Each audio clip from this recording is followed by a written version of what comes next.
that we're engaged in here. Most Heavenly Father, we thank you for your protections and your guidance, Lord.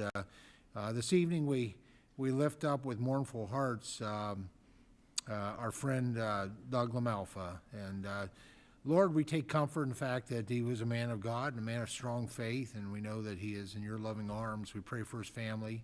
We lift up the Jackson family and Jonathan and his family with the loss of his father. We also lift up the Baird family and lift up Dr. Baird with the passing away of his wife this in the last couple days. And be with, Lord, be with them, be with all those families, and provide them comfort during the difficult times. Lord, we lift up the folks in this country that provide us food and fiber and energy. The American farmer and rancher. We know they're struggling. We know they're having some difficult times. Lord, I lift up every member of this committee. Your scripture says, you know our prayers before we speak them, and I just ask that you minister to each one, whatever those needs might be, and provide us discernment as we engage in the incredible work of, as members of the Agriculture Committee, of really being stewards of what you have provided us through agriculture. And I pray all this in the name of my Savior, Jesus Christ. Amen. All right, here we go. The meeting will come to order. We're meeting today to consider H.R. 7567, the Food, Farm, and National Security Act of 2026. I note that a quorum is present and that each member has before them copies of the material on our agenda today at their place on the rostrum. Without objection, the chair may recess the committee subject to the call of the chair at any point during this meeting. I now recognize myself for an opening statement. Good evening, everyone. Today we will consider the Farm, Food, and National Security Act of 2026. I appreciate all of you for your flexibility and dedication in rescheduling this markup after last week's bad weather. Before we begin, I once again want to acknowledge the empty seat in the room. Mr. Doug LaMalfa was a staunch advocate for agriculture and a dear friend, and his presence today is dearly missed.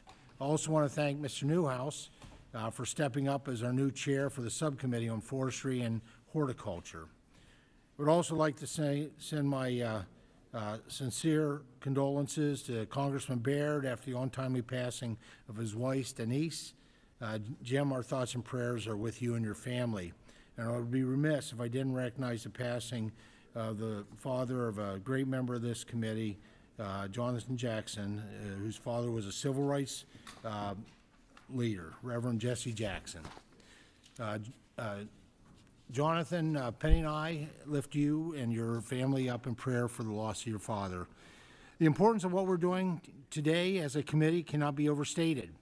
It is clear that the policies of 2018 are no match for the challenges of 2026, and an update to the 2018 Farm Bill is long overdue.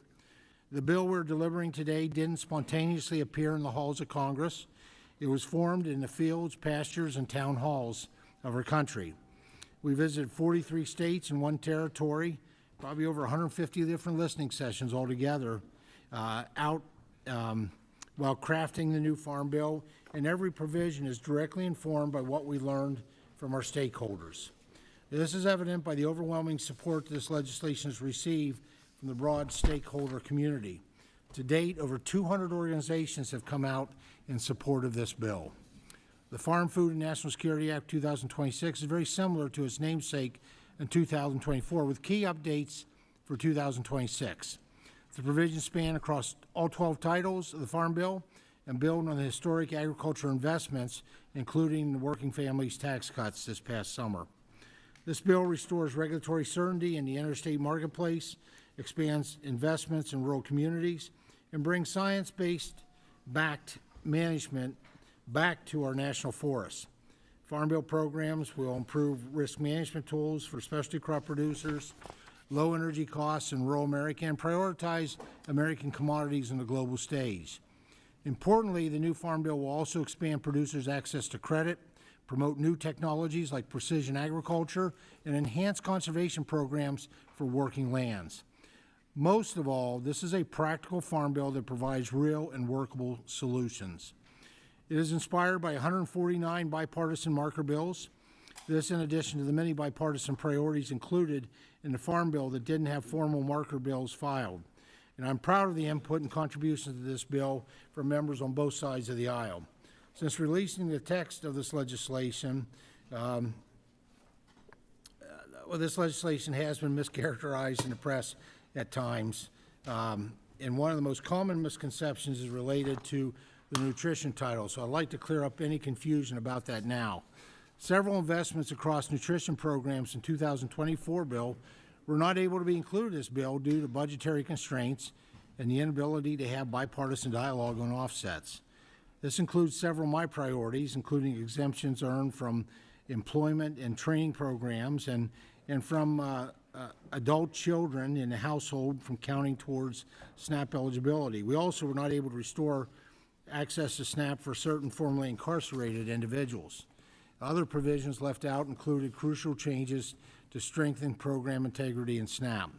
Unfortunately, I was informed that none of these provisions were a priority of the ranking member, and that's why the bill before us today is different than the bill 2 years ago. And while we've not abandoned these priorities, more work is needed to ensure these investments are responsibly funded. It is irresponsible to move forward a bill that increases mandatory spending with no offsets. I also need to address the recent misguided reporting on conservation funding. Let me be clear, there are no cuts to the conservation title. Anyone saying otherwise is improperly analyzing the CBO score. Through the Working Families Tax Cuts Act, Republicans provide a historic investment into the permanent baseline of the conservation programs, an approximately 24% increase to the baseline. Legislation before you contains an increase across the board in conservation funding compared to the Farm Food and National Security Act of 2024 and the 2018 Farm Bill. While we were limited in the reconciliation process, this proposal includes the bipartisan policy improvements to assist beginning farmers, advance soil health initiatives, protect private forest lands, and fund advancements in conservation technology. This title is widely supported by farmers, ranchers, foresters, sportsmen, and the environmental community. There's a lot of good being done here in this bill across all 12 titles. And for the good of the people we represent, I encourage all of you to vote based on what is in the bill instead of based on what is not in the bill. The ranking members denounced this bill because it doesn't contain year-round E15, doesn't provide emergency assistance for farmers, and doesn't change the tariff policy. I'm very supportive of all three of those things. It's just not our jurisdiction. If we were to broach those topics, we would need to be not the Agriculture Committee, but Energy and Commerce, Appropriations, and ultimately Ways and Means Committee, and those are items outside of our jurisdiction. Not that I wouldn't like to see them get done in this Congress. Throughout the creation of this Farm Bill was an open and honest process. My door was open to anyone who had practical, actionable items for improving ag policy. Every member was given the opportunity to provide input, and if I didn't receive your priorities, that comes down to a breakdown in party leadership. However, this weather display has been a blessing in disguise.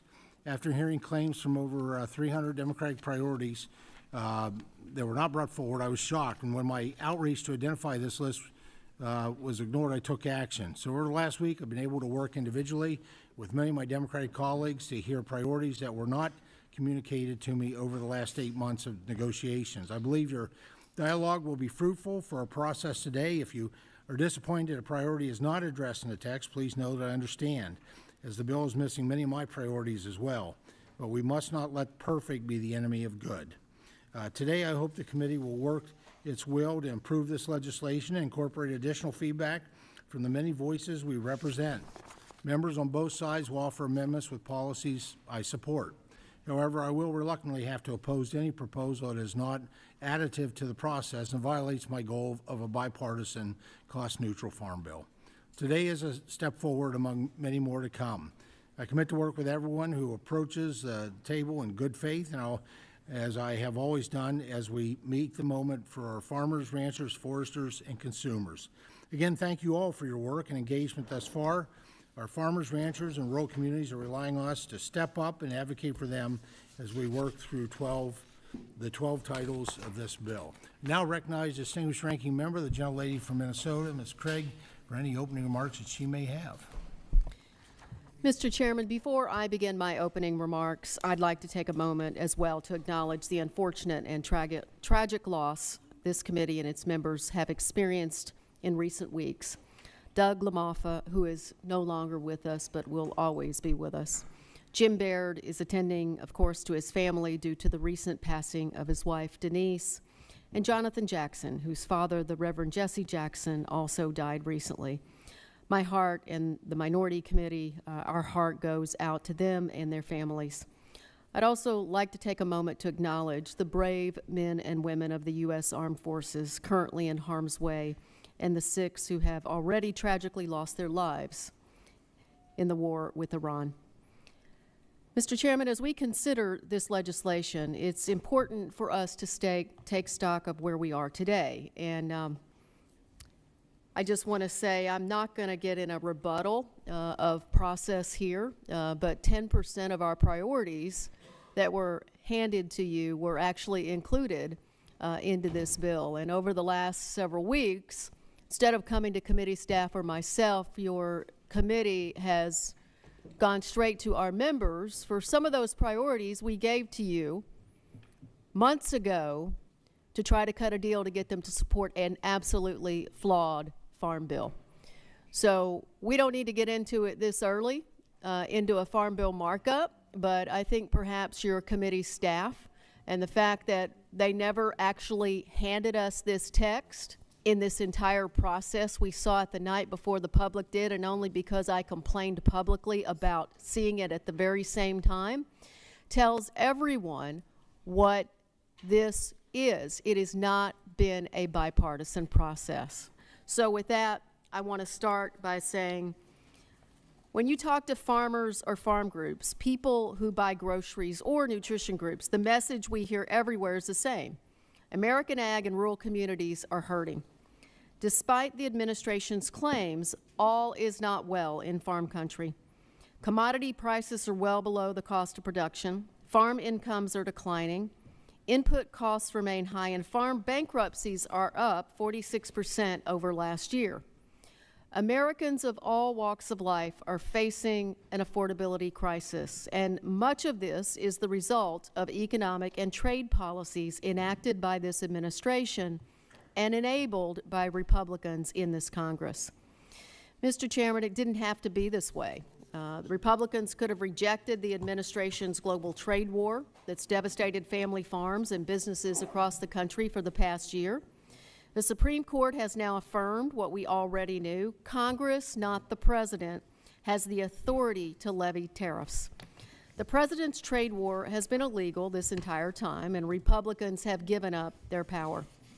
My Republican colleagues should have fought to expand domestic markets, not allow our largest trade partners to be pushed into the arms of our biggest agriculture competitors. And Republicans should have worked with Democrats to pass a 5-year, 12-title farm bill. Instead, we are here to mark up a so-called skinny farm bill, the last pieces of the jigsaw puzzle of a farm bill. It didn't have to be this way. There are many policies this Congress could undertake to fix what bad policy and partisanship have caused. Despite making massive cuts to Title IV in the so-called Big Beautiful Bill and extending and modifying additional farm programs outside the regular process, Democrats entered into good faith negotiations with the majority. It was my sincere hope that we could agree on what we could agree on and leave out the more controversial elements of this bill that present issues for support for both some Democrats and Republicans. Today, we could move forward with the Farm and Family Relief Act. Today, we could pass year-round E15. Today, we could amend and remove the poison pills in this bill. Sadly, Republicans seem determined to continue down the partisan path, which leads us to the bill before us today and that we are about to mark up. To be fair, there are some bipartisan provisions in this bill which I appreciate because I led efforts on them. codifying the Reconnect program to expand broadband access for rural Americans, making crop insurance more affordable and accessible for our veterans, and the PACE Act to improve credit and increase USDA loan limits. But despite those bipartisan elements of this bill, it represents a missed opportunity to address the most pressing challenges that our family farmers and our families are facing. And it contains those provisions that we know many Democrats will not support, and for the record, that many Republicans are hearing from the MAHA community about as well. This bill will not restore lost export markets or lower input cost. It doesn't help American children, seniors, and veterans afford their groceries, or states and counties avoid an unfunded mandate that we, this body, Republican-led body, shifted those SNAP costs to them. The bill ignores hemp farmers in Minnesota and elsewhere who followed the law and innovated in a new marketplace and whose entire supply chains and businesses are now under threat. It rolls back provisions from the 2024 Farm Bill that provide tribes with more access to USDA programs. My sincere hope is that the Senate will provide us a product that better meets the needs of the American farmer and rural communities, and that in the end, we can get a bipartisan product signed into law. I cannot vote for this bill today, but I remain hopeful that in the end, we will get the product that America's farmers and working people deserve. Thank you, Mr. Chairman, and I yield back. Young lady yields back. The bill H.R. 7567, the Farm Food and National Security Act of 2026, is now before the committee for consideration. Without objection, a first reading of the bill will be waived, and it will be open for an amendment on a title-by-title basis, and after that for amendment at any point. I'd like to remind members that only amendments germane to the subject matter before us today shall be in order. No motion or proposition on a subject different than that under consideration shall be submitted under the color of amendment. Pursuant to Committee Rule 3I and House Rule 11, Clause 2, the Chair may postpone further proceedings today on the question of approving any measure or matter or adopting an amendment which a recorded vote is ordered. And without objection, we will vote on amendments using an electronic voting system.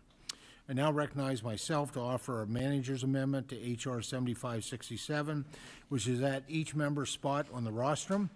This amendment includes amendments that are technical in nature or to address scoring implications. Without objection, the reading of the amendment is waived. Does any member wish to speak on the manager's amendment?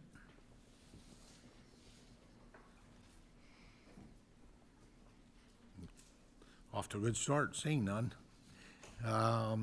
The question is now on the manager's amendment. All in favor signify by saying aye. Aye. Opposed by saying no. In the opinion of the chair, the ayes have it, and the manager's amendment is agreed to. Moving on to general debate, any member who wishes to speak on the bill will be recognized under the 5-minute rule. Do members have remarks on the bill? Mr. Chairman. The gentleman from Oklahoma is recognized. Thank you, Mr. Chairman. I want to take a moment and reflect on just how important the Farm Bill process is to our constituents and the American people. Just 2 weeks ago, massive wildfires ripped through western Oklahoma and up into Kansas. Hundreds of thousands of acres were burned, homes, community centers were destroyed, and first responders in my district were injured on the job. It was truly devastating. But this is certainly not the first time a disaster of this magnitude has occurred in Oklahoma. And I know I'm not the only member here whose district has been devastated by wildfires or other natural disasters. But events like these serve as a reminder to us that the programs we get to review in the Farm Bill discussions matter in more ways than we often realize. The Permanent Livestock Program, like LIP and LFP, provide financial relief to producers who experience livestock and pasture losses through no fault of their own. Without these programs, producers would suffer undue economic hardship when they need assistance the most. However, we have an opportunity today to vote for a bill that goes much farther than just disaster recovery. The bill before us is 802 pages of policy that is aimed at making life better back home. To name a few provisions among many, this bill reauthorizes a suite of critical research, rule development, and credit programs that will invest in our communities and create rural resiliency for decades to come. This bill also focuses on expanding and investing into market access programs abroad, and it ensures that voluntary conservation programs continue to reflect the needs of producers. The bottom line is, all of these programs under review today make a difference. I want everyone in this room and those who are listening online to be reminded just how much this bill will impact you, your neighbors, and our friends across the country. I've had the honor of serving on this committee since May of 1994, and since then I've authored one farm bill and parts of 4 others. I've sat through a total of 8 markups, and I've endured sweet victories and some very painful losses.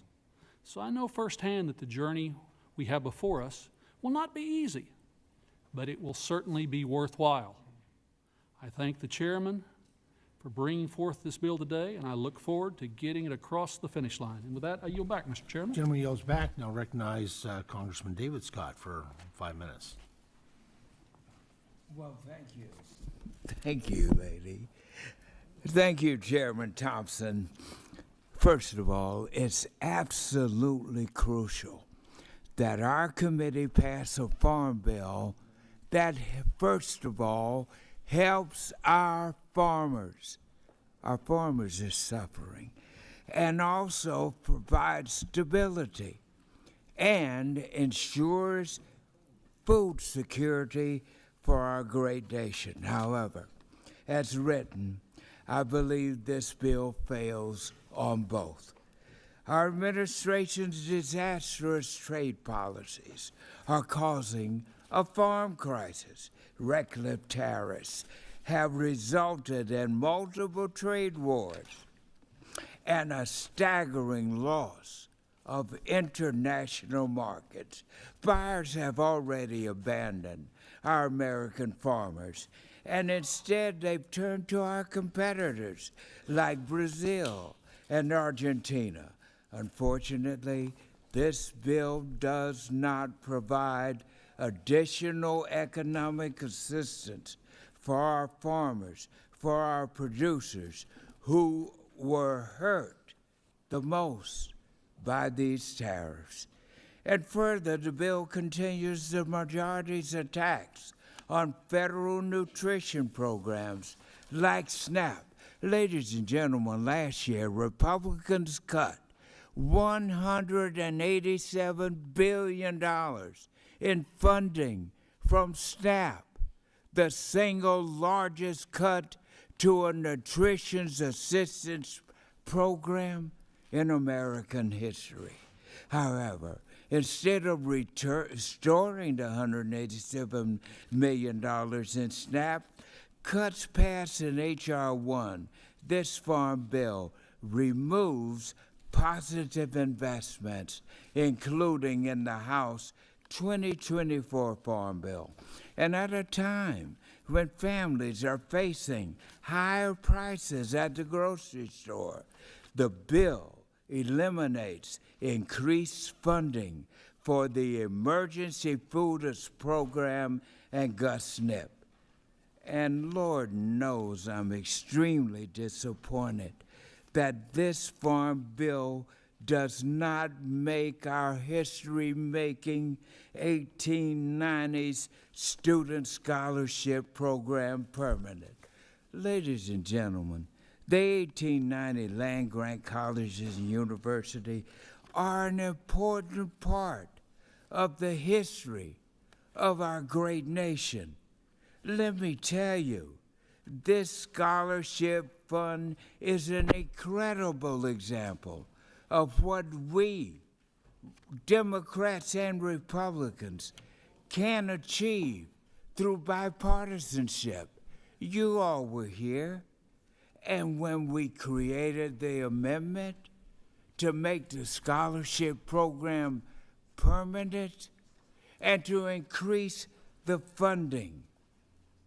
And since it was created in 2018, the 1890 scholarships have helped African American students earn degrees and begin their degrees in agriculture and food sciences.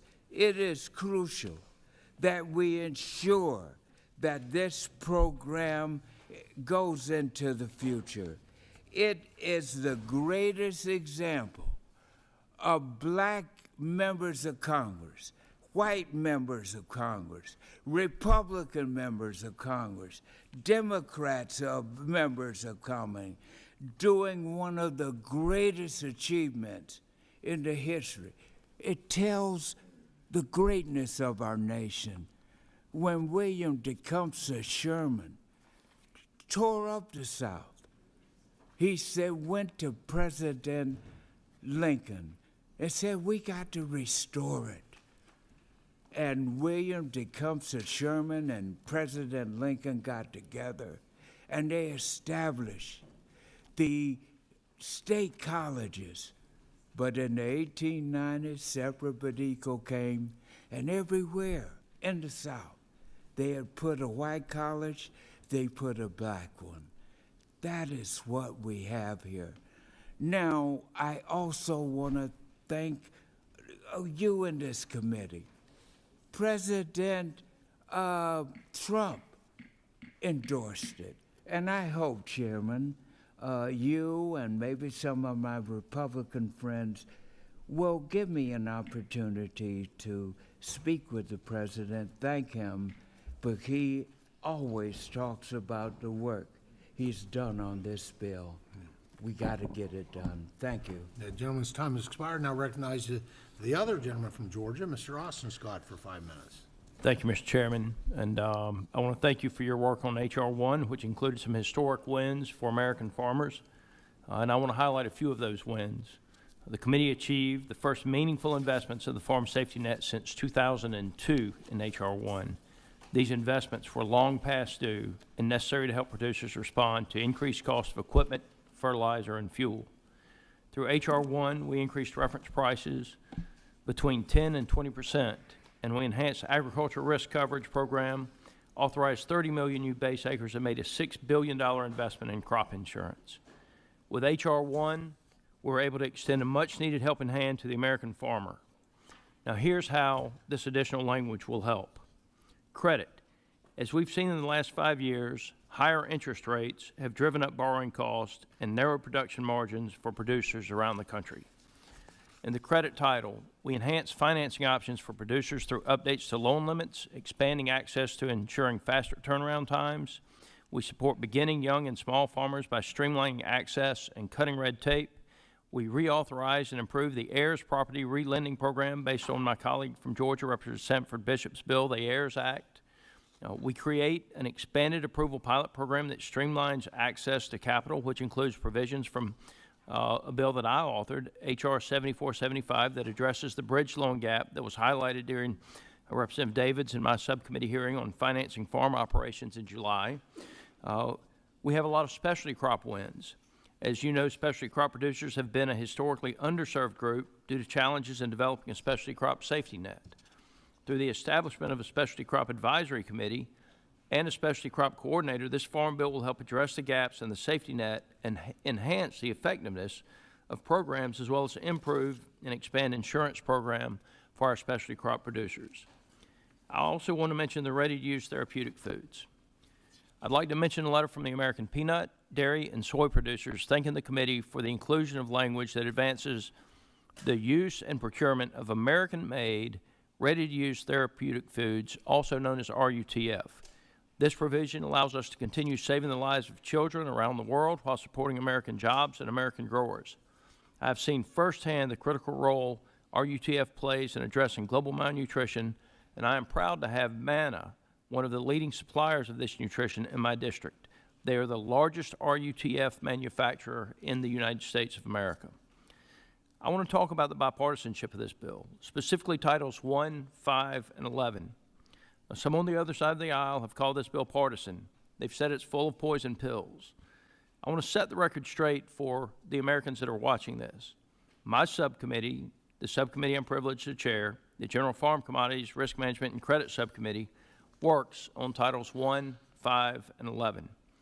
Title 1, Commodities, includes language from 5 bipartisan bills and no partisan bills. Title 5, Credit, includes language from 8 bipartisan bills. Title 11, Crop Insurance, includes language from 4 bipartisan bills. Now, unlike what some Democrats would have you believe, this bipartisanship continues throughout the rest of the titles. This may go down for people who actually look at the facts as the most bipartisan farm bill ever. And Mr. Chairman, I'm committed to work with anybody who will work in good faith, as I know you are, to include additional provisions in this bill. I want to thank you for your leadership, Chairman Thompson. I want to thank you for the work you did in H.R. 1, and I want you to know that I look forward to working with you to carry this bill the rest of the way across the floor and have it signed into the law. And with that, Mr. Chairman, I yield the remainder of my time. Gentleman yields back. Now please recognize the gentleman from California, Mr. Costa, for 5 minutes. Thank you very much, Mr. Chairman. Members of the committee, I want to associate my comments with the chair and the ranking member. For the families of Lamafa, Baird, and Jacksons, we mourn in their losses and pray for them, and the men and women who are serving in harm's way during this action of war. Let me begin by saying that folks are hurting in farm country. As a third-generation farmer, I can tell you every week I go home and I interact with my farm community, and times are tough and bankruptcies are up. And normally, I think most of you, I would hope, know that I'm enthusiastic. I try to be enthusiastic about American agriculture, but I'm not enthusiastic about this markup. I can't help but restate that the damage that has been done, I think, over this last year to our democracy under this administration includes a failed tariff strategy, taking away SNAP, and demolishing agencies dedicated to diplomacy like USAID and other humanitarian efforts, just to name a few. It's unfortunate that we have to be in this room less than a year to debate whether it's right to cut programs to ensure Americans have access to food, people who are food insecure. It's not right, Mr. Chairman. We must restore regular order and think that that's part of America's safety net. Compounding this ill-advised reorganization that is happening with the United States Department of Agriculture, and yet we have not had one single oversight hearing to receive, and I am receiving calls with regards to Farm Service Agency offices that are not fully open or staffed or even closed as to this writing. The USDA to urge them to make sure that they remain open. This is a vital link, a lifeline for our ag communities to farm programs. It's our job today, I think, that we sit here and debate the pros and cons of this bill that sits before us. With the recent Supreme Court ruling on tariffs, Congress must not continue to abdicate its role as a co-equal branch of government. It's time that stops. Congress has the power of the purse, which is why we must restore the SNAP funding that was cut and provide resources not only to our farmers, our ranchers, dairymen and women that desperately are in need. In my district, California's 21st, it's the #1 SNAP district in California, with nearly 30% of the households participating. An interesting dichotomy, incredible agricultural production, but a lot of people who are food insecure. And therefore, it's important to note that through the entire state, there's 5.5 million people in California that rely on SNAP as a part of their safety net. Think about that. As always, I said, food is a national security issue, and we must look at each title as a foundation to Americans' production of food and fiber. It's imperative that we find a path forward to restore the food safety net programs along with the commodity programs. And it's the glue that has kept the Farm Bill together since 1973. Whether we can put that toothpaste back in the tube remains to be seen. It's also America's safety net. In the state of California, our farmers and ranchers, dairymen and women, produce half the nation's fruits and vegetables. 20% of our dairy production in the country comes from California. 80% of the citrus production. Specialty crops clearly is California leading with over 400 different commodities. We produced last year $61.5 billion at the farm gate, and over $24 billion was exported. These tariffs are hurting our farmers throughout the country.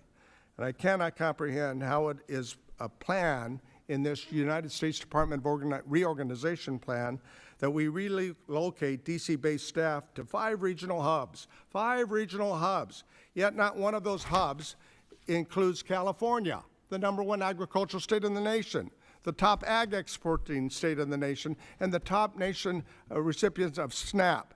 Give me a break.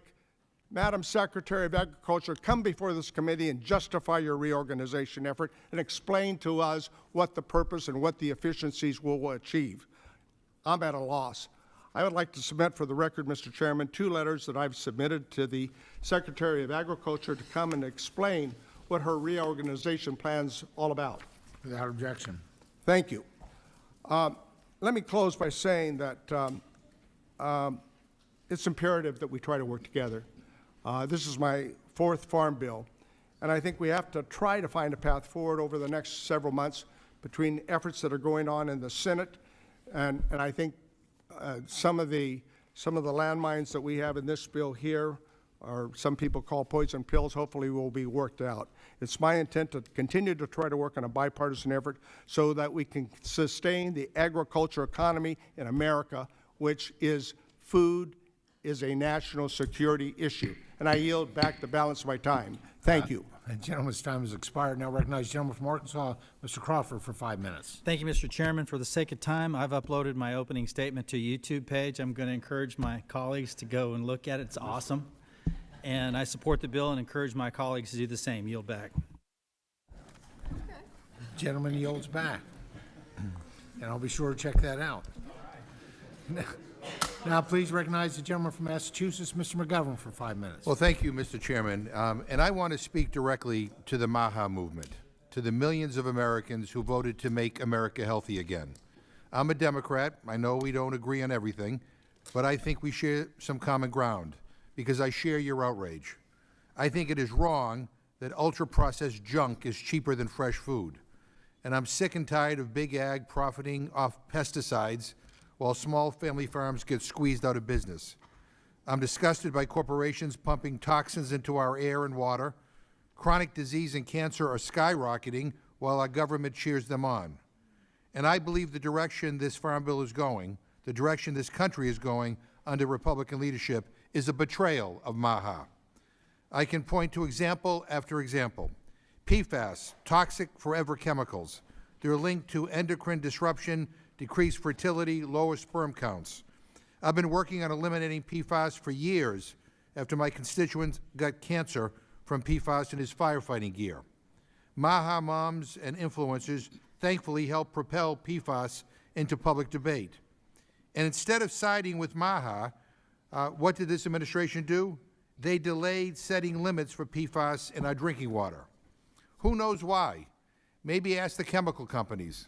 A lot of people don't know this, but a lot of pesticides have PFAS in them.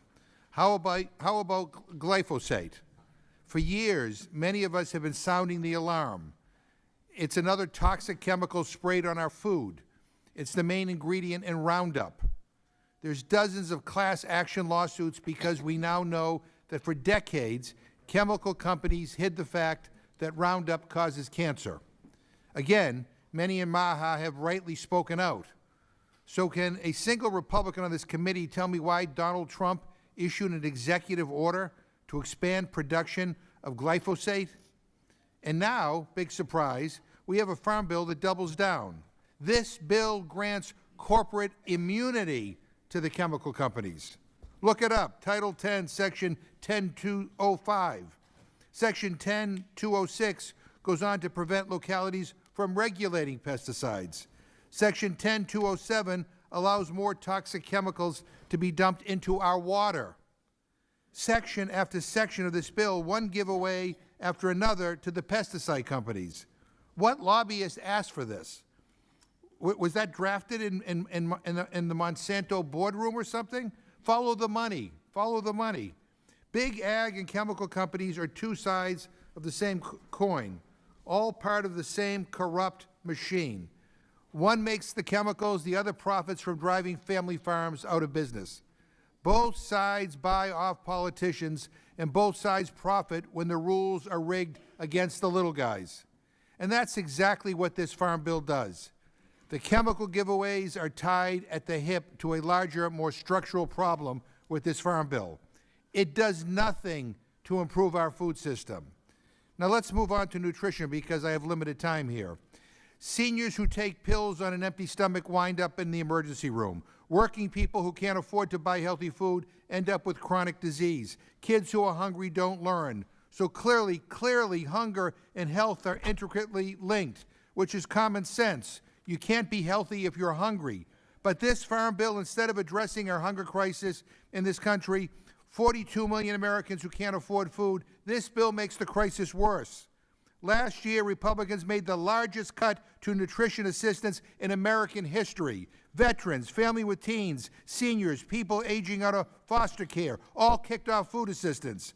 In Massachusetts, thousands of people are losing access to food this month because Republicans took their food assistance away in order to give billionaires another tax break. And by the way, when it comes to students, I've introduced a bill to boost school meal reimbursement rates. That would mean more scratch-cooked meals, more local foods in our cafeterias. Not a single Republican will co-sponsor it. Your Farm Bill rewards the same broken system that made America sick in the first place. Your Farm Bill empowers big ag and enables them to keep dumping toxins in our food. Your Farm Bill tells local farmers to get big or get out. Your Farm Bill makes food less healthy and more expensive. In short, your Farm Bill is a betrayal of MAHA. Now, I'm not here to pretend Democrats are perfect on every issue, but when it comes to standing up against big ag and chemical companies, combating hunger, and fighting for healthier food, we are a hell of a lot better on these issues, a hell of a lot better. This Farm Bill is corporate control with a wellness label slapped on top. And to be blunt, it sucks. End the pesticide loopholes, end the cuts to nutrition assistance, and oppose Gentleman's this time has Republican Farm expired. Bill. It's a blank Now- check to those now who want to recognize, protect the broken status quo, and none of us should be complicit. Gentleman's I time yield back. expired. Now recognize the gentleman from North Carolina, Mr. Rouser, for 5 minutes. Thank you, Mr. Chairman, and I want to thank you for your leadership. I want to thank the staff for all their work. There's no question agriculture is suffering some dire times. No question about that whatsoever. And this bill holistically addresses every issue you could possibly address to rectify that situation, other than the issues outside the jurisdiction of the committee. And so I commend you for that. And, you know, some of our friends on the other side of the aisle, at least based on what I've heard so far, none of my growers would agree with all that. And in fact, I've got a letter here from the North Carolina Farm Bureau strongly supporting passage of this farm bill that I'd like to include for the record. And with that, Without I'll yield back. objection. Gentleman yields back. Now recognize gentlelady, Dr. Adams from North Carolina for 5 Thank you, minutes. Mr. Chairman, and before I begin my comments, I do want to express my concern for and sympathy to all of our members and those who have suffered, and I thank those of you who have expressed concern regarding the loss of my sister. I'm just returning from New Jersey, but thank you very much. Mr. Chairman, I've been talking with farmers and families across my district, and what I'm hearing is concerning. Farmers are facing a lot of uncertainty. Markets are swinging up and down. The cost of fertilizer, fuel, and equipment keeps rising. Trade policies have disrupted export markets they spent years building. Economists warn that costs are climbing. Crop prices are weak and more farms are going bankrupt, which is not exactly the golden age that was promised. The numbers are stark. Farm bankruptcies rose 46% in 2025. USDA says 15,000 farms were lost last year alone. In Pennsylvania, there were 10 farm bankruptcies in 2025, up from just 2 in 2024. Those aren't just numbers. They're family farms shutting down, generations of hard work coming to an end, and communities losing part of their foundation. As U.S. farmers struggle with shrinking export markets, competitors like Brazil and Argentina have strengthened their foothold, aided by U.S. bailout initiatives. Market share built over decades have been lost, and this bill does nothing to help farmers win it back. Right now, farmers are sitting across the table from their bankers trying to secure loans for the next planting season. They're making big decisions in an unstable environment. The administration's bailout is not enough, and repeated bailouts are a sign that the underlying system is broken. To make it even more unstable, after the Supreme Court struck down Trump's tariffs last month, he immediately said he was going to impose a 10% global tariff, then said it would be 15%. And then there was the $175 billion question, unanswered. What's going to happen to the money the government has already collected in import taxes now declared unlawful? Farm groups have been clear. They need steady, reliable support, and this bill doesn't provide it. And it's just not farmers who are struggling. Families feel it every time they go to the grocery store. In my district, the average monthly grocery bill is now over $1,000. The cost of fruits and vegetables alone has gone up more than 5%. Wages aren't keeping up, and more families are falling behind. Yet this bill doesn't offer meaningful help to working families, to seniors, to veterans, or people with disabilities trying to afford basic food. But we shouldn't be surprised. Over the summer, Republicans cut SNAP by $187 billion and shifted more of the costs onto states and counties that are already stretched thin. Governors and state lawmakers, Democrats and Republicans, are scrambling to figure out how to keep people fed. After 20 years in the General Assembly of North Carolina, I can tell you that states cannot absorb costs like this without cutting other services. And even though this committee heard from governors and expert witnesses about this issue, this bill does nothing to undo those cuts or delay cost shifts. However, this bill does call for a GAO study on rising SNAP administrative costs. But when Republicans require states to pay 25% more of those costs, the reason is obvious. States don't need another study. They need resources, and these issues are connected.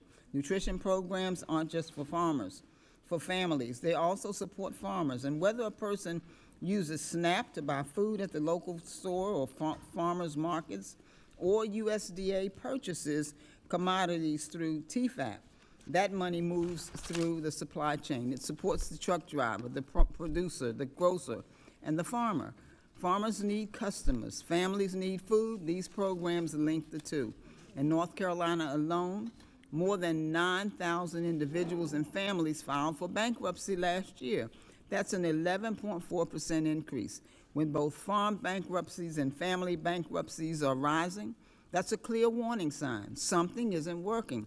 And beyond what this bill fails to do, we should look at what it includes. It strips states of their right to regulate agriculture by overturning voter-approved animal protection measures, even though the Supreme Court already ruled on this issue.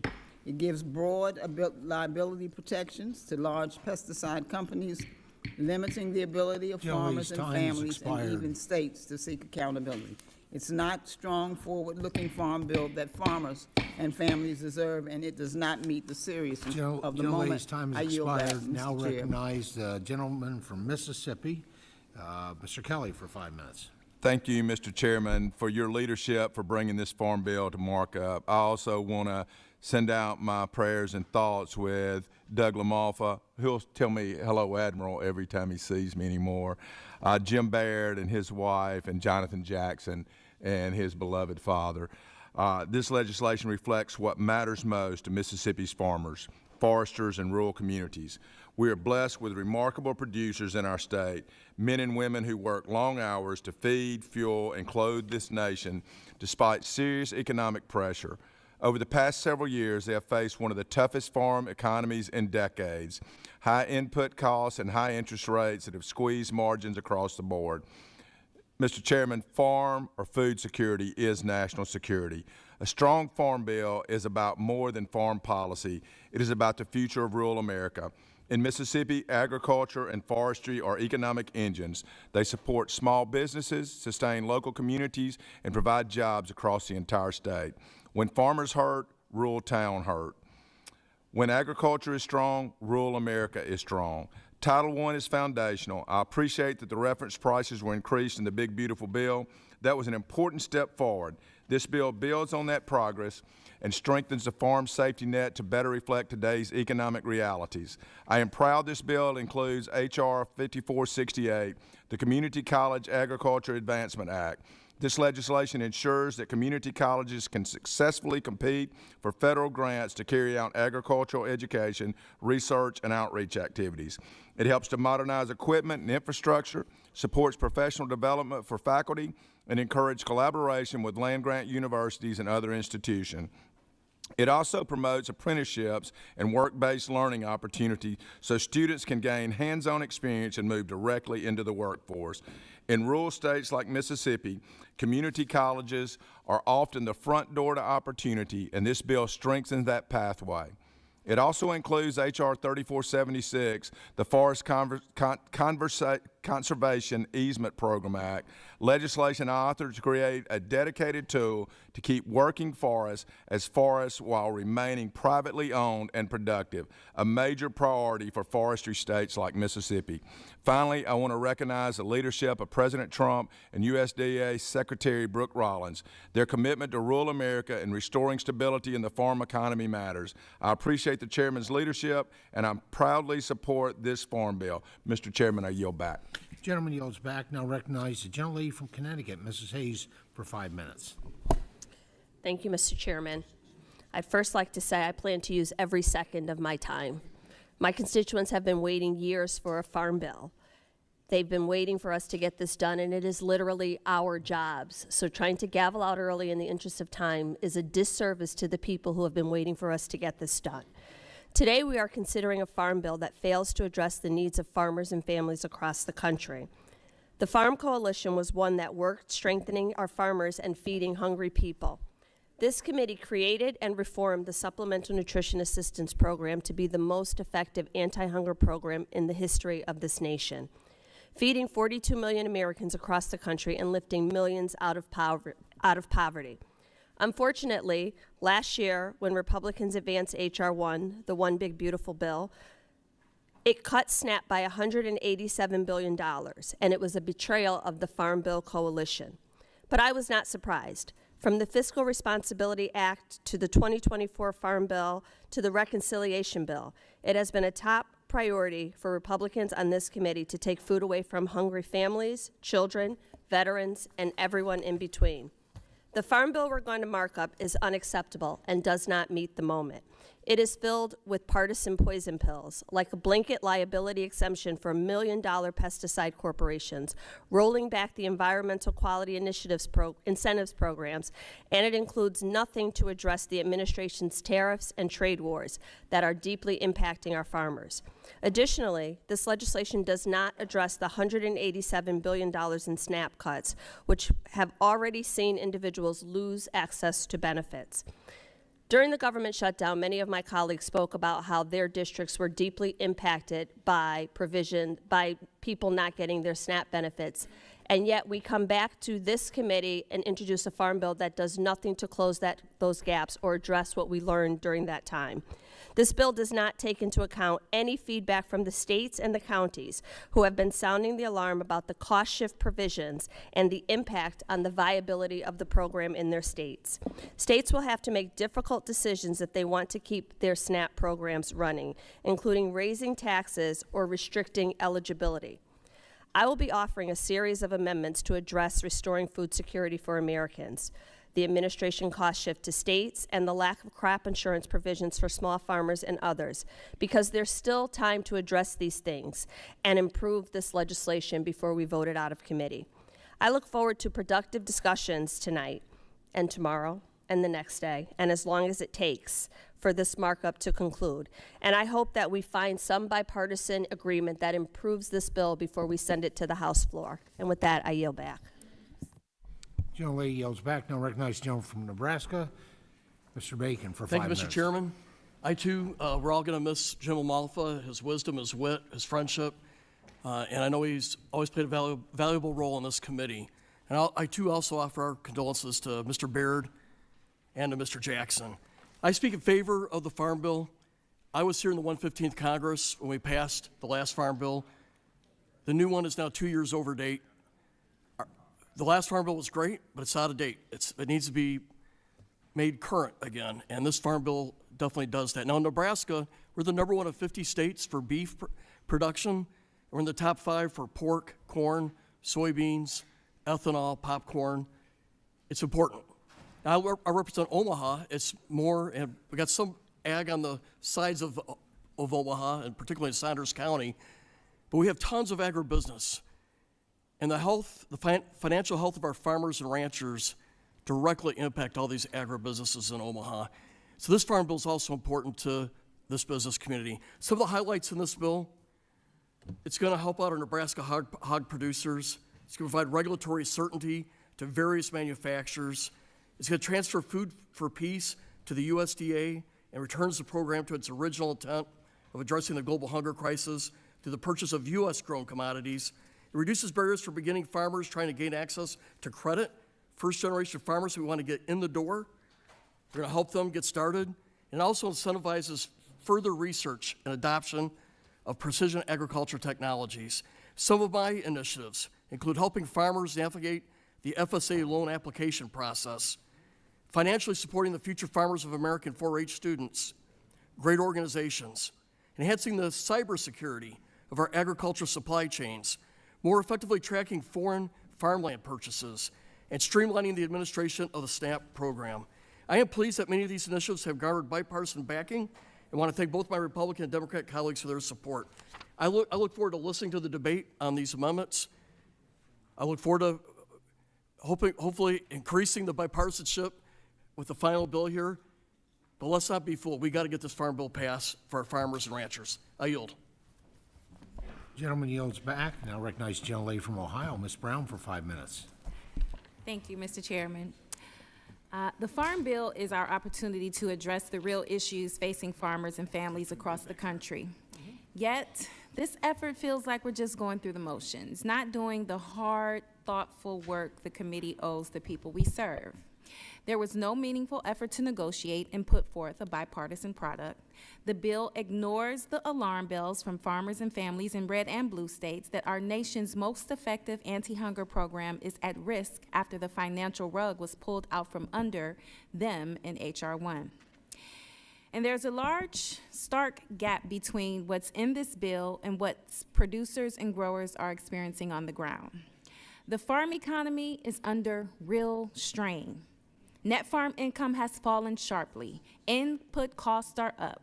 Export markets have been destroyed thanks to the current trade war. And bankruptcies reached 15,000 last year, with the crisis hitting the hardest in the Midwest.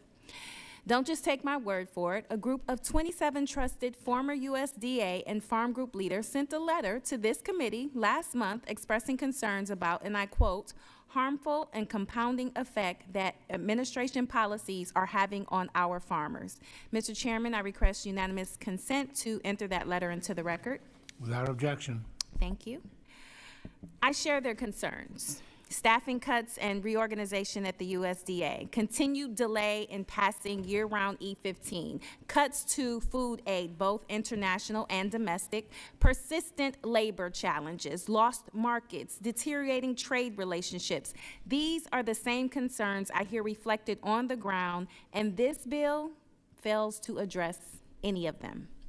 And of course, we can't talk about the state of the farm economy without talking about tariffs. For farmers, the Supreme Court's tariff ruling comes after much of the damage is already done. For months, they've been operating in chaos. Markets they spent years building disappeared almost overnight, and it's just like in 2018, buyers are turning to countries like Argentina and Brazil. That's not theoretical, that's lost contracts, lost income, and real uncertainty heading into planting season. Producers, growers, and ranchers don't want handouts. They want stability. They want to know that if they grow it, they can sell it. So when we sit here and talk about what this farm bill should do, it ought to start with that reality. At the same time, rural communities like those in Southeast Ohio, Northern Pennsylvania, and Central Illinois are being hollowed out by hospital cuts, childcare shortages, and small business closures. This is not spin. This is the lived reality for farmers and rural families and communities trying to hang on. And this crisis runs from the farm gate to the dinner plate. While farmers struggle to stay afloat, families in Cleveland are paying more and getting less at the grocery store. Prices continue to climb for the 1 in 5 households in my district who depend on nutrition assistance. That means impossible choices. We haven't had a hearing in this committee on anything touched by the Farm Bill in nearly 6 months. And the result is a bill that leaves small producers, specialty crop farmers, families, and tribal communities behind. And this bill takes new aim at the very partners helping hold communities together. It shifts costs onto charitable food networks like the Gold Star Standard Cleveland Food Bank in my district that already is stretched thin.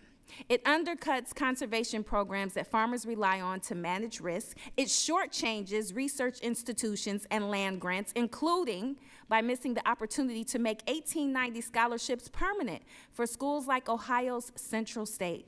And it is impossible to divorce what we are considering here today from the cuts that Republicans made in H.R. 1 at a time when 47 million Americans are food insecure. This committee chose to crack the Farm Bill coalition in half and use food assistance as a pay-for.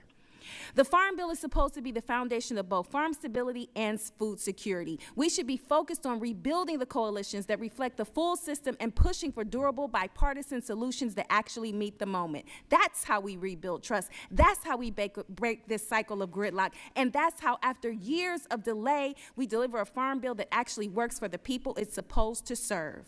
Sadly, this bill and this process falls well short of that standard. And with that, Mr. Chairman, I yield back.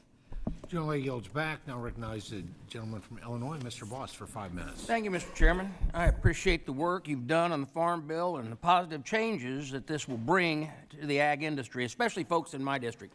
You know, I'm proud to represent over 10,000 producers in one of the most diverse ag districts in Illinois, which is why I look forward to voting in favor of the 2026 Farm Bill and the Ag First policies it includes.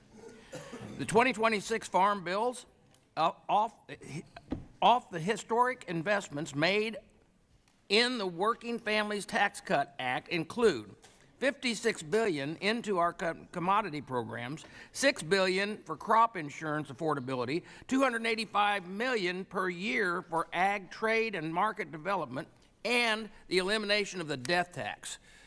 Our farmers, producers who produce the food, fuel, and fiber that this nation runs on, they play an estimated role in our communities, and it's only right that we support them and have their backs at the times they need it. That's why this Farm Bill exists. It isn't for good times, but it is for bad. My district is home to staples like corn, soybeans, but also livestock, dairy, specialty crops like peaches, apples, and grapes. We have rice. We also have just recently started growing cotton. Since last time we did that was since 1920s. While these commodities are very different, they share many of the same goals, including access to credit. Today, producers still face barriers when seeking access to USDA loans, especially family operations where multiple siblings farm under a single entity. This often leads to unnecessary barriers when applying for USDA loans. I was happy to see the introduction of my bill, the USDA Loan Modernization Act, to address this issue and provide increased access to credit for farming families. Now, I'm also pleased that the bill has the Solar Act has been included in the Farm Bill, because we've got to do what we can to allow farmers, our landowners, to do whatever they need to do with their own property, but not subsidize them twice. One, whenever they put in a solar plant, but also by taking prime farmland out of production. We've got to get this problem straightened out. Large solar panel tracts are eating up acre after acre of prime farmland in rural America, and my constituents have had enough. We need to establish guidelines for solar panels, protecting and ensuring local communities have a say in the approval process. Thank you, Mr. Chairman, for working with me on this important issue and including a legislative fix in the Farm Bill. Another one of my priorities is to ensure that our producers are able to not only feed our folks at home, but around the world. In 2024, Illinois exports were more than $6 billion worth of corn and soybean. MAP and FMD play a critical role in moving my producers' commodities from their fields to foreign markets. The Farm Bill doubles funding for these trade promotions and makes access programs. Lastly, I would like to voice my support for finding a legislative fix to Proposition 12. State ballot initiatives should not be able to impose standards for livestock produced across state lines. Thank you, Mr. Chairman, and I look forward to passing the Farm Bill out of this committee, and I urge all of my colleagues to vote yes. I yield back. Gentleman yields. Now recognize the gentlelady from Kansas, Ms. Davids, for 5 minutes. Thank you, Chairman, and thank you to our ranking member for putting this markup together. It's been nearly 8 years since Congress passed the long-term Farm Bill. In that time, the economic reality facing our farmers has changed dramatically. Input costs are up, markets are unstable, interest rates are higher. And Kansas producers are operating in a completely different environment than when the last bill was signed into law. In my home state of Kansas, agriculture is our largest economic driver. From the wheat fields in western Kansas to cattle operations and other row crops across the state, agriculture powers our rural communities, supports small businesses, and feeds families across the country and across the world. Kansas has a long history of agricultural leadership in Congress because we understand that when agriculture is strong, our entire economy is strong. That's why it's deeply frustrating that we've seen a delay and lack of prioritization of this bill. Farmers plan in seasons and years, not in short-term extensions. It's wrong for leadership to keep pushing this off. The folks I talk to back home aren't asking for political games, they're asking for stability. Right now, what many of them feel instead is pure chaos. When those costs go up for farmers, they go up for families at the grocery store too.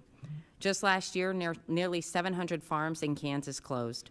Farm bankruptcy rates were up 46% over the previous year. If that's not a warning sign that federal policies are failing our neighbors, I don't know what is. Before our last markup, former Republican Senator Pat Roberts joined me for a Farm Bill discussion, and he said, and I quote, "We know that the most important thing when you get down to it is to get a bill passed to provide farmers certainty and predictability." And that hasn't changed.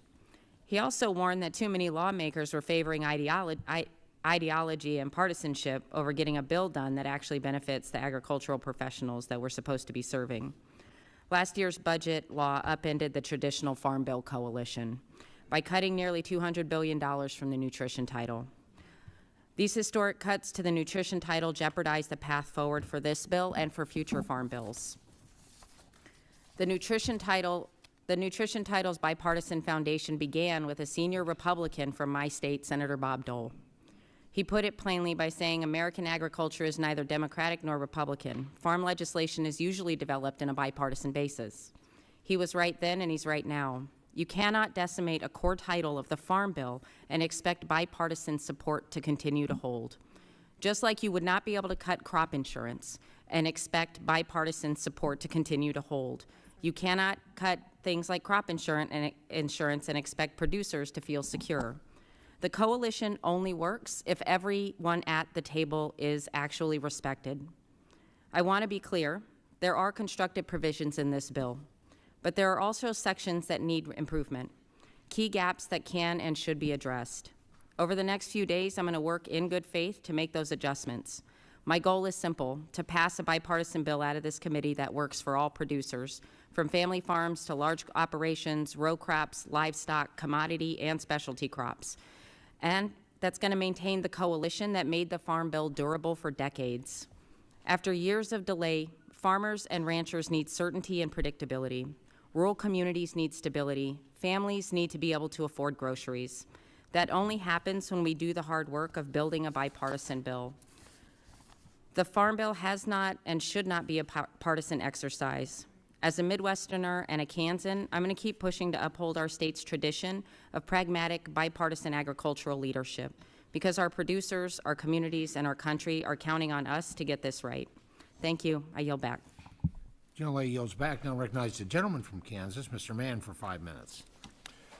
Well, thank you, Chairman Thompson, for holding today's markup and for your leadership throughout this process. This bill is a result of countless Farm Bill listening sessions that you and others, all of us, conducted all over the country, including in our state of Kansas, and I appreciate all of your work on that. Agriculture is the backbone of the Big First District of Kansas and of our country. The Big First is home to over 60,000 farms and ranches, and each one represents a family business navigating real economic pressure. These farmers and ranchers do not ask for handouts. They ask for policy that reflects the realities they face every day on the ground and regulatory certainty so they can continue to work to feed, fuel, and clothe the world. The farm economy is in a difficult place. Over the last 5 years, input costs have drastically increased, interest rates have made borrowing more expensive, and Mother Nature has proven once again to be an unreliable business partner. Despite this, our ag producers answer their calling each day to feed, fuel, and clothe the world. And they deserve a Congress that answers that call alongside them. Last summer, we secured historic agriculture investments in the working family tax cuts. That legislation strengthened the farm safety net, updated reference prices, and bolstered crop insurance so producers could better manage risk in an increasingly volatile world.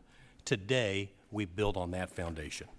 The Farm, Food, and National Security Act focuses on the next set of challenges facing rural America. This bill expands access to credit, giving producers more options to invest for the future, including provisions from the Investing in Rural America Act, legislation I co-sponsor to ensure capital flows to the communities that need it most. It strengthens rural development programs, lowers energy costs, promotes innovation in biofuels, supports broadband expansion, protects rural health care access, and invests in water infrastructure. When rural America thrives, the rest of the country does as well. And this legislation provides and support our communities have asked for and needed for years. I'm also proud that this farm bill will build upon legislation I introduced and work done by the Trump administration to permanently move the Food for Peace program to USDA, its rightful home, to ensure it prioritizes American-grown commodities and remains focused on its original intent. Food for Peace was born in Kansas from generous farmers who believed they could use their excess crops for global good. For decades, it has shipped American-grown commodities to a hungry world while strengthening our national security and supporting producers right here at home. This legislation provides that support needed for programs like Food for Peace and McGovern Dole to deliver life-saving aid, all while increasing accountability for taxpayer dollars and supporting American farmers. This legislation will reduce trade barriers and open new markets for Kansas producers who rely on trade relationships to efficiently sell their commodities to willing buyers. It advances precision agriculture, supports research at our land-grant universities, and promotes voluntary, locally led conservation programs like EQIP and CRP without adding unnecessary and needless regulations. President Eisenhower, who hailed from the Big First District of Kansas, used to say, quote, "Farming looks mighty easy when your plow is a pencil and you're 1,000 miles from a cornfield." Too often, federal policy is written far from realities of rural America by bureaucrats with little knowledge of our farmers' day-to-day lives. This committee has vowed to do the opposite. We have listened to producers on the ground, taken their feedback seriously, and provided certainty without getting in their way. That is what this farm bill is all about. The world does not wait for Congress. Our global competitors are not slowing down. Rural communities are counting on us. Today, we have the opportunity to strengthen national security, invest in rural America, and ensure the next generation of farmers and ranchers can continue to feed, fuel, and clothe the world. It is time to take that opportunity and make it a reality. I've been on the floor of the House of Representatives 34 times as part of my Farm Bill Impact Series to argue for a fiscally conservative 5-year farm bill that delivers certainty without over-expanding the scope of government. I'm proud to see that priority becoming reality. I'll be voting for the Farm, Food, and National Security Act of 2026, and I look forward to advancing this legislation for the farmers, ranchers, and rural communities in Kansas and that we all represent. Thank you, Mr. Chairman. I yield back. Gentleman yields. Now please recognize the gentlelady from Oregon, Congresswoman Salinas, for 5 minutes. Thank you, Chairman Thompson and Ranking Member Craig. The people of Oregon's 6th District sent me here to represent their interests and needs, and since I first arrived to Congress in 2023, I've consistently advocated for the economic and safety net priorities of Oregonians. Despite some positive provisions for Oregonians in this Farm Bill reauthorization, when taken as a whole, this bill is unacceptable. It fails to meet the needs of Oregonians and should in no way be considered a bipartisan compromise. My district is home to a wealth of agricultural diversity, from Christmas trees to hazelnuts and, of course, our world-famous Willamette Valley wine grapes. I have fought to ensure all our producers' needs, including specialty crop growers, are prioritized in the Farm Bill. I'm pleased to see the text establishes a Specialty Crop Advisory Committee and creates a framework for future specialty crop disaster assistance. As ranking member of the Forestry Subcommittee and representing a state that boasts 30 million acres of some of the world's most productive forests, I've made it my goal to invest in our wildland firefighting workforce, timber industry, and forest recreation research and management priorities. As such, I'm grateful that the chairman's proposal includes parts of my bill, the Timber Innovation for Building Rural Communities Act, which would reduce the match requirement for the Wood Innovation Grant Program by nearly half and establish a platform for measuring and tracking carbon emissions, sequestration, and storage of wood products. Even with some of these welcome additions to the Farm Bill, they do not make up for all the ways this bill is lacking. To start, my home state of Oregon is nearly 50% forested. With that comes the reality of forest fires, which are increasingly frequent and more devastating. Despite this reality, the Farm Bill would actually turn back the clock on the best practice wildfire mitigation strategies by requiring the Forest Service to suppress fires within 24 hours under what is known as the 10 a.m. policy. This practice is so outdated that our own government Forest Service website calls the 10 a.m. policy in quotes, a strategy of the past that unfortunately helped create the wildfire crisis of today. Instead of bolstering our wildland firefighting workforce through this Farm Bill, we are instead making the job of firefighters more difficult through outdated and rejected fire science policy. On top of endangering our firefighters with illogical mandates, this administration has also cut 4,000 workers from the Forest Service and has gone as far as greenlighting detentions on firefighters by ICE. This past August, my constituent, who is here legally on a U visa, was arrested at a fire camp during an active fire on the Olympic Peninsula. Tell me what message this sends to our firefighters about how much we value the life-saving work they do on our behalf. Across the board, families and farmers are struggling to make ends meet, and this bill does little to nothing to make up for the harm caused to farmers from the Trump administration's hostile trade policies and the harm caused to families when this committee slashed nearly $200 billion from SNAP last year. I recognize this Farm Bill is repurposing dollars from the One Big Beautiful Bill Act to fund market access and foreign market development programs, but the impact of that funding is blunted by the tariffs that have led to nearly $44 billion in agricultural trade deficit and skyrocketing input costs. Let's not forget that the funding for these programs was off the backs of millions of people who would be kicked off their SNAP benefits at a time when grocery prices are only skyrocketing. In fact, these cuts to SNAP will cause nearly 800,000 Oregonians to lose their food benefits. Of these Oregonians, 1 in 4 are children and 1 in 8 are seniors. In less than a year, every state will also be required to pick up double the cost of administering the SNAP program. In Oregon, that's $80 million the state is expected to absorb. As ranking member of the Horticulture Subcommittee, I have consistently said that specialty crops have been left behind for too long. The majority's Farm Bill does not do nearly enough for the specialty crop growers in my district. There's no new money for disaster assistance, no enhancements to specialty crop insurance, and nothing to address the headwinds producers are facing from rising input costs and labor difficulties. This bill only perpetuates the status quo, leaving specialty crops behind. And I'm not finished. This bill comes up short in so many other ways. It does not include direct disaster relief for farm workers who keep our food systems running. It does not include summer food delivery for hungry children in rural communities. It does not include my bipartisan and bicameral Domestic Organic Investment Act that would give organic producers tools to increase capacity, modernize their operations, and expand their businesses. I could go on. My colleagues and I in the minority understand that compromises must be made to get a Farm Bill passed. None of us expect to get everything on our wish list. At the very least, we expect good faith engagement and a good faith proposal that matches our commitment to bipartisanship. Instead, we were locked out of this process and only given 5 business days to review the text, consult stakeholders, and prepare for this one-sided hearing. The only reason we ended up with more time to review the bill was because of a blizzard, not bipartisanship. Farmers deserve better. Families deserve better. Thank you, and I yield back. Gentlelady yields back. Now recognize the gentleman from Iowa, Mr. Feenstra, for 5 minutes. Thank you so much, Chairman Thompson, Ranking Member Craig, and the committee staff for all their hard work in bringing this bill before us today. I come from Iowa, where agriculture is the backbone of our economy. I'm proud to represent one of the most productive agricultural states in America, the state that leads the nation in production of pork, eggs, corn, soybeans, and biofuels. Farmers and ranchers across our country feed our families, power our industries, and anchor our communities. Since I came to Congress, I have heard one thing loud and clear.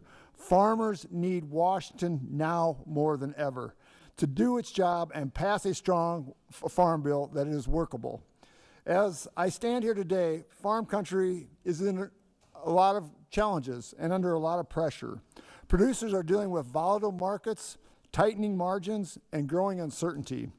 This bill before us builds upon the historic work this committee has done during the Working Families Tax Cut and delivers farmers the tools they need to meet these challenges. This bill includes more than 15 bills that I have sponsored or co-led as a result of the years of listening to the farmers, rural communities, and working families in Iowa. To highlight just a few of these bills, this farm bill includes Farmland Act to keep China away from our farmland. Iowa farmland belongs to the Iowa farmer. It includes the SAFE Act to ensure we strengthen our response to animal disease outbreak while protecting our agricultural markets. It includes the Fridge Act to open new export markets for our producers abroad. And it also includes Prop 12, making sure that we preempt states like California from hurting our hog producers. Today, this legislation expands on investments in rural communities, restores regulatory certainty, and promotes agricultural research and innovation. It also gives American farmers and rural communities the tools they need to feed America and the rest of the world. I didn't come to Congress to leave problems for the next generation. Our producers can't afford more delay. They need Congress to act now. I urge my colleagues on both sides of the aisle to support this bill and deliver certainty, investment, and opportunity that American agriculture deserves. Thank you, and I yield back. Gentleman yields back. Now please recognize for 5 minutes the gentlelady from Hawaii, Ms. Takuda. Thank you, Mr. Chair. Mr. Chair, we always have a choice, and today the choice before this committee is whether we uphold the legacy of the Farm Bill or we weaken it. For generations, Congress understood something fundamental. Feeding families and supporting farmers are not competing priorities. They are inseparable. The Farm Bill has endured because lawmakers on both sides of this dais recognize that agriculture policy and nutrition policy rise and fall together. Farmers need customers, families need food, and when we invest in both, America is stronger. That is a tradition we inherited, and it is a standard this bill must meet. As the only member of Hawaii's congressional delegation serving on one of Congress's agricultural committees, I come to this markup carrying the voices of communities where the connection between agriculture and hunger are impossible to ignore. In the weeks leading up to today, I traveled across every county in Hawaii holding Farm Bill listening sessions. I met with farmers facing skyrocketing costs and shrinking margins, ranchers worried about shipping expenses and market instability, indigenous producers working to sustain traditional crops central to our culture and food security. Their message to me was clear. Farmers are struggling to stay afloat. Ranchers are thinking about selling off their cattle and closing their businesses. Families are struggling to afford groceries, and hunger is growing, whether Washington chooses to acknowledge it or not. At the same time, unnecessary tariffs imposed by this administration have added pressure on both ends of the food system.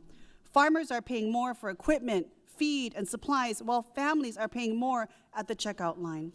These policies squeeze producers and consumers alike, making an already difficult moment worse. This is the reality in which this Farm Bill is being written. So let's be honest about what this bill does and what it also fails to do. Completely disregarding egregious cuts to SNAP does not mean hunger has suddenly disappeared. Eliminating food insecurity statistics does not mean families are suddenly food secure. Ignoring the problem does not solve it. It simply leaves struggling Americans hungry in the shadows.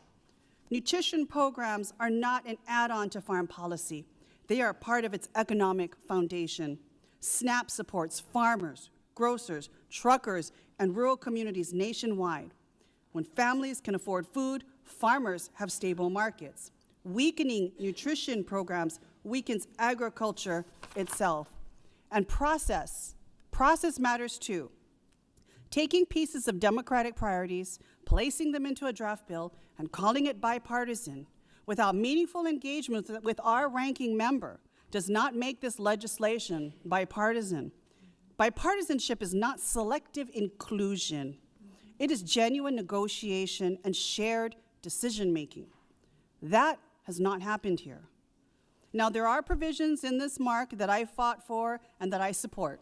The Tropical Plant Health Initiative provides long overdue recognition for crops vital to Hawaii and other tropical regions. Reauthorizing Native Hawaiian and Alaska Native Serving Institution grants strengthens indigenous producers and agriculture education. Expanding rural hospital technical assistance recognizes that food security and community health go hand in hand.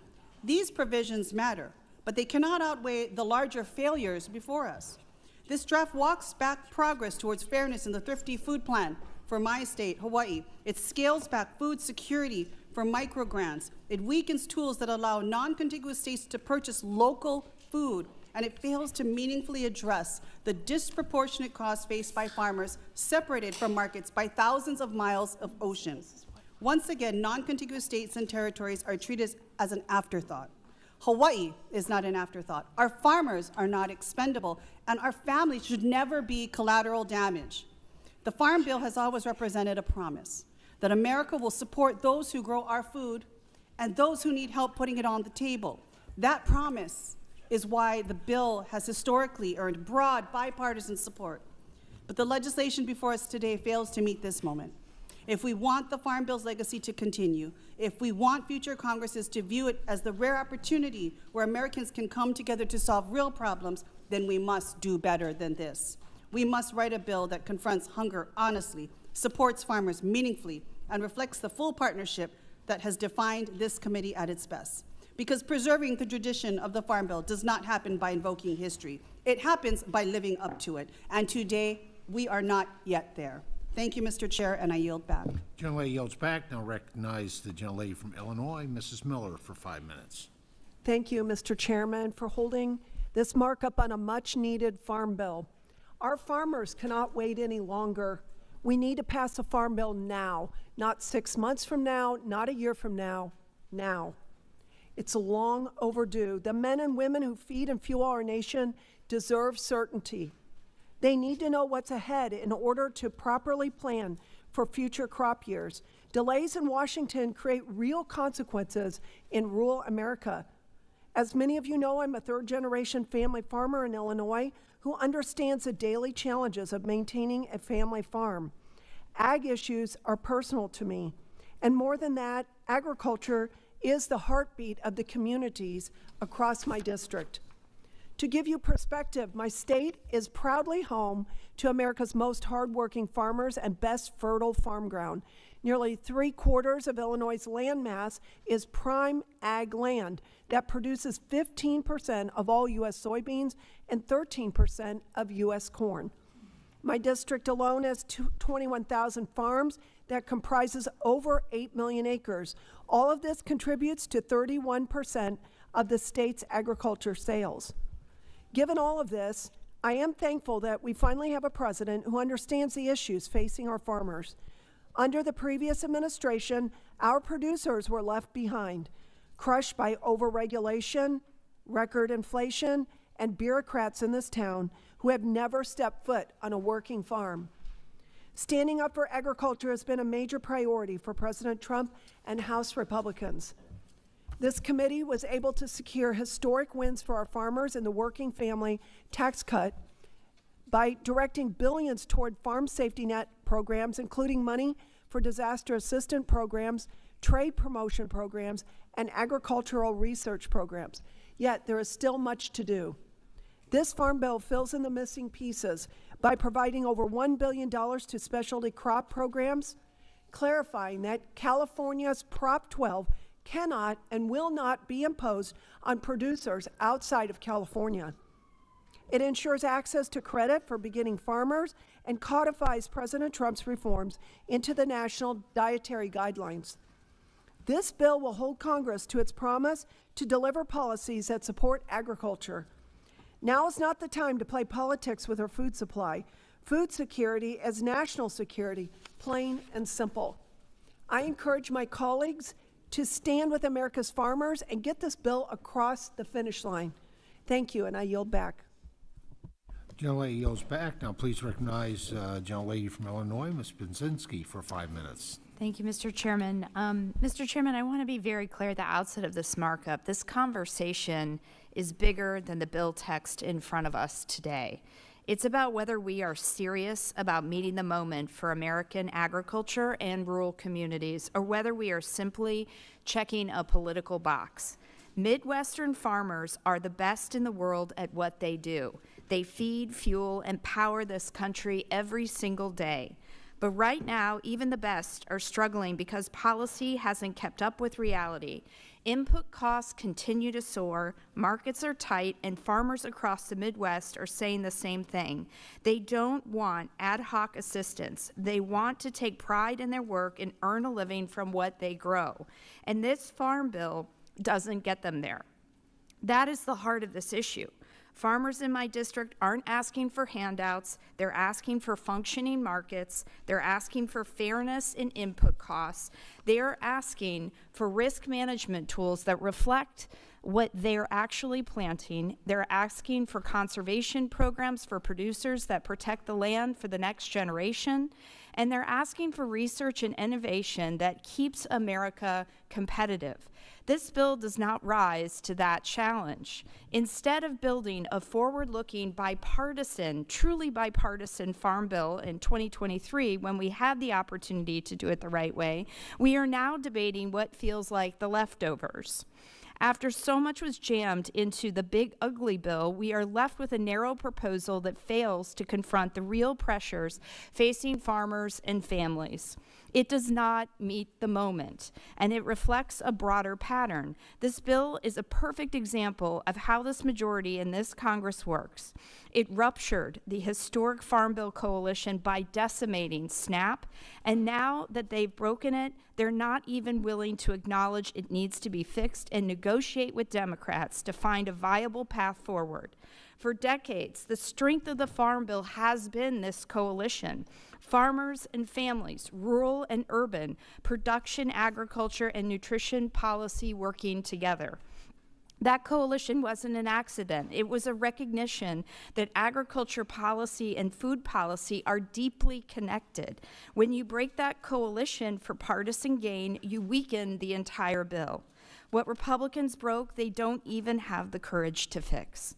And we've seen this partisan divide play out in real time. Nationwide, year-round E15 is a perfect example of this. We walked right up to the finish line with bipartisan support with a common-sense solution that would expand markets, lower fuel costs, and strengthen rural economies. Instead of getting it done, leadership chose to punt. That's not governing, that's avoiding hard choices. Meanwhile, farmers are still dealing with fertilizer price volatility. They're still dealing with seed and chemical costs that are far higher than where they were just a few years ago. They're still facing unpredictable export markets, and rural communities are still waiting for meaningful investment.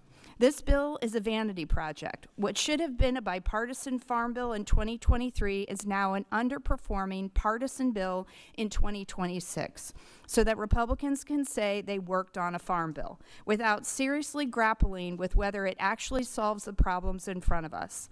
I believe very deeply in a farm bill. I believe in what it represents: stability, partnership, and a long-term commitment to rural America. But that means we have to be honest when we're falling short. While this Farm Bill misses the mark on helping our communities, we still have a chance to get it right. If this committee is serious, truly serious about delivering for farmers, rural communities, and families, then now is the time to roll up our sleeves and fix these glaring issues. That means negotiating, that means listening, that means putting politics aside and building something durable. The farmers in my district don't want sound bites. They don't want performative votes. They want policy that works, and they deserve nothing less. Thank you, Mr. Chairman, and I yield back. General Chair yields back. Now recognize the gentleman from Minnesota, Mr. Fenseth, for 5 minutes. Thank you, Mr. Chairman. I first want to thank you and your staff for the leadership in creating and crafting this strong bipartisan farm bill that is written by farmers and for farmers, by rural communities and for rural communities, not by D.C. for D.C. And it builds upon our accomplishments in H.R. 1. As a fourth-generation farmer raising the fifth generation, I know firsthand that the farm economy and farmers across southern Minnesota have faced compounding challenges over the past several years, including decreased commodity prices, bad trade deals or no trade deals, increased input costs, and the trade disruptions. The agriculture title of the Working Families Tax Cut made the most significant investment in the farm safety net since the 2002 Farm Bill. Boosted conservation funding, doubled funding for trade and market access programs, made crop insurance farmers' #1 risk management tool more affordable. The legislation before us today builds upon those successes, and it reflects the bipartisan priorities of farmers in southern Minnesota and across the country. I was pleased to see the bill include several pieces of legislation I introduced to ensure farmers and rural communities have access to the credit necessary to succeed, including the PACE Act, which I introduced with Ranking Member Craig, to modernize FSA loan limits and ensure farmers, especially beginning farmers, have access to the financing they need to maintain and improve their operations. Rural communities across southern Minnesota rely on partnerships between the farm credit system and local lenders to build and improve essential facilities like rural hospitals. The Investing in Rural America Act, legislation I worked on with Congressman Davis, was included in this bill and will ensure rural America has access to the capital it needs to remain the best places to live, work, and play for generations to come. Moreover, I was honored to work with Congressman Gray to introduce the USDA Express Loan Act, legislation that will cut red tape and enable timelier, more efficient credit approval and delivery. I commend the chairman for his focus on the importance of food and farm security to our national security throughout this bill. This bill also doubles funding for MAP and FMD, critical tools for expanding international markets for American agriculture. In southern Minnesota, with over 3,000 pig farms, our producers use the best animal care standards in the world. If not addressed, California's Prop 12 will continue to cause significant harm to small and medium-sized producers, and it will increase market concentration. Our legislation will protect the producers I represent from other states' use of political science to mandate wrong-headed production standards. I look forward to working with members of the minority party who are focused on passing a bipartisan farm bill because it's the right thing to do for farmers in rural America, not focused on running for a higher political office and a job promotion. As we begin this process, let me be clear, this legislation delivers for farmers and rural communities in the state of Minnesota. With me today, I have letters and statements of support from farmer-led organizations from across Minnesota, including the Minnesota Farm Bureau, the corn growers, Minnesota soybean growers, pork producers, turkey growers, cattlemen's, and the Midwest Dairy Coalition. I even have a letter of support from the Midwest Council on Agriculture, which is led by the Democrat former Ag Chair, Colin Peterson. Every American is affected by the Farm Bill, and this legislation responsibly addresses their needs across all 12 titles. I look forward to the markup before us today, and I encourage my colleagues to find it in themselves to rip the D and the R off our sweaters and stand shoulder to shoulder to bring this bipartisan product across the finish line for farm country and every American across this country. Thank you again, Mr. Chairman, and I yield back. Gentleman yields back. Now please recognize the gentleman from Illinois, Mr. Sorensen, for 5 minutes. Thank you, Mr. Chairman. 649 days. The majority had 649 days to invite us to the table, to work together, to effectively respond to a farm economy that no longer resembles the one that we had the last time that this bill was before us. And I'm thankful that I've always had farmers and ag stakeholders by my side. In 2023, they helped me get to a yes because the majority worked with me on the important things that I needed to provide for the people in my district. But this is different today because farm bankruptcies went up 46% just in the last year alone. Input prices are at levels never seen before, and American farmers are losing billions because of a global trade war. And today, their voices are not being heard by this committee. And no matter what your politics are, the statistics don't lie. Fewer than half of farms today will be profitable this year. Instead of creating good policy, the administration doubled down on trickle-down economics that give tax cuts to the ultra-wealthy in the hopes that something will trickle down to middle America. You may be surprised to learn that the #1 driver of the economy in Illinois is not what happens in Cook County, it's what happens in Carroll County and Fulton County and McDonough County. It's agriculture. It's why I'm so proud to be one of 5 members of this committee and sitting next to my sister from downstate Illinois, Congresswoman Budzinski. We have 5 fighters from Illinois in this committee that we fight for hardworking, humble people who just want an honest and fulfilling life. People like Tom Muller, a corn and bean farmer from Taylor Ridge, who's been farming for more than a half a century. He told me that the cost of fertilizer and seed has skyrocketed, but the sale price for his crops have plummeted. Export markets continue to shrink, and access to conservation and research is out of reach, and he fears for farmers like him who will go out of business. Down the road in Illinois City, Phil Forer, he is also feeling the pinch. His costs aren't just unaffordable at the gas pump and at the grocery store. He's now paying through the roof for nitrogen and phosphorus and needs policy that will expand the market for what he grows. He's a big supporter, as I am, of year-round E15, and he doesn't want a handout. I listened to my local farmers just today, and they understand that this is not a perfect bill, but I say, why can't it be a perfect bill? I fought for years for better crop insurance and appreciate the expanded loan caps for producers that's in this bill, but why aren't we restoring and expanding domestic markets by providing mandatory funding for local food procurement or allowing year-round E15? Instead of finding solutions here, we're just shoving an incredible burden onto the states to ensure our vulnerable neighbors can eat.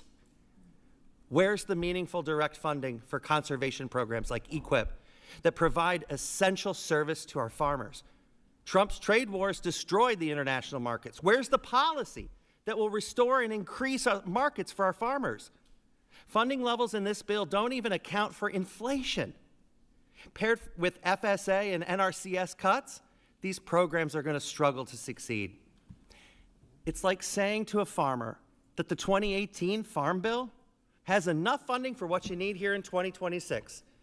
It only gives the illusion of certainty, and it certainly will not be enough as this Farm Bill ages 5 years. Our farmers and agribusiness should not have to accept just the minimum. 64,000 families in my district have to find food through SNAP. The folks at the Save-A-Lot on West State Street in Rockford tell me that if people lose their SNAP, they may not be able to stay in business. They're going to create a food desert in the area. Additionally, our farmers are going to lose $30 billion in SNAP revenue. Our farmers and our farm towns deserve better. This markup gives us a chance to amend the bill and save farmers from losing their livelihood. Let's include the amendments that will do real good, not a second-rate, lackluster hope that something will trickle down to middle America or a struggling parent. We have to provide investments to revive our food systems, restore and strengthen domestic markets, and make agriculture of America the force to be reckoned with around the world.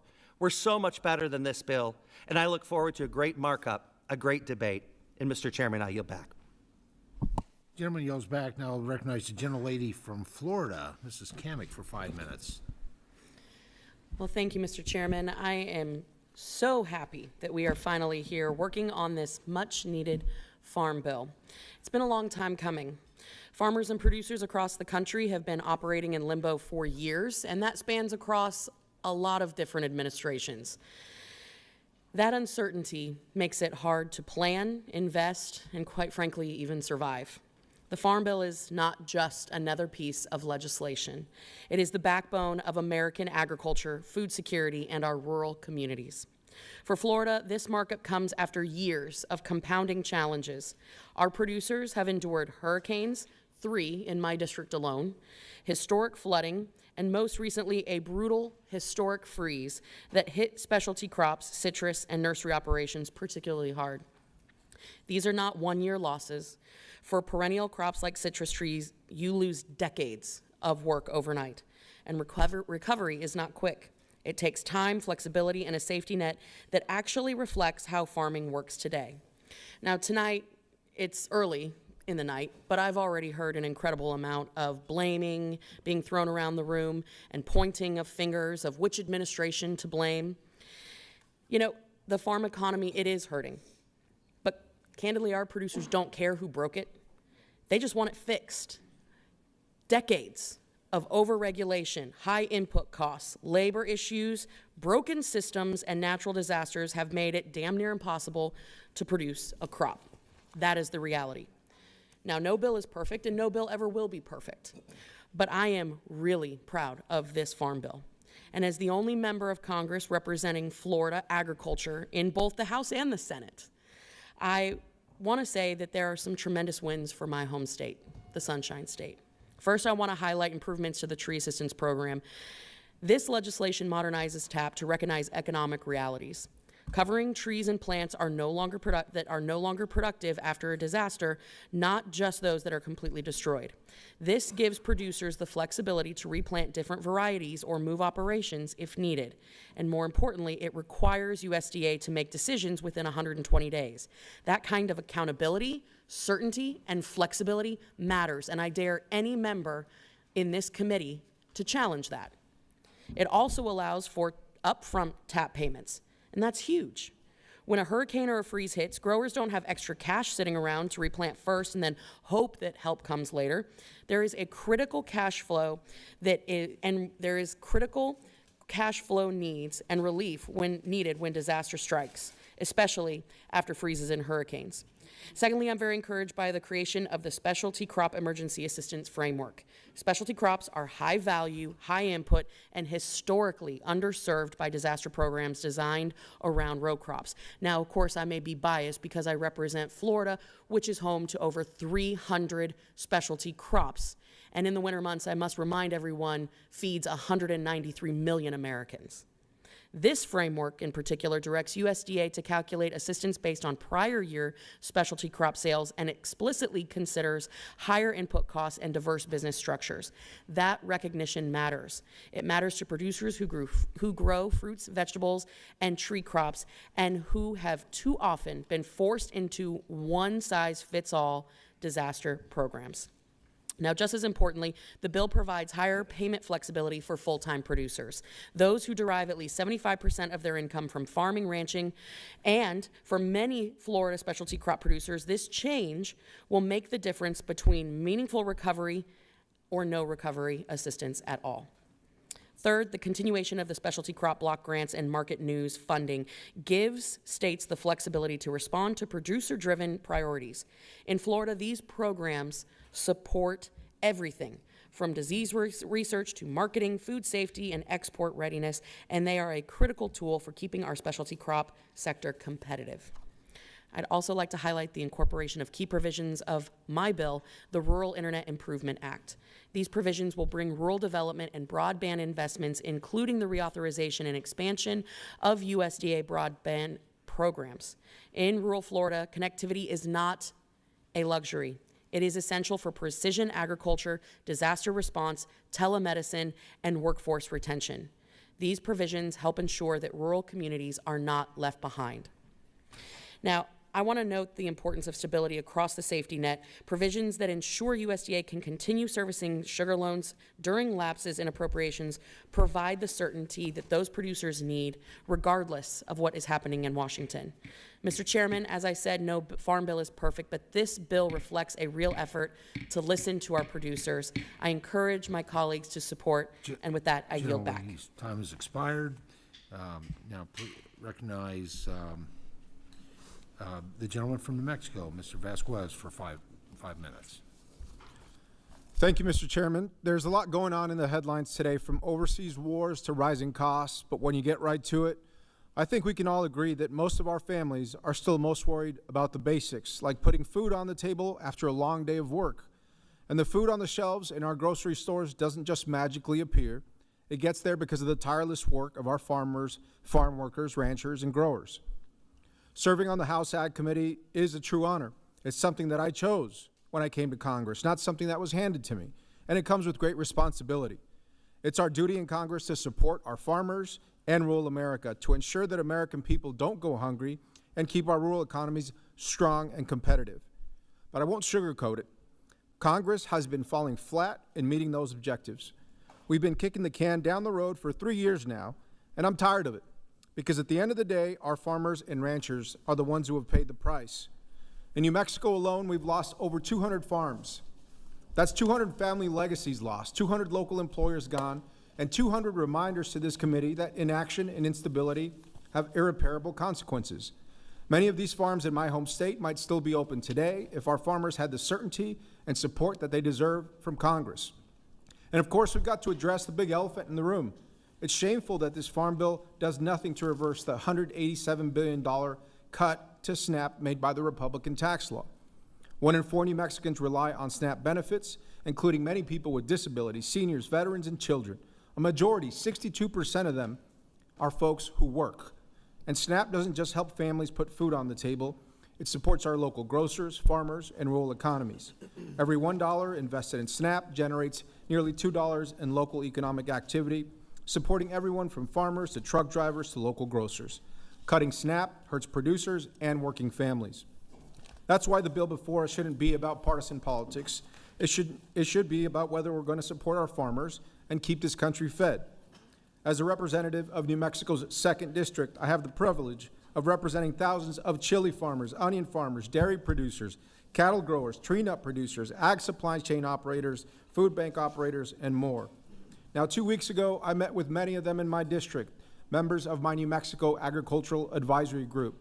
And the concerns I heard from them are the concerns that I'll be raising in this room over the coming days. We've got to step up and get the job done for our farmers and the hardworking American people who rely on food assistance. That's going to take compromise. It's going to take listening. It's going to take open-mindedness from everyone in this room. Now, I'm proud to have worked across the aisle with our chairman, with the ranking member, and many of you to secure critical bipartisan wins for our producers and constituents. And I have faith that we can do the same in this farm bill.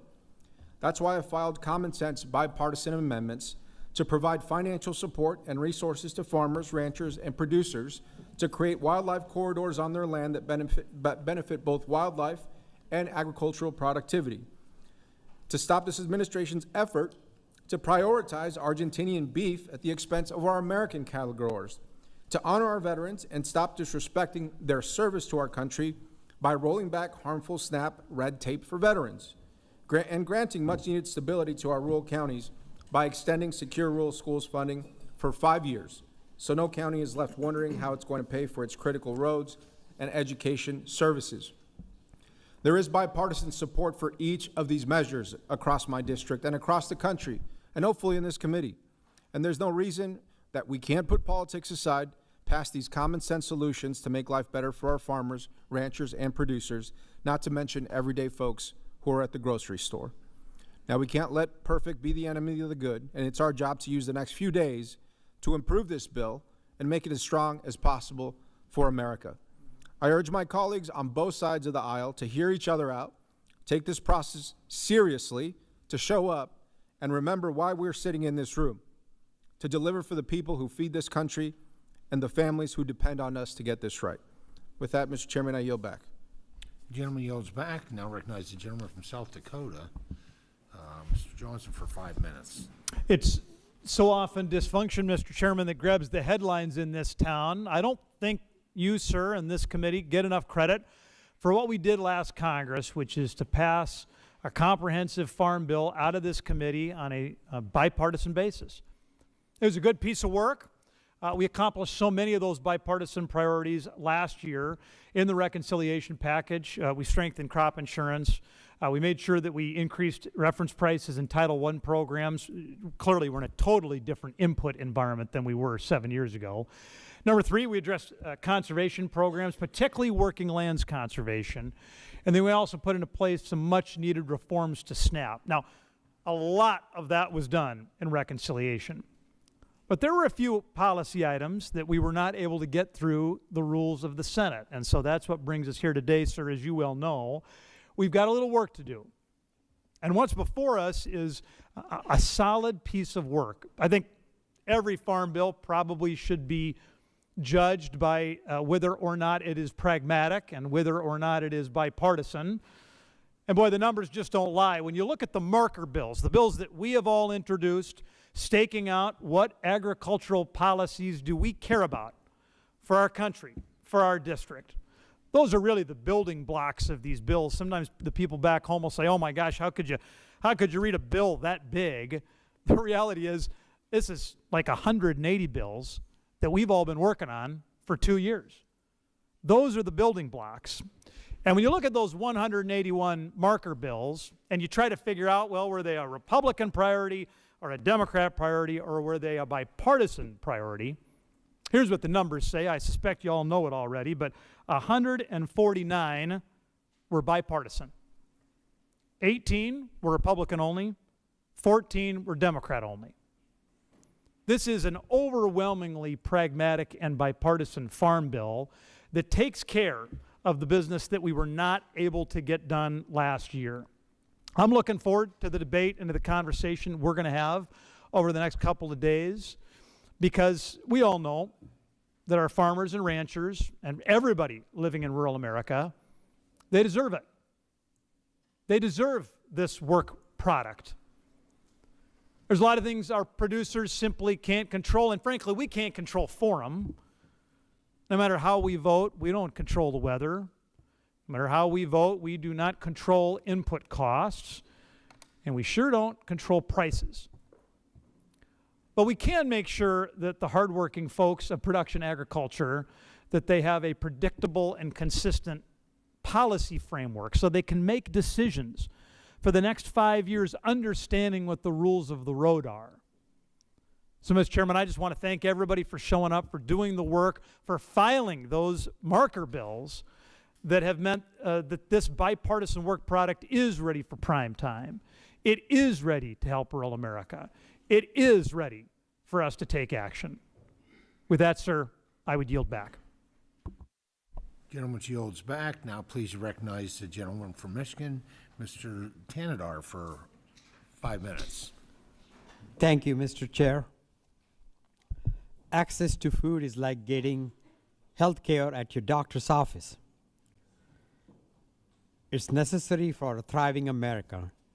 But at a time when everyone is struggling with the cost of living, Donald Trump and Republicans took away $187 billion in food assistance away from the American people, making it much harder for the 42 million people who rely on SNAP to keep their American dream alive. These cruel cuts have also damaged the bipartisan coalition that has always been key to getting a farm bill passed. Investing in food assistance isn't just the right thing to do. It also grows the American economy. For every dollar invested in food assistance, nearly $2 in economic activity is created. Additionally, SNAP supports nearly 400,000 jobs in trucking, manufacturing, warehousing, and on farms. Every agricultural group benefits from SNAP, and a strong nutritional title has been the consistent key to getting farm bills passed. But instead of trying to rebuild this coalition, This flawed farm bill doubles down on the big ugly bill's failures. It doesn't restore any SNAP cuts. It doesn't invest in the food banks overwhelmed by those struggling to afford groceries in the Trump economy. It ignores the bipartisan group of governors that asked Republicans to delay the big ugly bill's SNAP cost shifts because they threaten to destroy the entire program. You can't slash nutrition programs, ignore the tens of millions of Americans struggling to afford food, and call it governing. Despite what my friends across the aisle may say about the legislation, a farm bill that makes no effort to undo the largest cut to food assistance in American history doesn't meet the moment. A farm bill that does nothing to help farmers being crushed by Trump's reckless tariff strategy doesn't meet the moment. And a bill that provides no emergency assistance to farmers on the brink of losing their farms fails to meet the moment. While Republicans had the opportunity to work together in a bipartisan way and deliver for our farmers and families, they chose loyalty to Trump instead. My district has the fourth highest SNAP participation rate in the country. As someone who grew up struggling with food insecurity, frequently unaware of where my next meal would come from, I know the pain recent Republican food assistance policies have caused them.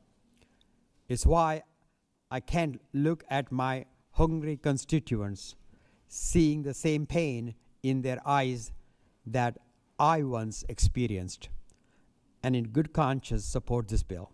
I urge a no vote on this farm bill. Thank you, and I yield back the balance of my time. Gentleman yields back. Now recognize the gentleman from Tennessee, Mr. Rose, for 5 minutes. Thank you, Mr. Chairman and Ranking Member Craig, for holding this markup. I would like to express strong support for the Farm, Food, and National Security Act of 2026. This bill is about keeping America fed, secure, and strong by standing with the men and women who feed and fuel this country. At a time when input costs are at record highs, commodity prices are at painful lows, and many producers are wondering if they can afford to put a crop in the ground, Congress must act. It is time to provide farmers with the legislative certainty they deserve by passing a long overdue farm bill. Since the 2018 Farm Bill expired in 2023, farmers have been forced to rely on short-term extensions of outdated policies that only deepen the challenges facing the farm economy. Last year, this committee secured major victories for agriculture through the One Big Beautiful Bill Act, but our work is far from finished. Without passage of a new farm bill, we risk letting vital programs and policies lapse at a time when producers cannot afford further uncertainty. The Farm, Food, and National Security Act of 2026 builds on the successes of H.R. 1 by further strengthening the farm safety net, enhancing conservation programs, and supporting critical enhancements to the agricultural research and extension complex. The Farm, Food, and National Security Act contains a number of bipartisan wins that will strengthen our rural communities by supporting rural hospitals, businesses, water infrastructure, and broadband, restoring regulatory certainty by addressing issues like Proposition 12, implementing science-based policies by promoting agricultural innovation and protecting essential crop inputs, increasing access to capital for new and beginning farmers, and prioritizing American farmers on a global scale by furthering trade expansion and promotion programs. However, this bill is not just a win for farmers and rural communities. It is a win for all taxpayers. The Farm, Food, and National Security Act eliminates fraud by transferring Food for Peace to the USDA, holding the USDA and states accountable for SNAP errors, and taking additional common sense steps to streamline programs and improve financial integrity, all without increasing federal spending. Additionally, this bill promotes policies that will increase long-term affordability, strengthen our food supply, and lower everyday costs for all American families. By making necessary supply chain improvements, promoting efficient new technologies, and expanding reasonable access to capital, this bill prevents price spikes before they happen to keep everyday essentials more affordable. With resounding industry support, this must-pass legislation delivers improvements that benefit farms, rural communities, and every American family. I urge my colleagues to stand with America's farmers and rural communities to support the Farm Food and National Security Act of 2026. With that, Mr. Chairman, I yield back. Gentleman yields back. Now please recognize the gentlelady from Michigan, Ms. McDonald-Rivet, for 5 minutes. Thank you, Mr. Chairman and Ranking Member Craig.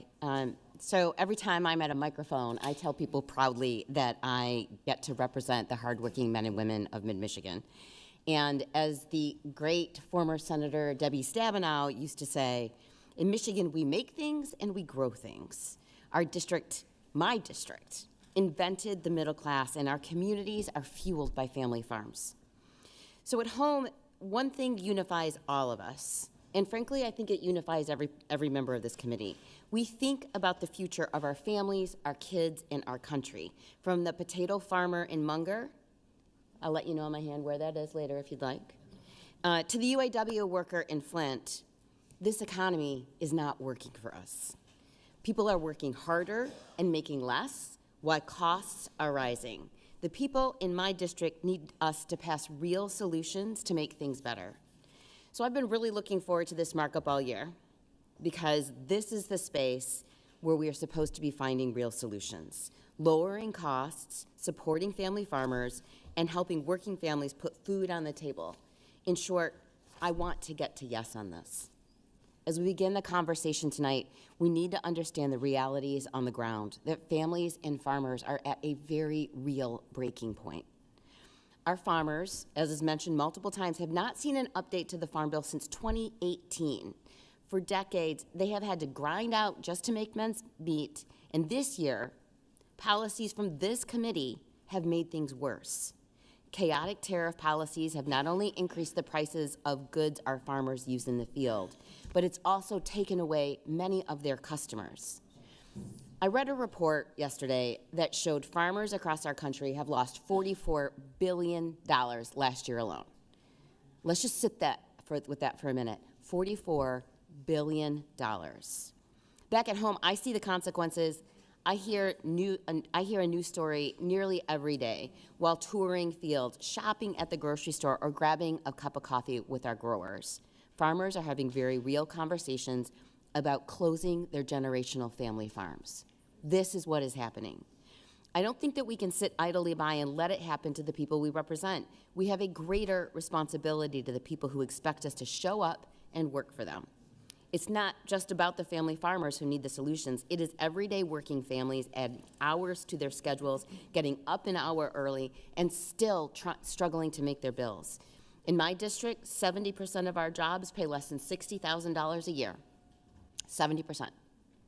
And with the costs they face, from healthcare to groceries, and especially now, gasoline, all of them are up, and it makes it impossible to get by. And I do have to talk about this. Instead of helping, this committee made things worse by cutting $200 billion from SNAP and food assistance in H.R. 1. And yes, as someone who 2 years ago was an appropriator that helped craft a state budget, I can tell you that our state cannot afford the costs that this committee has forced on them. Strong state economies will buckle under these costs. Bipartisan governors have asked for a relief in the state provisions. I do remember when we did that, I remember asking this very room, what is the percentage of hungry children that we are willing to tolerate? Well, if you want to come to mid-Michigan, you will meet more than 150,000 people who rely on these benefits for their food, and the cuts in this committee are making things harder. I've seen food bank lines run out of food before they get through the lines of people who showed up asking for help. We need to do much, much better. So today, as we sit down to shape the future of our nation's agricultural policy, I carry with me this reality of the farmers and families who sent me here to represent them. And I'm determined to get things done for them. Big things we in this room can do for them. We can fix SNAP cuts, and we can rein in dangerous tariff strategy that is crushing farmers and families. I do want to say that looking at the text in front of us, there are a lot of pieces in here that really will help. Disaster relief will provide much-needed stability for growers in mid-Michigan. We grow a ton of specialty crops: potatoes, dry beans, cherries, pickles. Growers will see a meaningful change to the level playing field for their crop insurance, giving them much-needed certainty. This bill updates loan limits and supports rural and development, and I have worked with Rep. Fenstra to prevent foreign entities from snapping up our farmland. Make no mistake, things are hard, and we need solutions for the moment.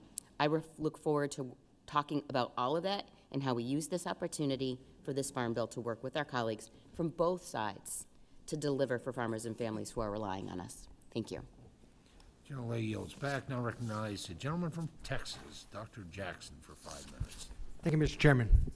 Mr. Chairman, I would like to thank you for the incredible work you and your staff have done to bring this Farm Bill together. I would also like to commend you for your leadership during the reconciliation process, which delivered historic investments for production agriculture in the One Big Beautiful Bill. The number one issue I heard from producers in Texas' 13th Congressional District was the need to strengthen the farm safety net. Through the One Big Beautiful Bill, House Republicans were able to update price loss coverage reference process, enhance the agricultural risk coverage program, and make higher levels of crop insurance coverage more affordable for all. These provisions are providing essential risk management tools for farmers facing persistently high input costs and declining commodity prices. I was also proud to have secured essential funding for USDA's animal health programs in H.R. 1, ensuring America's livestock producers are prepared to combat foreign animal disease outbreaks like foot and mouth disease, African swine fever, and the New World screwworm. While the One Big Beautiful Bill delivered historic wins for production agriculture, this Farm Bill expands on those successes, securing greater access to credit for producers, enhancing working land conservation programs, and increasing investments in rural America. I would also like to highlight some of the initiatives I led that were included in this legislation. One of my biggest priorities included in my Agricultural Infrastructure Stability Act, which will provide critical risk management for the cotton producers, gins, and co-ops in my district. Persistent droughts and natural disasters have devastated cotton production in Texas in recent years, which has reverberated throughout the entire supply chain, causing many businesses to close or consolidate. This provision directs the Federal Crop Insurance Corporation to develop new crop insurance policy to help cotton producers manage increased risk associated with harvesting crops that would have been failed in the early growing season. Through this insurance policy, we can help ensure additional cotton volumes are harvested and produced, strengthening the downstream supply chain and improving financial stability across the entire cotton industry. This bill also includes my Rural Health Care Technical Assistance Program Act, which codifies and expands an existing USDA program that provides critical technical assistance to rural hospitals and healthcare facilities, helping to improve financial and operational performance.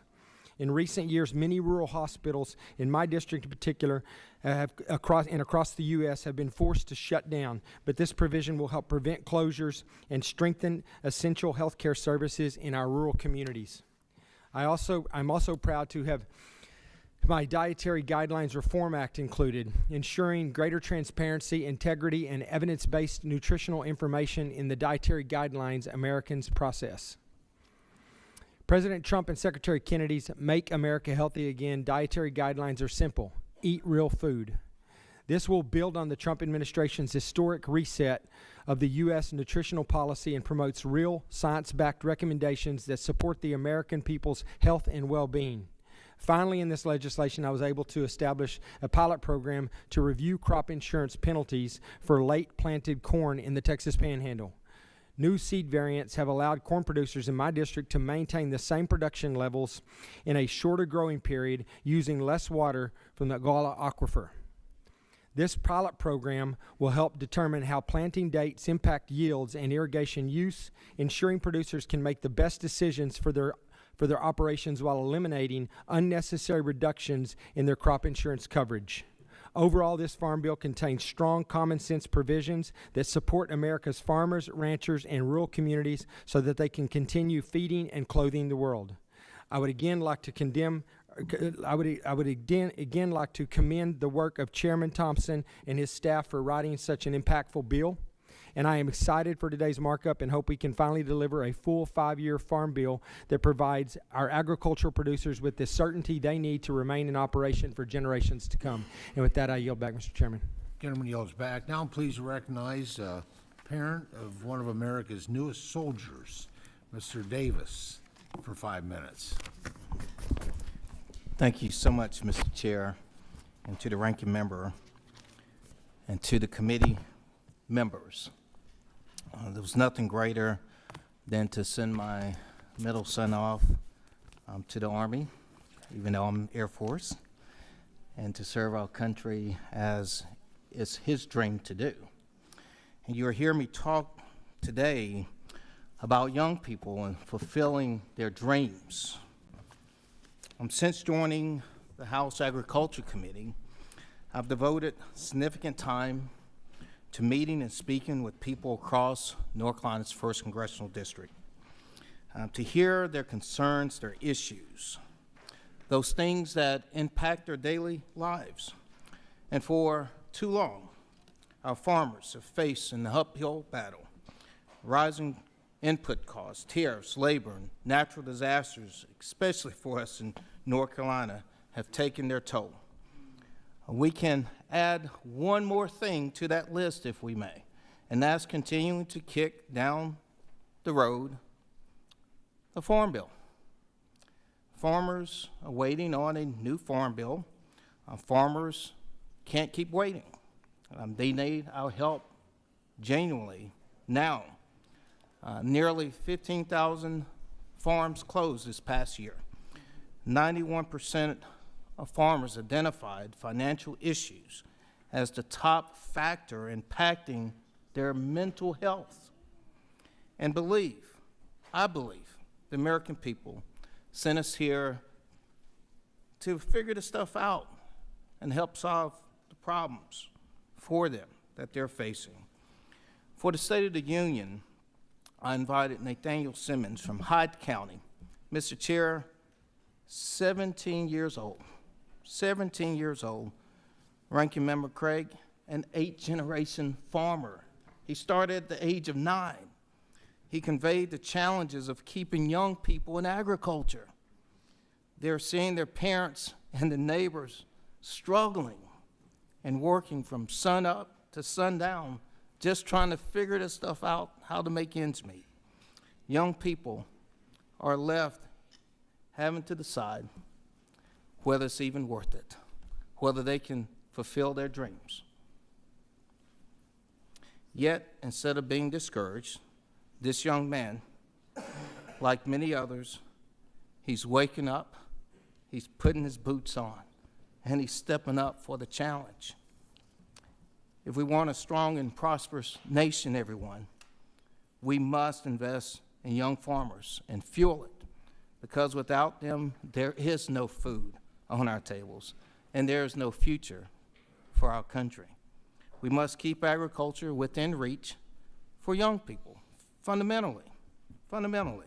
We must allow young farmers to live the American dream right there on their farms.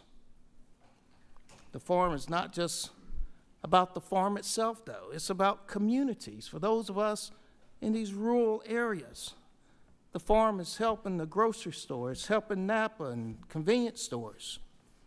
The Farm Bill is not perfect. We know it's not perfect. And I've heard from many stakeholders. We have a ways to go, but to be clear, farmers cannot keep taking it on the chin. So no matter where this bill ends up, I look forward, and this is my commitment, is to the chair, to the ranking member, and to anyone who was sent here by the people to genuinely work on these issues impacting our farm families, consumers, and rural communities. With that, thank you so much, Mr. Chair and our ranking member. Thank the gentleman. He yields back. And I yield back. Now I recognize the gentleman from the great dairy state of Wisconsin, Mr. Van Orden, for 5 Thank you. minutes. Thank you, Mr. Chairman, and thank you, Ranking Member Craig. I'd like to read a quote here. It will not be doubted that with reference either to individual or national welfare, agriculture is of primary importance. In proportion as nations advance in population and other circumstances of maturity, this truth becomes more apparent and renders the cultivation of the soil more and more an object of public patronage. That was written by George Washington in 1796. So when I talk to some of my colleagues who think that we should be going through this process to ensure that we can feed our people, I would remind them that the first president of the United States was an agronomist, and he understood that as we grow as a nation, that we must help our agriculture industry. It's a privilege to be here today to deliver Farm Bill 2.0 for America's farmers and rural communities. Agriculture is the cornerstone of Wisconsin and the backbone of our nation. Wisconsin farmers help keep America fed, and when agriculture succeeds in Wisconsin, rural communities thrive, supply chains stay strong, and families across the country benefit. And that's why it's so important that we get this right.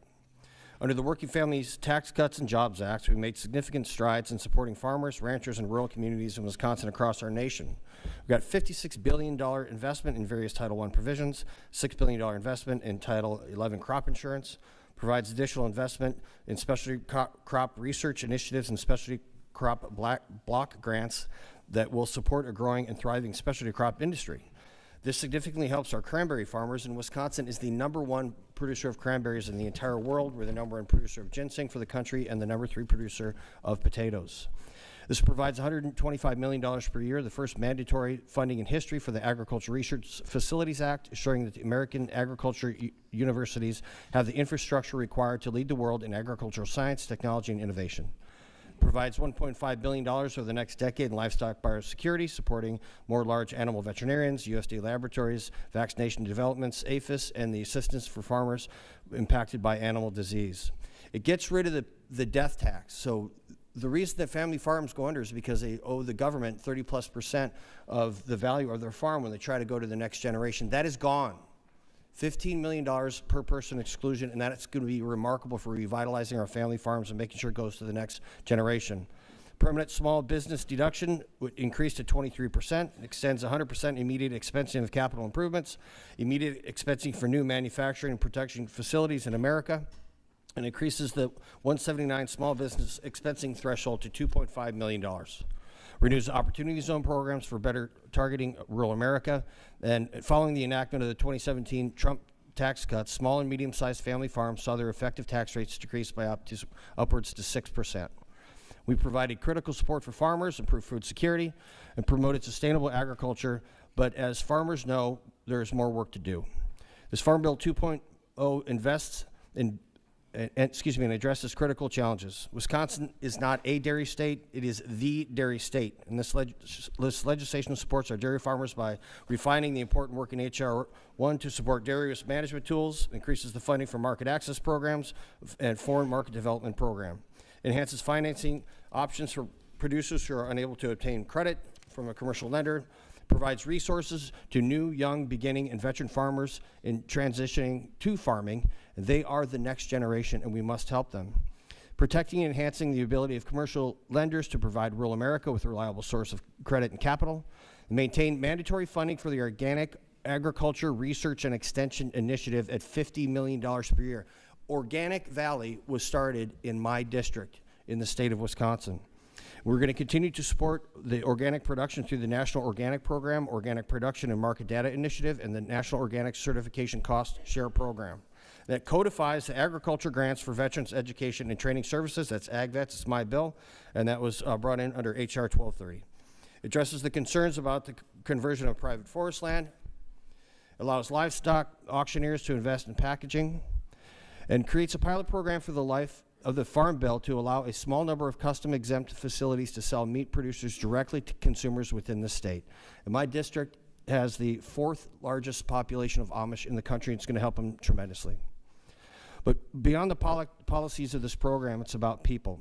It's about the families who rise before dawn to tend their crops and care for their livestock. It's about the communities that depend on the success of their farms to thrive. It's about feeding a hungry child and helping break the scourge that is the endless cycle of recidivism that has created a permanent underclass of formerly incarcerated Americans.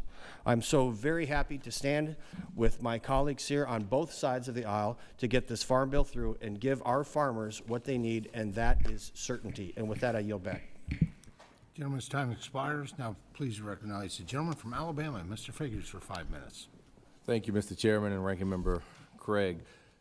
This farm bill process has long been known as one of the most bipartisan acts of Congress, and it's my hope that as we take up the largest and most consequential piece of legislation that this committee produces, that we can live up to that reputation and ensure bipartisanship is truly reflected in this markup.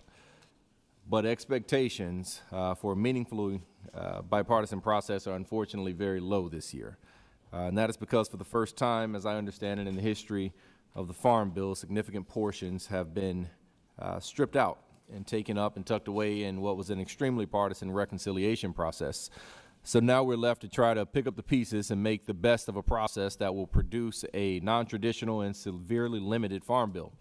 But yet, I remain hopeful and optimistic. I'm just a freshman here in Congress, so I was not around for the farm bill processes over the past several years, but I have hope. I have hope that we can make this bill better than what's been presented by listening and actually implementing some of the ideas that come from this side of the aisle. So with that said, I respectfully ask for careful consideration of the amendments offered today and for good faith participation from members of this committee on both sides of the aisle throughout this markup. You know, I represent a district in Alabama where the individual median income is just about $33,000. That is the reality my constituents live with every single day. In my district, about 1 in 4 households rely on SNAP benefits, and yet we are here today working on a farm bill that has been described as skinny. And that's in part because SNAP in the nutrition title is largely not addressed. It was taken out and gutted during reconciliation, and it is the irony is not lost on me in calling a bill that historically provides food security skinny when this year's bill likely won't provide much food security as it has done in the past. Over $185 billion was cut from the SNAP program that already only supplemented about $6 a day for low-income people to eat. $6 at a time when eggs in Alabama cost about $6 a dozen. It's like this committee has forgotten where food comes from in some of the policies and acts that it has supported in conjunction with this administration. You know, every dollar taken from SNAP was money taken from our farmers. Every dollar taken from SNAP was money taken from our farmers. Every dollar taken from the school lunch program was money taken from our farmers. Every ounce of beef that comes into America from Argentina is money taken away from American farmers. Every increased price due to the tariffs, every market limitation due to the tariff policies is money taken away from our farmers. But there's good news. We have an opportunity to recognize the error of our reconciliation ways and support and restore the support for our farmers and food security for those who need it most. But this bill is not just about one title, as we all know. Titles 1 through 12 all matter. Together they shape the entire landscape of our farm, food, and national security systems. For more than 5 decades, Congress has recognized that the Farm Bill only works when all of its titles work together as part of a single agricultural framework.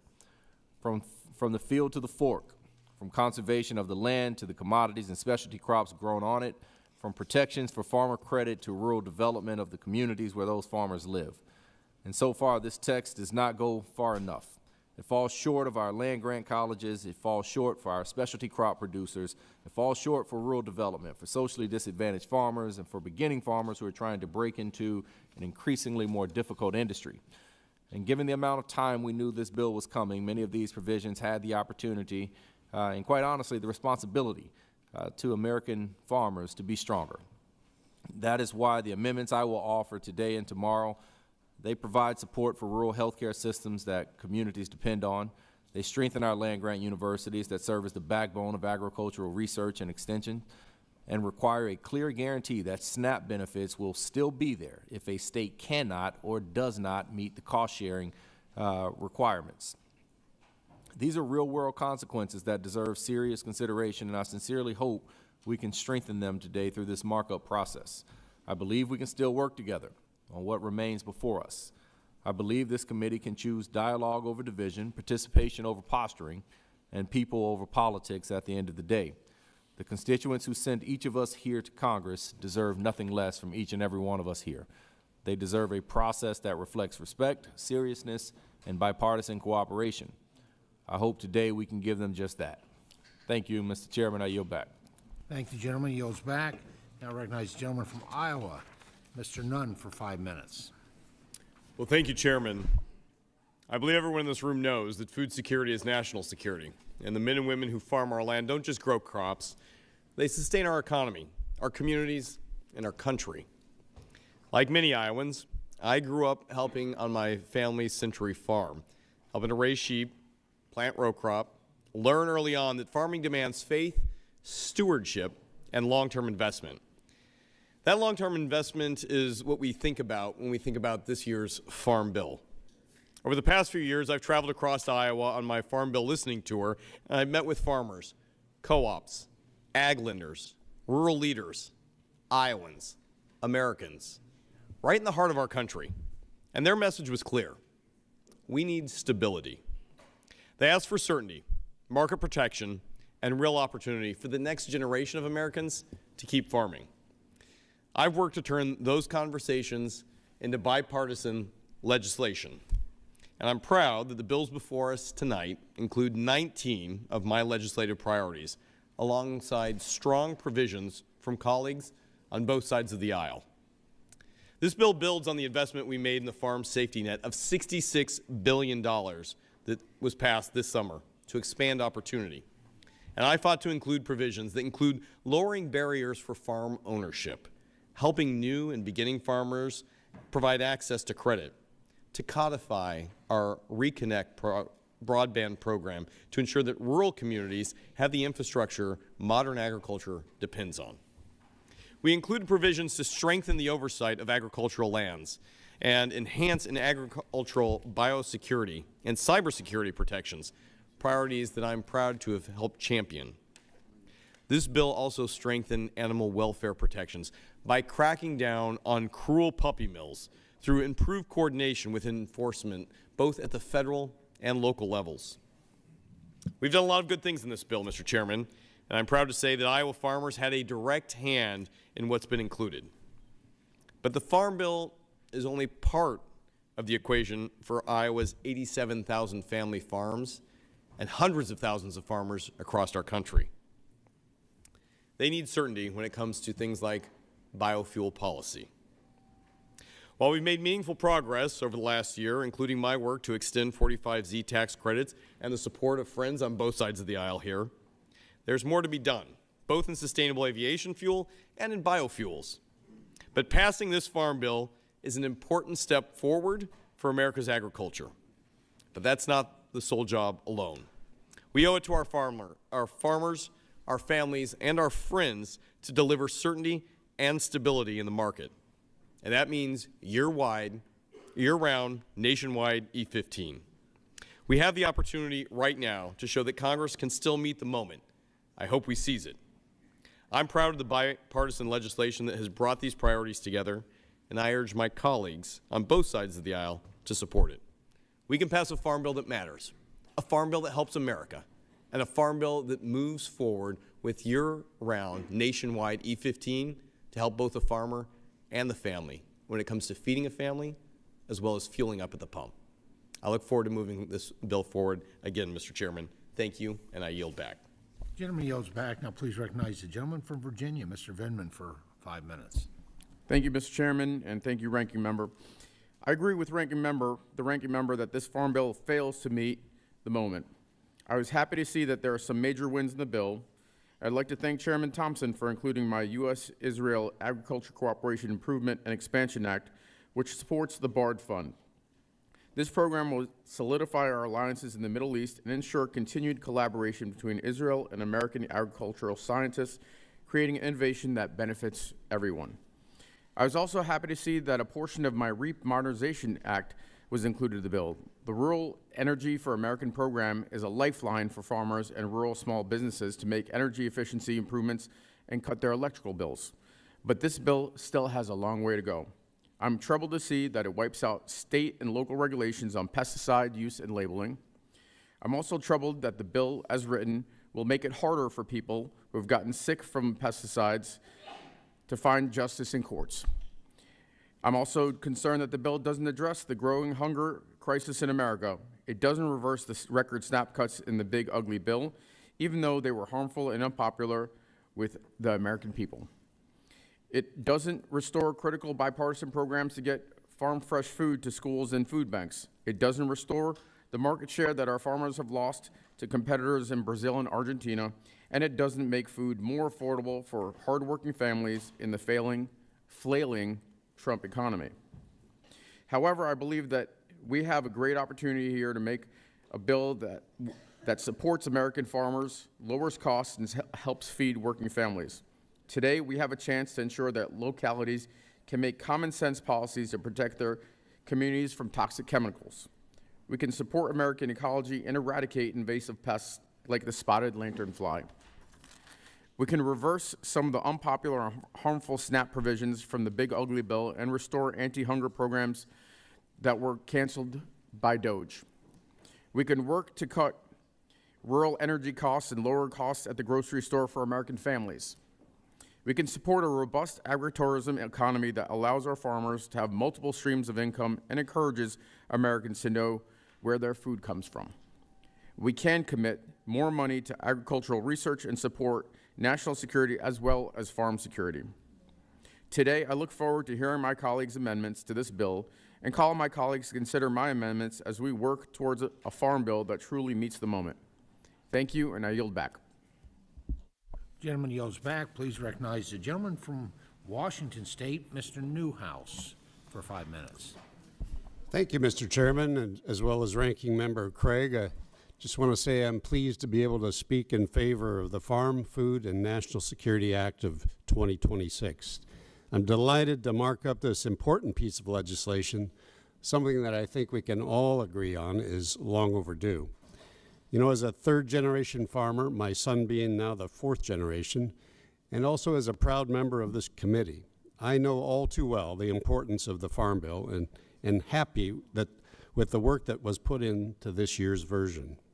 I want to take a few minutes to highlight some of the provisions that I'm most happy to see that will greatly benefit my constituents in Central Washington as well as farmers around the country. For those of you who may not know, Washington is home to over 300 specialty crops. This Farm Bill provides over $1 billion in support for specialty crops in critical areas such as research, market competitiveness, and protection from pests and diseases. It also addresses other issues for the industry, such as waiving the matching funds requirement for the Specialty Crop Research Initiative, making improvements to the Specialty Crop Block Grant Program, and establishing a Specialty Crop Advisory Committee with a member seat on the Federal Crop Insurance Corporation Board. Throughout my years in Congress, I've heard repeatedly of another important matter, which is the need for a standing framework for specialty crop economic and disaster assistance. Specialty crops often must wait months to receive vital assistance, and that's just unacceptable. The bill before us addresses this issue by providing a framework for USDA to use for future disaster and economic assistance for specialty crops. The need for a simplified, consistent framework for specialty crop assistance is long overdue, and I'm glad we are taking action today to address this long-standing issue. Another portion of the legislation that I'm particularly excited about is the trade title. We make significant investments in the Market Access Program and the Foreign Market Development Program, a priority that I have championed for years, as I have the Technical Assistance for Specialty Crops, Emerging Markets, and Priority Trade Funds. Trade promotion and access to new and emerging markets is critical to ensuring the success of farmers in my trade-dependent state of Washington and across the United States. The trade title also includes a provision that transfers the Food for Peace program to the USDA. Food for Peace plays a critical role in preventing starvation in places around the world that need it most, while also providing American farmers additional market opportunities. It makes sense to move this program to USDA and allow a commodity-focused agency to manage and execute the program's mission while ensuring accountability and that funds will be spent responsibly. You know, these are just a handful of the common sense provisions in this bill, and while I'd love to speak about more of them, I'll just end today by urging my colleagues to vote in favor of the Farm, Food, and National Security Act of 2026. I want to thank you, Mr. Chairman, for your many trips around the country to get valuable input and to listen to farmers in so many different states.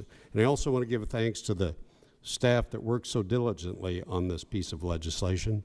It is a product that I truly believe will benefit our nation's farmers, our ranchers, and also our rural communities.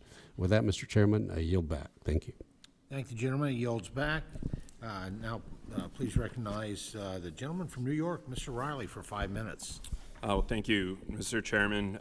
Our farmers are the heart and soul of rural upstate New York. They really are the very best of who we are. Up before dawn in the freezing cold to milk the cows, out in the sun, beating down to pick the apples. No excuses, no complaints, no days off. Really, nobody works harder. And they don't ask for a hell of a lot in return. Just a fair shot to make a decent living doing the work they love, work that very often has been in the family for generations. I represent 4,547 farms across nearly 1 million acres, and almost all of those farms are family owned. And the average net income is just over $45,000 a year. So these are families who are just trying to keep it together and make it work. And the thing is, these families aren't just up against the conditions, they're up against a system that has been rigged against them. Big ag monopolies around here have all the lobbyists and corporate PACs. They spent close to $30 million in the last election. It's literally 600 times the amount an upstate family farmer makes in an entire year. And they've used all that influence to stack the deck in our farm economy. They get bigger and richer, and our small family farms get crushed and left behind. And so I came to Congress and I asked to serve on this committee to change that. I want a farm bill that puts upstate New York's small family farms first for once. And I've been listening to all the opening statements here, and it sounds like, you know, a whole bunch of people on this side say this is a terrible bill, a whole bunch of people on this side say this is a great bill. I think the answer is somewhere in between. And I'm going to come into this markup with an open mind. Bill includes a lot of my priorities for upstate New York's family farms. Also includes some stuff I very strongly oppose, and it's missing some stuff that needs to be added. The good stuff, upstate New York grows the best apples and makes the best cider in the world, period. It's not up for debate. I know this, having grown up a few blocks from not a cider mill, but the cider mill in Endicott. So the Farm Bill has my bipartisan legislation to cut red tape, waive fees, make it easier for our apple growers to take advantage of cutting-edge research and innovation. I thought you'd like that part. Yeah. Farm Bill also includes my bipartisan legislation to deploy middle-mile broadband across rural America. This is going to connect our rural communities to economic development, public health, basic necessities that are easy to get in the cities, but too often a luxury in upstate New York. I also know that our dairy farmers are at the mercy of a complex and bureaucratic and outdated price-setting system that too often pays too little for their product. A lot of time they can't even recover their costs, and they're literally operating at negative margins. So I'm proud that the Farm Bill includes my bipartisan legislation to update the milk pricing formulas with the most accurate, most up-to-date data about dairy farmers' actual costs. When we have fair prices for milk, that's good for dairy farmers, it's good for consumers, and it's good for our rural economy. Really thankful to the folks at Dutch Hollow Farm and Skodak for working with me on that. I'm also glad to see this bill extend the Whole Milk for Healthy Kids Act to cover breakfast. And one of the things I've heard time and again visiting upstate New York's family farms is anxiety for the next generation. Older farmers at the end of their careers who want the farm to stay in the family, younger farmers at the start of their careers who want the same thing, but the barriers are so high, the margins are so small, and the uncertainty is so much. So the Farm Bill includes my bipartisan legislation to improve access to credit for the next generation of farmers. It cuts red tape, makes it quicker and easier to get capital, because why should it be so easy for investment bankers on Wall Street to get credit and so damn hard for young farmers in Steventown and Kinderhook? So there's a lot of good stuff in here, but there's also stuff that I very strongly oppose and will not support, including immunity for pesticides manufacturers and handouts to the chemical companies. We've got provisions in here that could interfere with labeling practices for kosher and halal foods, and language that could let USDA outsource good union jobs with CSCA. These are harmful provisions, and I'll support amendments to remove them. And finally, there's some stuff that's been left out of this farm bill, including some things that have to be added to earn my support. I want us to undo the devastating SNAP cuts from the one big ugly bill. Congress never should have cut public health by $1 trillion to fund tax breaks for Wall Street, and we need to undo that. We need to do more to address the housing crisis in rural America, and I'm hoping that we will add my bipartisan bills to make tractors safer, SNAP benefits more secure, irrigation systems less expensive, yogurt more accessible for kids, and utility bills lower for rural families. At the end of the day, the question for me here isn't whether this is a good bill for a political party. I'm looking for whether it's a good bill for upstate New York. Thank you, Mr. Chairman. Gentleman's time has expired. The chair now recognizes the gentleman from Wisconsin, Mr. Weed, for 5 minutes. I tell you what. Thank you, Mr. Chairman. I'm proud to stand in support of this farm bill. Since I joined Congress, I've heard from our farmers over and over again on the importance of getting a farm bill done. We've got so many important parts done with the working families tax cuts. Our farmers depended on the investments we made for them, and it was incredibly disappointing to see our friends across the aisle not support those investments. However, I am hopeful that we can have strong bipartisan support this time around and get this strong farm bill passed so our producers can get the help they desperately need. As we so often hear around here, food security is national security, and hopefully that is reflected during this markup. Wisconsin has such a rich agricultural heritage, ranging from the traditional row crops of corn and soybeans to specialty crops like Door County's famed cherries and 60% of the nation's cranberry crops, to our world-famous Wisconsin dairy. America's dairy land has been producing world-renowned cheeses, butter, and yogurt for generations. Our producers in Wisconsin's 8th District and beyond deserve to have our support. This farm bill does exactly that. For our dairy farmers in general, the unprecedented increase in support for trade promotion programs will provide our farmers with new opportunities to grow. The bill increases support for our specialty crops and organic programs. These, of course, will help ensure Americans have access to healthy, high-quality American foods. It also ensures that USDA will safeguard the use of common names, which is vital to the many, many cheesemakers in my district to remain competitive. Everyone knows that cheeses made in Wisconsin, such as Parmesan, Feta, Gorgonzola, and all the others are better than their European counterparts, and people all over the world deserve to have access to that, no matter how hard they try to implement unfair trading practices. In H.R. 1, we were able to authorize production cost surveys for dairy farmers and processors to increase transparency to help manage risk for both. Additionally, we were able to expand the Dairy Nutrition Incentives Program to include all dairy milks and hard cheeses. Later on in the markup, we will hopefully add in yogurt as well. This move provides an excellent opportunity to encourage SNAP participants to make healthier choices at the grocery store. I think all people should be consuming more whole milk, cheese, and yogurt. They are some of the healthiest choices families can make, and it is a good use of SNAP dollars to incentivize that.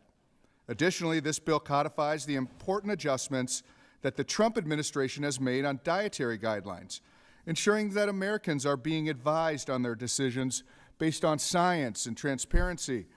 This is vital for every American family to make the most healthy decision for themselves. Along the lines of SNAP, I'm also proud that the provision from mine and Representative Brown's EBT Fee-Free Act has been included in the manager's amendment. This will ensure that neither SNAP participants or retailers ever must be subjected to potentially costly EBT processing fees.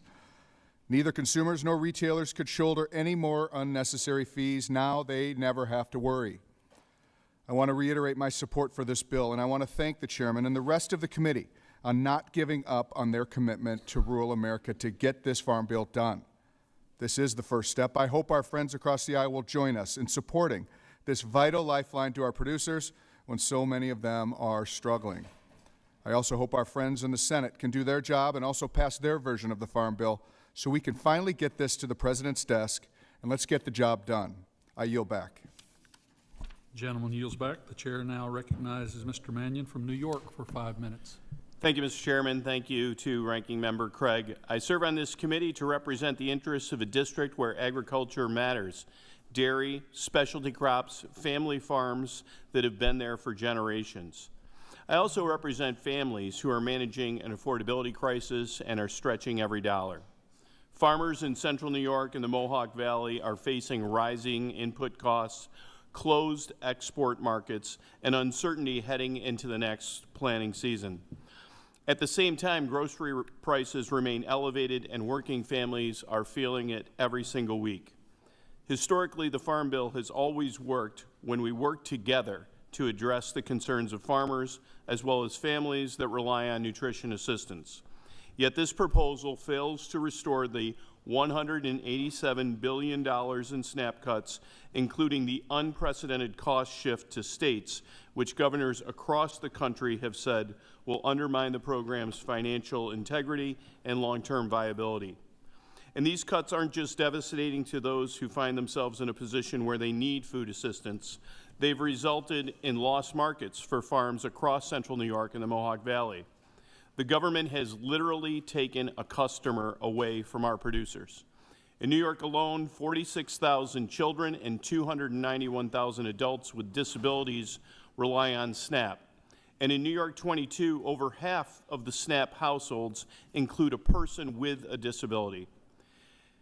These are seniors on fixed income, these are veterans, these are families caring for a loved one with higher medical costs and fewer work options. SNAP averages about $6 a day. That is not excessive by any reasonable measure.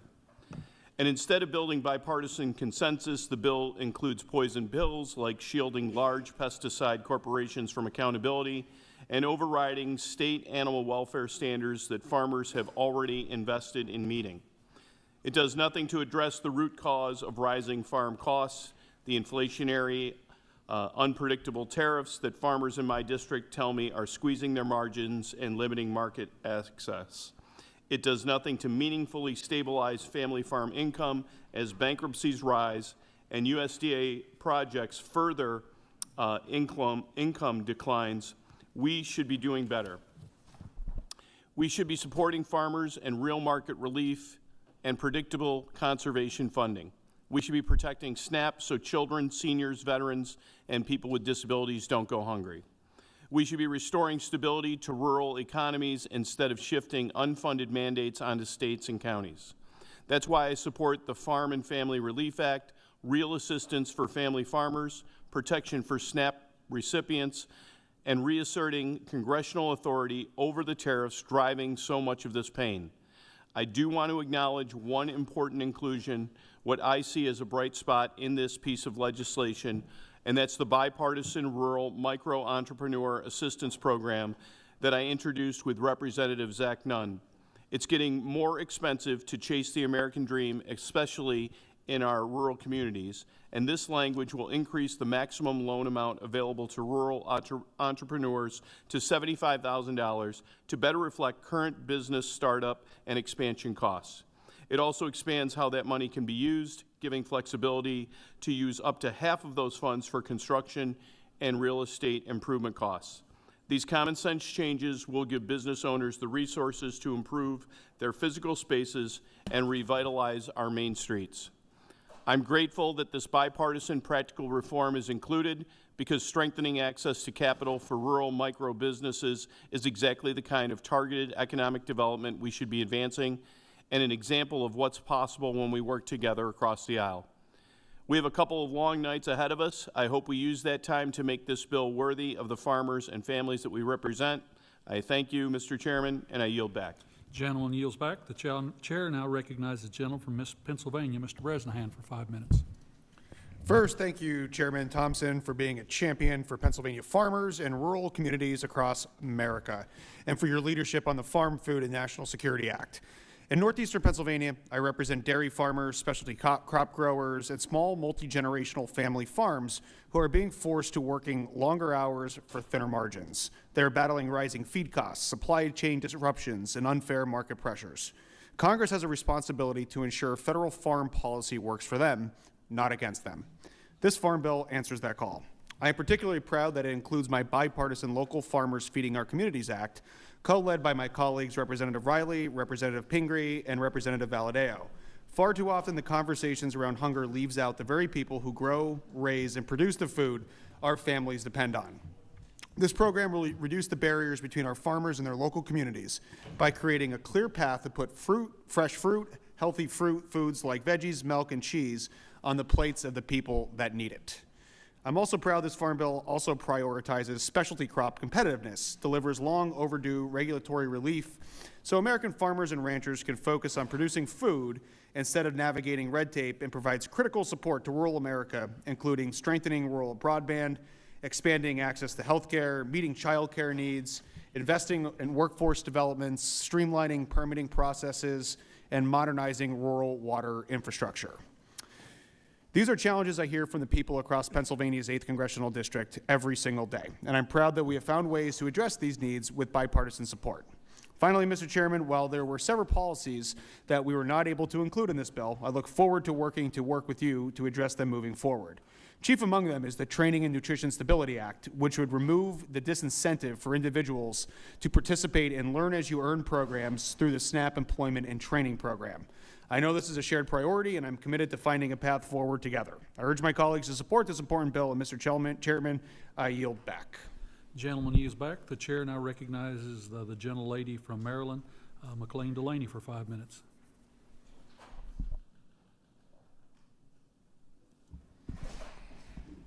Thank you to our chair and our ranking committee member. As the only Maryland federal delegate on the House Agricultural Committee, I take this work very seriously and proudly represent Maryland's 6th Congressional District, which represents Western Maryland and our Montgomery County Ag Reserve. The work of this committee touches every corner of our communities, supporting farmers, strengthening small towns and main streets, and protecting the land and water for future generations. It also helps our U.S. competitiveness and our national security. And there's no moment that when the responsibility matters more than when we come together to craft a farm bill. And this is a personal issue for me because I grew up in a farming family. The Farm Bill is more than legislation. It is really a blueprint for our future and for our American agriculture. Coming in as a first-time member of this Congress, I was honored to join this committee, not only to tackle the critical issues faced by farm country, but also to do so in a bipartisan spirit. This is the principle that this committee has uniquely upheld, even in the most challenging and divisive of times. And we have the opportunity before us to put politics aside and work for the betterment of the people we represent.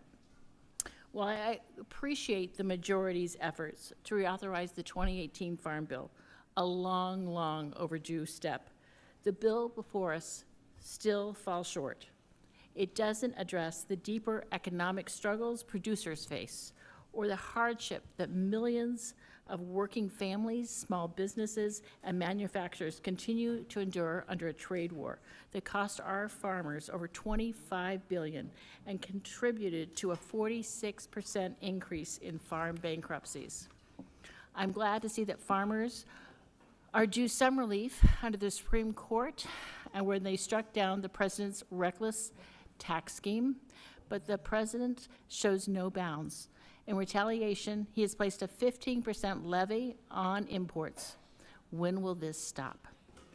Trump's illegal tariffs have cost my hardworking Maryland families over $1,700 per household and $4 billion statewide, with Western Maryland farmers and small businesses being hit the hardest. We, as Democrats in our caucus, have offered a solution. The Family and Farm Relief Act would give our farmers the certainty they need in the trade war and provide stability for rural communities. This current bill still does not meet that need. We also cannot ignore what this moment demands.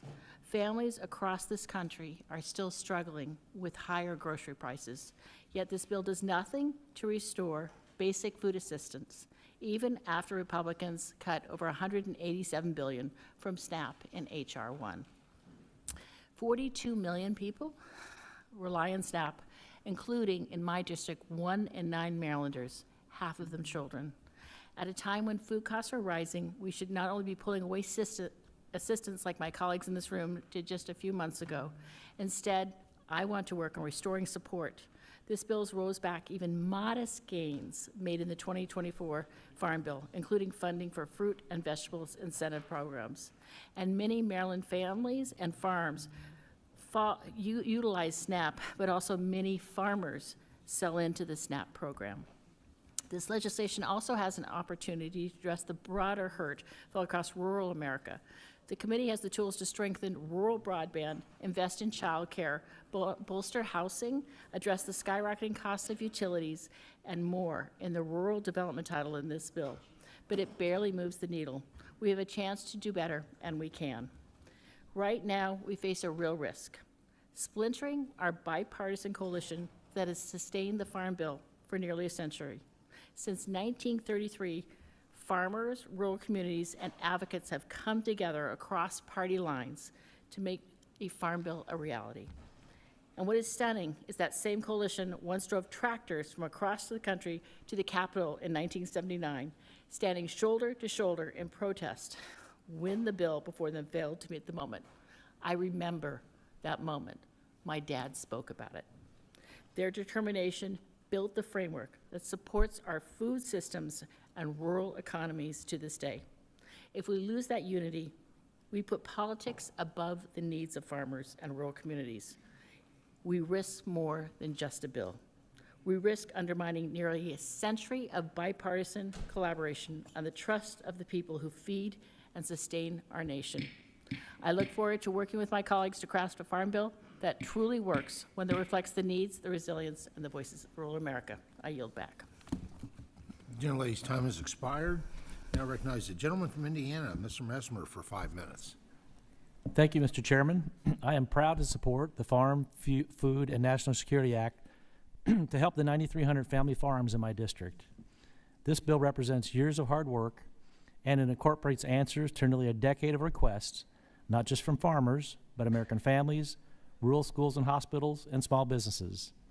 The Farm Bill before us does not just keep family farms operating.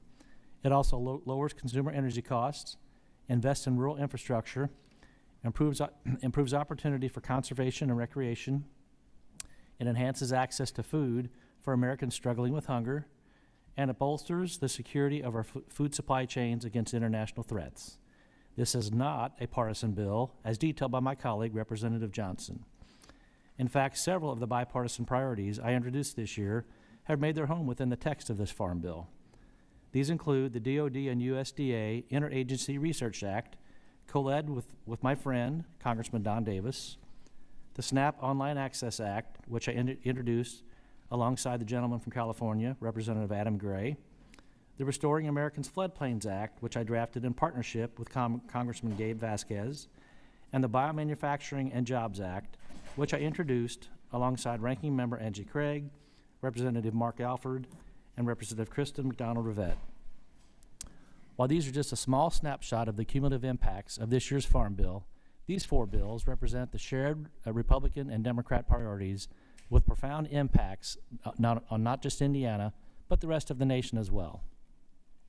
The DoD and USDA Interagency Research Act, for example, strategically incentivizes public-private partnerships to leverage innovation in both American agriculture and defense sectors to address risks to our most critical resource, food. The SNAP Online Access Act provides a modern solution to the food deserts in both urban and rural America by allowing SNAP families to purchase their groceries online. The Restoring America's Floodplains Act reshapes the way USDA formats floodplain easements by ensuring that farmers, landowners, and local conservationists remain at the heart of flood prevention efforts that protect communities and revitalize injured watersheds. The Biomanufacturing and Jobs Act directly expands markets for American food products through the USDA's BioPreferred program, enhancing the productivity of a $489 billion market that accounts for 100,000 jobs in Indiana alone. These are the kind of common sense bills that make up the 2026 Farm Bill. I urge my colleagues to vote in favor of the Farm, Food, and National Security Act to provide stability for this generation of farmers and secure the viability of the next generation. With that, Mr. Chairman, I yield back. Thank the gentleman. He yields back. Now recognize the gentlelady from Maine, Ms. Pingree, for 5 minutes. Thank you, Mr. Chair, and thank you to you and the ranking member for the tremendous amount of work you've put into this bill. But sadly, I still feel this bill is a disappointment for farmers, for families, and for rural America. It is a very challenging time to be a farmer or to live in a rural America. Farm bankruptcies are up 46%. We lost 15,000 farms last year alone. We continue to see consolidation hurt small and medium-sized farmers who just can't make ends meet. Big farms are getting bigger and smaller farms are closing their doors. And even though grocery prices keep rising, Republicans slash SNAP by $187 billion in the big ugly bill, taking food off the table for 42 million Americans, seniors, children, veterans, people with disabilities. And then they handed the states the bill.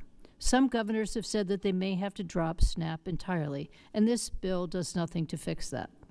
The tariffs have been an unmitigated disaster, causing chaos and hurting the American farmer. Here's a story from one farmer in Maine. He was trying to buy a single piece of equipment to process organic Brussels sprouts. It's only made overseas.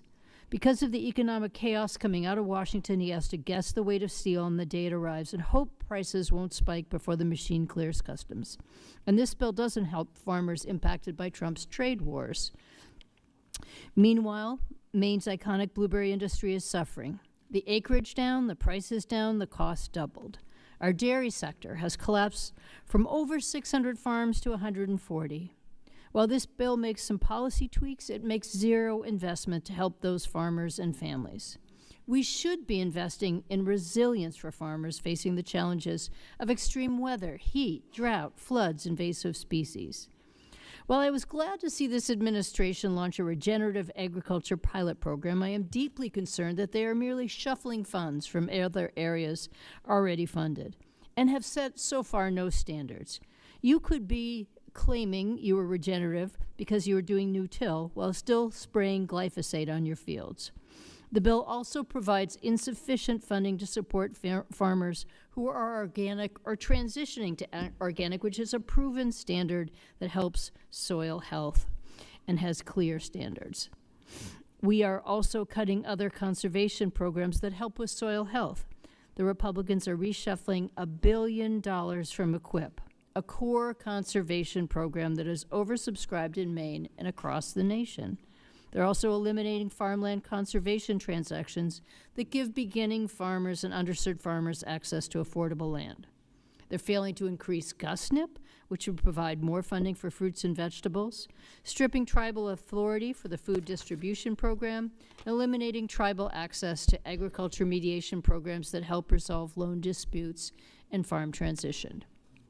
And buried in the energy title is a severe restriction on USDA funding for solar on farmland. And while I understand we can't put solar panels on all farms, it is written so broadly that it would effectively end solar investments for rural businesses, beginning farmers, and rural development programs alike, at a time when energy prices are unsustainable for families across the country, and farmers need every support they can get to bring down costs.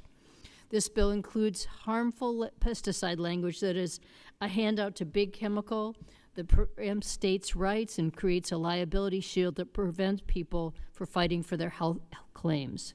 I will submit an amendment to remove this, and I thank the MAHA movement for seeing the importance of this and working hard on making the public aware of how harmful this would be to our health. This bill does not do enough to deal with the PFAS challenges that our farmers are facing, yet another toxic chemical. So I hope we can amend this bill and make it good enough to improve this so that we can all vote for it. Thank you, and I yield back. Thank the gentlelady. She yields back. And now please recognize the gentleman from North Carolina, Mr. Harris, for 5 minutes. Thank you, Mr. Chairman. And We do once again want to remember our prayers to the families of Doug LaMaffa and to our colleague and friend Jim Baird in the passing of his wife, and also to our colleague Jonathan Jackson in the passing of his father. I want to begin tonight by recognizing the hard work that has gone into this year's Farm Bill, Mr. Chairman. There are many strong, meaningful provisions in this legislation, and they deserve to be commended. First, we're saving our pork producers from California's disastrous Prop 12. Families who have raised hogs for generations in North Carolina have been living under the uncertainty because of one state's decision to impose its reckless standards on the rest of our nation. When outside mandates drive up costs or shut producers out of the markets, it doesn't just hurt farmers, it ripples through small towns and working families. That's not how interstate commerce is supposed to work. The Constitution gives Congress the responsibility to protect the free flow of commerce among the states. Needless regulations like Proposition 12 are not how agriculture is meant to function in America, and I'm grateful that these protections are included here by incorporating our Save Our Bacon Act. Second, I strongly support reauthorizing and strengthening conservation programs like EQIP and CSP. These voluntary programs give farmers the tools to be good stewards of their land while keeping their operations productive and viable. Conservation works best when it is locally driven and built on partnerships, not federal mandates that increase cost for farmers and for taxpayers. There's so much in this legislation that supports farmers and producers. However, we're not yet where we need to be. We should continue to work to ensure that programs like SNAP operate with integrity and clear eligibility standards consistent with congressional intent. We must ensure we're not increasing the size and authority of the bureaucratic state of Washington. And when we invest federal research dollars, those investments should prioritize American interests first and foremost, not embed preferences for partnerships with multinational institutions that may not share our values or priorities. This Farm Bill makes important progress, but if we're serious about fiscal responsibility, draining the swamp, and protecting American farmers, these concerns will be addressed by adopting some amendments that will be offered. I look forward to working with my colleagues to strengthen this legislation so that it fully reflects those principles and the values of the millions of Americans who are directly impacted by this bill. Mr. Chairman, again, I commend and thank you for your hard work, and with that, I yield back. I thank the gentleman. He yields back. Now recognize the gentleman from California, Mr. Carvajal, for 5 minutes. Thank you very much, Mr. Chairman and Ranking Member Craig. I am proud to represent California's Central Coast, an agricultural powerhouse that is essential to our state's status as the vegetable and fruit basket of the world. Agriculture is our region's largest industry, and the essential food we grow benefits families locally, nationally, and around the globe. The Farm Bill is a critically important piece of legislation for many stakeholders in my district and across our nation as well. That is why it is so essential that it is done right. Unfortunately, the current bill falls short of that. Since our last Farm Bill proposal, marked up in 2024, my staff and I continue to engage with committee members, their staffs, and stakeholders to find common ground and to pursue solutions, bipartisan solutions, that best support our producers, farmers, farm workers, and families. Something that can be a win-win for everyone.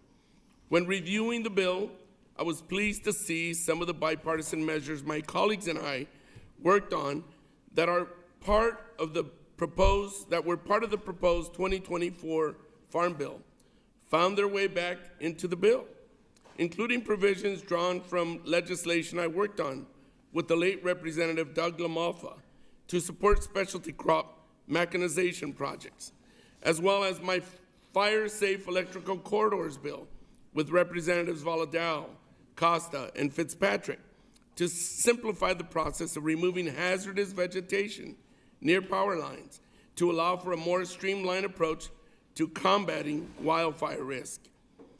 While this Farm Bill contains some remnants of past bipartisan cooperation, the committee's inability or ability to work collaboratively on mutually agreed upon Farm Bill policies has diminished since the Trump administration's return to the White House.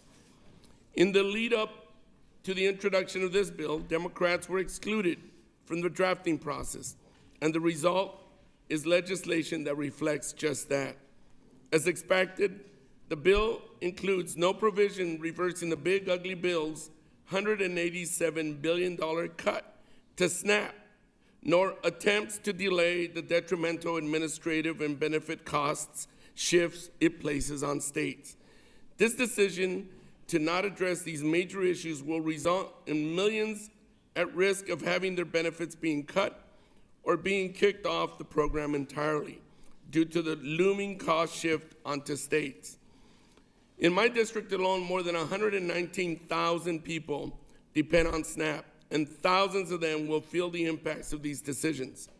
This bill not only fails to address these concerns, but also removes positive investments from past efforts that would have provided millions in additional funding for fruit and vegetable incentive programs. And if that wasn't enough damage, the majority also chose to eliminate the additional investments in the Emergency Food Assistance Program that were included in the 2024 bill, including $134 million for the food bank commodities and $100 million for storage and distribution support. This is unfolding at a time when families' food costs are surging and farmers' input costs are rising as a result of President Trump's misguided tariffs. On the Central Coast, specialty crops comprise the lion's share of agriculture commodities, and President Trump's reckless trade wars have impacted many of these local growers and businesses in the area, including the loss of international markets for their products.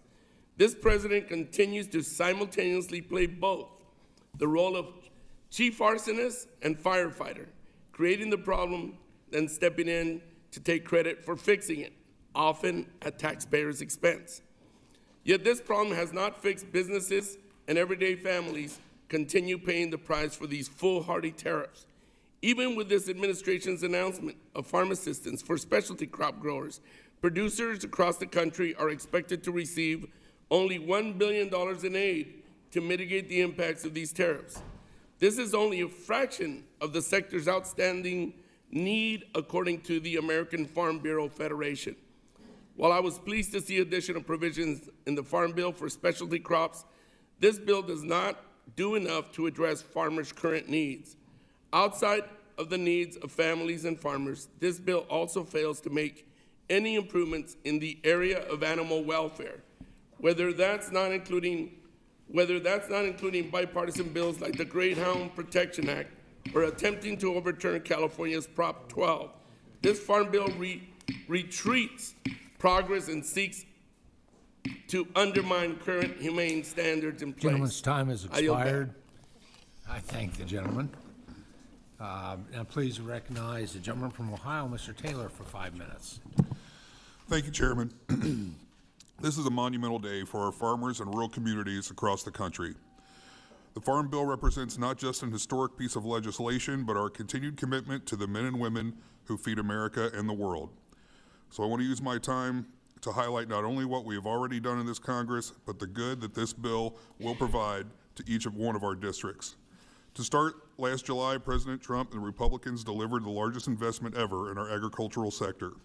That bill reduced the cost of crop insurance for our farmers, doubled agricultural trade programs that send our products around the world, invested in animal disease prevention to protect our food supply, and made critical tax provisions permanent like the death tax exemption, and much more.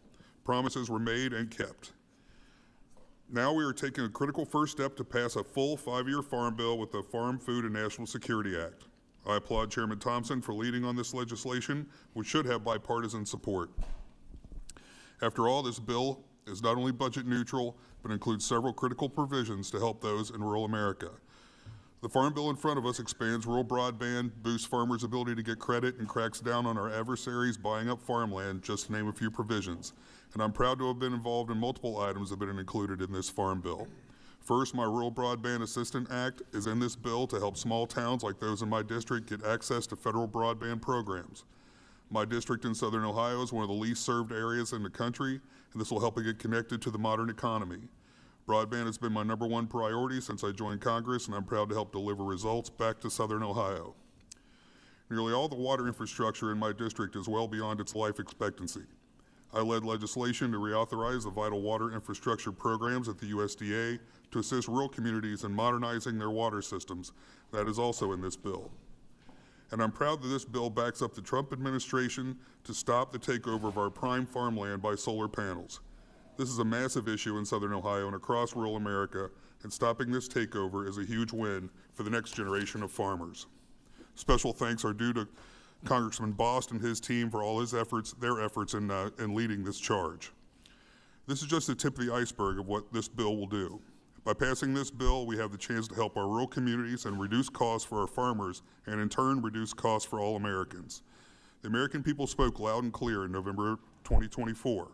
They wanted us to deliver results. We delivered on the 4th of July, and it's time for us to deliver again. Mr. Chairman, I look forward to passing this bill to make America and agriculture great again, and I yield back. I thank the gentleman. Gentleman yields back.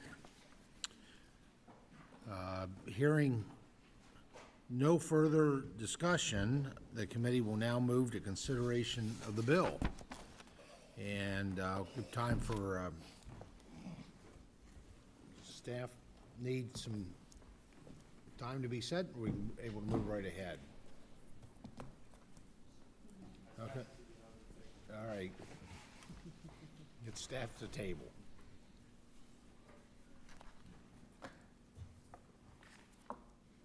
By the way, y'all did great. You know, Thank you. we kind of thought it was going to be 10 o'clock. So thanks for yielding back 40 minutes.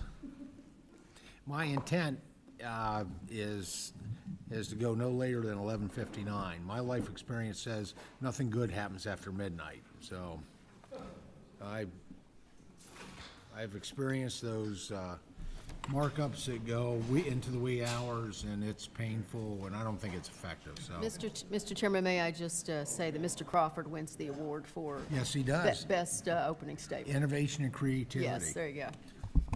YouTube, no less. I got to go read it. Oh, hello. Are you awake? No, I am not. I really need to go drink some coffee, but Just had some. did it help? Yeah, there you go. That's the problem. That's what I worry about.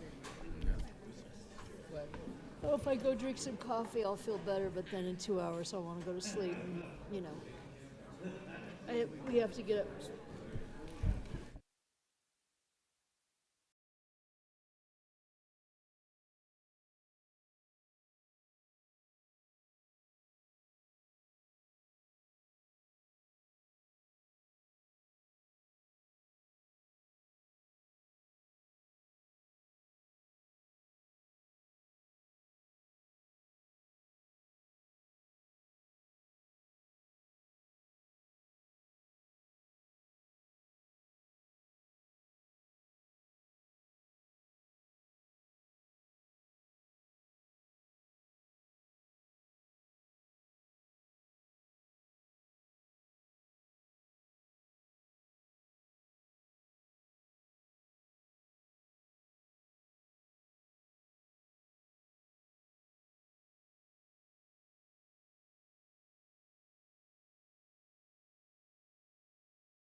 Anyone been recognized? Not yet. We've been waiting for staff to get in place.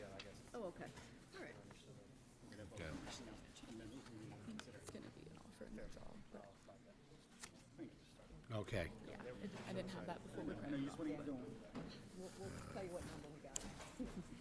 All right. I think we have everyone in place. And so we're going to proceed with consideration of the bill. Does any understand that Mr. Blazinski has a amendment at the desk under Title I. We're just dealing with Title I right now. Yes, Mr. Chairman, thank you. Second. I have an amendment at the desk, amendment number 2. Okay, members will suspend while the amendment is being distributed. All right, everyone has it? Very good. Ms. Mazinski has offered amendment. The clerk will report the title of the amendment. Amendment number 2, offered by Ms. Bazinski of Illinois. Without objection, the amendment will be considered as read. I now recognize the distinguished gentlelady, the sponsor of the amendment, for up to 5 minutes for an explanation of her amendment. Mr. Chairman, my amendment would require a mandatory base acre update to better align Title I commodity programs with current planting realities. The goal of this update is fairness, fiscal responsibility, and strengthening the long-term integrity of the farm safety net. As you all know, this is an issue I've spoken about in our last 2 committee markups, and I even introduced a bill on this topic last summer with Congressman Johnson. If this had been a normal farm bill process, I would have appreciated a debate on this topic, but Republicans pursued a partisan path with reconciliation that included only a voluntary update. I want to be clear, a voluntary update does nothing to address the root problem here. Title I payments are still made on historical base acres, not necessarily on what a farmer plants today.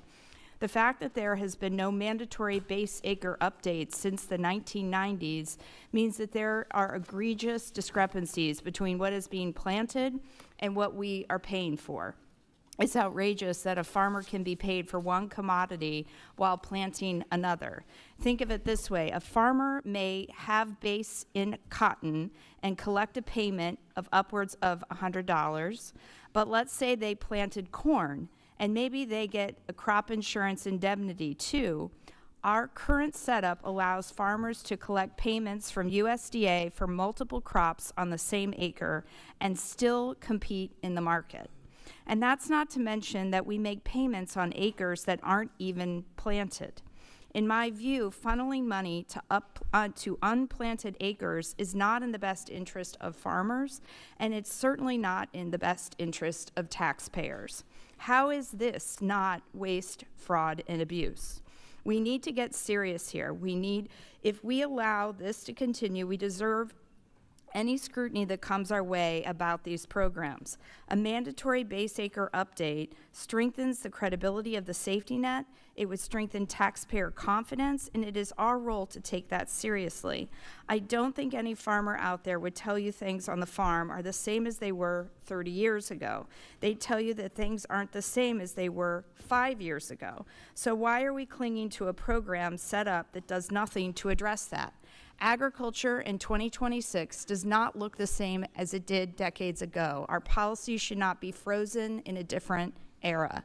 Illinois and Midwestern farmers want a safety net that reflects the risks they face today, not the planning decisions of generations ago. A mandatory base acre update is a practical, responsible step in that direction, and I urge adoption of this amendment. I yield back. And the young lady yields back. Other members that wish to speak on this? Anyone on the Republican side? Ms. McDonald-Rivet, recognized for 5 minutes. Thank you, Mr. Chair. And thank you to Representative Bazinski for raising this really important issue. It's our responsibility to be good stewards of taxpayer dollars and to ensure that our farm programs reflect actual production. Under current law, payments are still tied to base acres established decades ago, meaning some producers can receive support for crops they no longer plant, and in some cases for land that is no longer in production. A mandatory base acre update would modernize the system by aligning payments with what farmers are actually growing today. For states like Michigan, where planting patterns have shifted significantly over time, this ensures fairness and accuracy in programs that support producers. And for taxpayers across the country, it ensures their dollars are being spent efficiently. I urge a yes vote on this amendment, and I yield back. Gentlelady yields back. Any other members seek recognition to speak on the amendment? If not, I will. Ms. Kamick is recognized for 5 minutes. Thank you, Mr. Chairman. I just have a question for the amendment offered. Do you have a price tag on this? Well, actually, I don't. I mean, I think this will end up saving taxpayers money because we haven't done the update in decades. So if we're not having to provide financial assistance continuing on acreage that isn't planted right now, my cases that I'm making is I think we are providing financial assistance to farmers that are not planting on the acreage that they're getting the financial assistance for. So I think this would come out as a benefit to taxpayers if we did an update on what is the actual acreage that farmers are actually planting on. But you didn't support the voluntary base update. Well, my point is if it's voluntary, are farmers really going to be, I think it has to be mandatory so that we get a real accurate description and understanding of what the acreage is that is being farmed. If it's just up to a farmer to decide whether they're going to report the acreage that they're planted or not, I just don't think that we're going to get a real accurate read. And that's why a mandatory base acre update, I think, is necessary. And we haven't done it in decades. But I do believe in previous cost estimates, it was exceptionally expensive. But that's why we went with a voluntary. But I yield, Mr. Chairman. Thank you. Generally yields. Mr. Scott's recognized. Thank you, Mr. Chairman. I won't take up the whole 5 minutes, but I'm opposed to this amendment. Every farmer I know wants a voluntary base acre update, not a mandatory base acre update. And I hope you'll listen to what the author of the amendment said, that they think there's a problem if it's up to the farmer to decide. And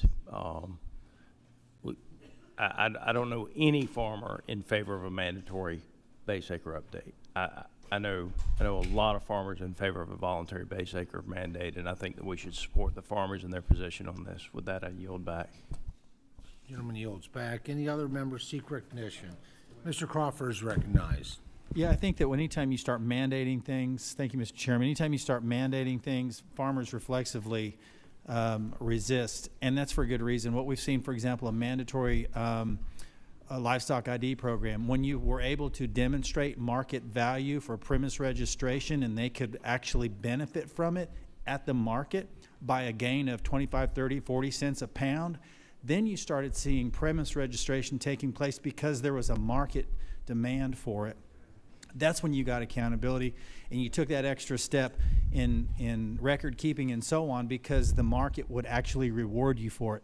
So if we could find some way to reward farmers for updating base acres on a regular basis, find a way to do it, I think then you'd see an uptake that would address your concern. But when you mandate it, the nature of farmers is to reflexively say no thank you, and I think that's what we're going to run into this time around. That's why I oppose that amendment. Gentleman yields back. Any other members seek recognition? If not, I'll take liberty of my time. I'd like to thank Joe Lady for raising this issue before the committee. I know there are some areas of the country that would benefit from a full base update, but I also had to be mindful of those who stand to lose significantly from a mandatory base update. Under the base acre provision of H.R. 1, this committee carefully threaded the needle to help significantly expand the safety net without penalizing producers who've availed themselves of the planting flexibility that's been a hallmark of Title I since the 1996 Farm Bill. As I understand, Secretary Rollins and the folks at USDA have already begun working to roll out these additional 30 million base acres that we added as a part of H.R. 1 agriculture title to give beginning farmers and underbased producers access to the farm safety net. So this committee's worked diligently to find a solution on base acres that is a net gain for all producers. And for that reason, unfortunately, I'll be opposing this amendment and urge my colleagues to do the same. Any other members seek recognition? Mrs. Takuda is recognized. Thank you, Mr. Chair. I rise to express my strong support for this amendment. This is going to help a lot of our farmers, and at this time, I'd like to yield my time to Representative Baczynski. Thank you. I just wanted to add, there are Midwestern farmers that would definitely benefit from a mandatory base acre update. So to say that there aren't any farmers that would benefit, I just want to make it clear the farmers that I represent definitely would. I understand southern farmers, which I know the members that spoke up in opposition to a mandatory base acre update. Southern farmers might see opposition to this, but when you look at reference prices, and one of the things I've consistently said on this committee is to make sure that a farm bill is geographically balanced, that it weighs the the pains and the frustrations of Midwestern farmers with the same pains and frustration as Southern farmers, and doesn't give our Southern farmers an unfair advantage if it relates to reference prices or base acreage. And I think just asking for a system that we've been based on that's decades old, asking farmers to do that update and making it mandatory so that we get a real full picture of what's being planted, I think is a fair request. But I'll yield back. Ms. Takuda, the main time is yours. Thank you. I yield back. Yield back. Okay. Other members seek recognition to speak on this amendment.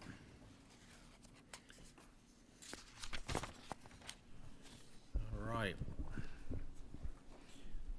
Hearing no further conversation, the question is on the amendment. All those in favor? Mr. Chair, I'll withdraw the amendment. The gentlelady withdraws the amendment. Thank the gentlelady. Now, I understand, Mr. Carbajal, you have an amendment at the desk? Under Yes, Title Mr. I? Chairman, amendment number 24. The clerk will report the title of the amendment. Amendment number 24, offered by Mr. Carbajal of California. Without, I think that the amendment has been distributed. Everyone, what's that? Carvajal's? All Thank right. you. So without objection, the amendment will be considered as read. I now recognize the distinguished gentleman, the sponsor of the amendment, for up to 5 minutes for an explanation of their amendment. Thank you, Mr. Chairman. Each year, states across the nation experience natural disasters resulting in substantial damage to farms and agriculture lands. In 2023, farms in my district alone experienced over $200 million in losses due to storms. I'm sure each of you can relate and have seen losses in your districts at some point as well. Even with standing USDA disaster programs and safety net offerings, many producers are still left with uncovered losses from natural disasters like hurricanes, floods, droughts, tornadoes, and wildfires. In 2024, 47 states experienced natural disasters with uncovered losses totaling over $9.3 billion. In 2023, all states except Alaska experienced natural disasters with uncovered agriculture losses totaling up to $10 billion. That same year is when California producers experienced unprecedented weather events. Early year storms lasted until March, bringing multiple atmospheric rivers, intense rainfall, and subsequent flooding. The subsequent months of August and September saw severe impacts to state from Hurricane Hillary. All told, it is estimated that my home state was hit with a staggering $2.4 billion in agricultural damages and losses. At the end of 2024, we supported a proposed bipartisan supplemental package that included $21 billion in natural disaster assistance to producers. The package also included a pilot to allow some funds to flow from USDA to states via a block grant mechanism. This authority has largely been replicated in Section 1004 of this bill. Last year, using this authority, USDA issued general block grants and provided roughly $1 billion in ad hoc disaster funding to select states, with those states in turn aiding producers. Despite the $21 billion in assistance for several disaster types, such as tornadoes, fires, flooding, drought, the general block grants USDA chose to implement only provided funds to states that experienced uncovered losses due to hurricanes, with all other disaster types being deemed ineligible. To date, roughly $1 billion in general block grant funding taken from the general funds allocated by Congress to all producers have gone to only 6 states. Eligibility criteria and data requirements for the states were not made public before the USDA began accepting grant applications, nor have the finalized block grant awards to these select states been made publicly available. The $1 billion awarded to these handful of states provides money to producers in those states for losses that existing programs, federal programs, do not cover, allowing them to receive money on top of other federal disaster assistance. All of this ultimately creates questions about equity for impacted producers in other states. As we are all aware, Congress has created many state block grant programs across multiple agencies and jurisdictions. To my understanding, in every case where block grants are created, Congress establishes a framework for the program to ensure states receive funds in equitable manner and administer such funds in compliance with federal requirements. Mr. Chairman, should we intend to give USDA new block grant authority to address natural disasters, we must practice good governance and lay out a framework here as well. That is why my amendment would ensure continued accountability for any federal tax dollars given to state governments. It would also require transparency, both in the USDA process of determining state and disaster eligibility and how states would administer awarded funds. Thank you, Mr. Chairman. I yield back. I thank the gentleman. Now recognize the speaker on the amendment, Mr. Crawford, for 5 minutes.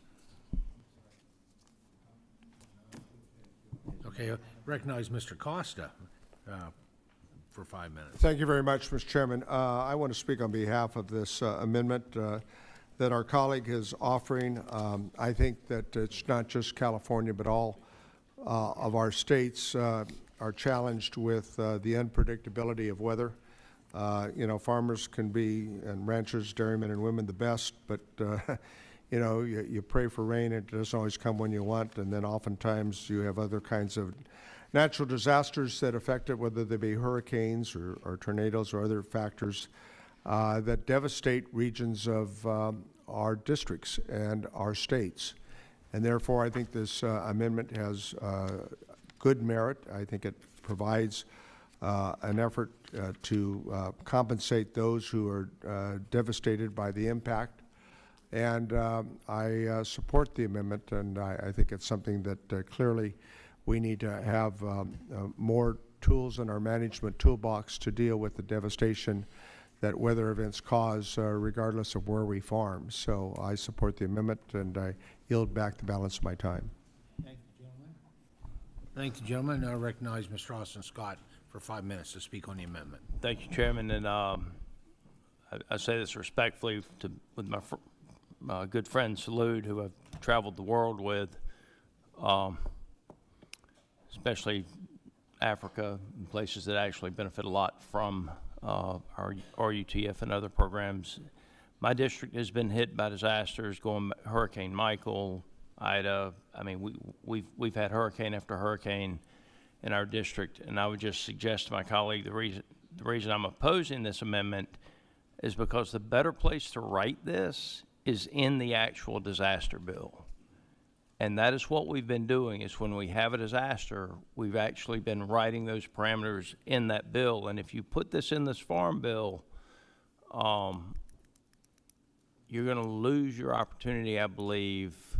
At least it's going to require additional agreements to get additional changes into the disaster bill. So I just suggest that the better place for this type of language is in the actual disaster bill after we see what the damage is, and we go to pass that disaster bill on the floor of the House of Representatives. With that, Mr. Chairman, I oppose the amendment for that reason, and I yield back. Gentleman yields back. Now recognize the ranking member for 5 minutes. Thank you, Mr. Chairman. I want to start by saying thank you to Mr. Carbajal for bringing up this amendment. As we all know, block grants can be used as incredibly effective and useful tools for delivering assistance to producers, especially for crops that don't benefit from the established USDA farm safety net programs. Of course, as we've seen in the actions of this administration, it's easy to use block grants to pick winners and losers among those who could receive assistance.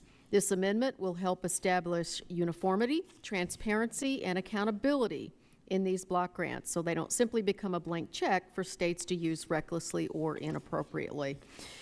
Again, I just want to say, Mr. Carbajal, I think this is an excellent amendment. And at this point, anyone? Okay, yield back to the chairman.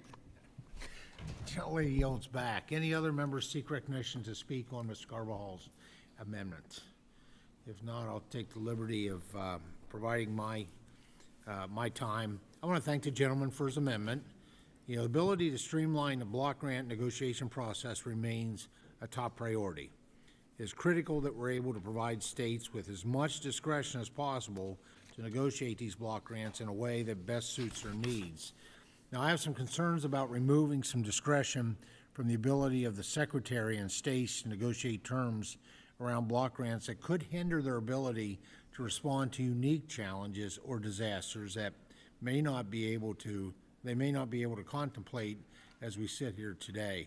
So I oppose the amendment, but would appreciate the opportunity to keep working with Mr. Carbajal as this process moves forward to ensure that we are appropriately balancing the interests of all the stakeholders. And I yield back my time. Anyone else seek recognition? If not, Mr. Chairman, Mr. Carbajal. if there's no more speakers, I would like to withdraw my amendment and hope that we might discuss opportunities to address these issues in the future. I appreciate my colleague, Mr. Scott's constructive feedback, and I'm hoping we will continue to work on this issue. Well, Mr. Carbajal, you know, my promise will do that. Look forward to it. Very good. We're going to move on. I understand that Mrs. Takuda from Hawaii has an amendment under Title I.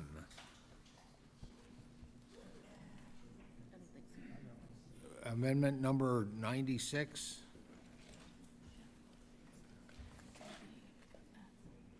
No. Oh, okay. Very good. So if not, recognize Mr. Crawford has an amendment at the desk. Thank you, Mr. Chairman. I have an amendment at the desk. Would like to call up amendment number 137. Very good. The clerk will report the title of the amendment. Amendment number 137, offered by Mr. Crawford of Arkansas. Without objection, amendment will be considered as read. Now recognize the distinguished gentleman to sponsor the amendment for up to 5 minutes for an explanation of their amendment. Thank you, Mr. Chairman. First, I want to thank you and your staff for working so hard with me on this joint priority.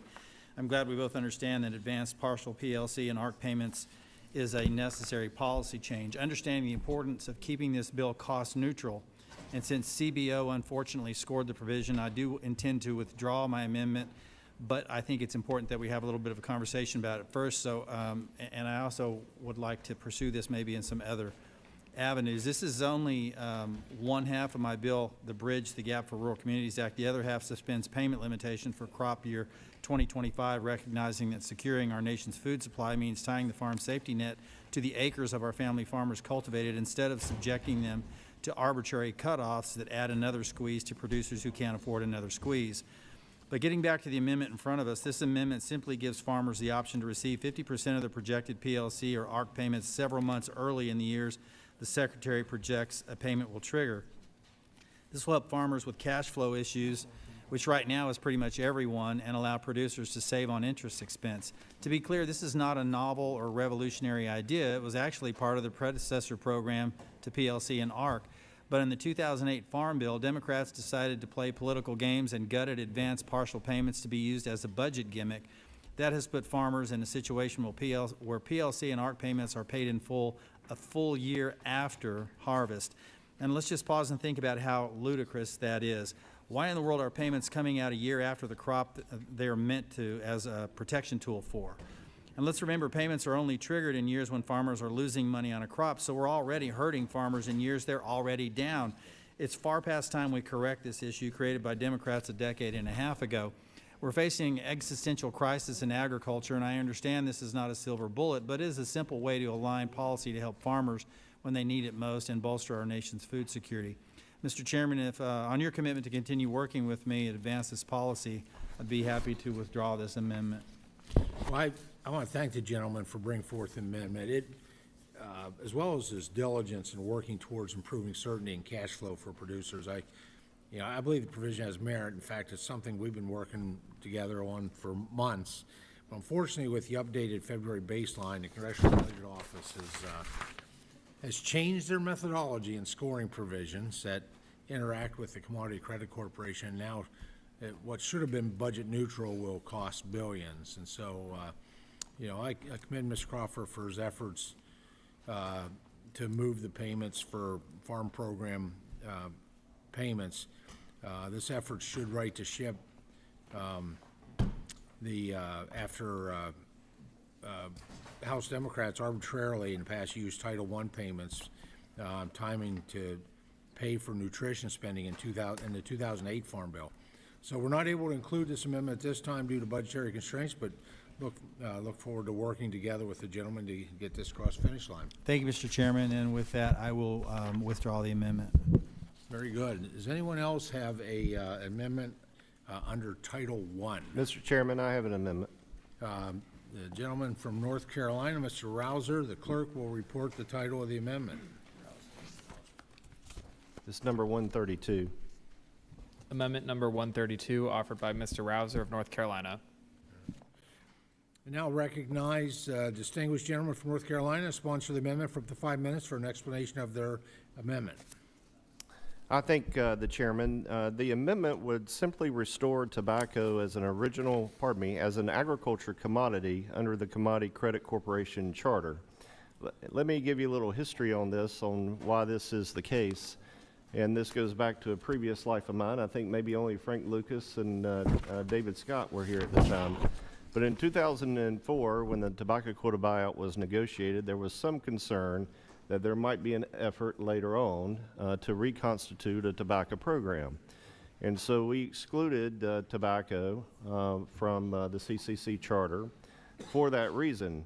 But the purpose, again, was the purpose of the language was to prevent any reconstitution of the program.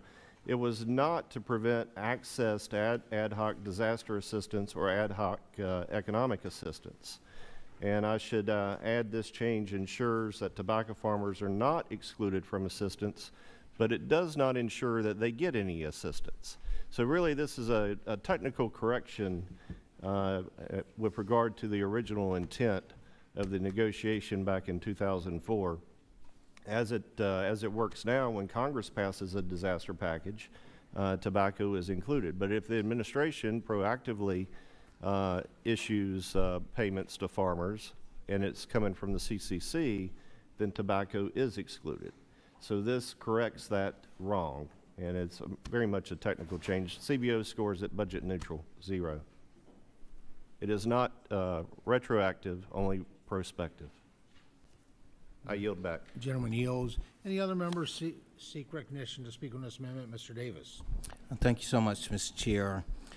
As the congressional district that produces more tobacco in this nation, I do want to speak on this and thank the gentleman from North Carolina, my colleague, for bringing this forward. And I believe that this will go a long ways in helping, giving an opportunity for tobacco farmers.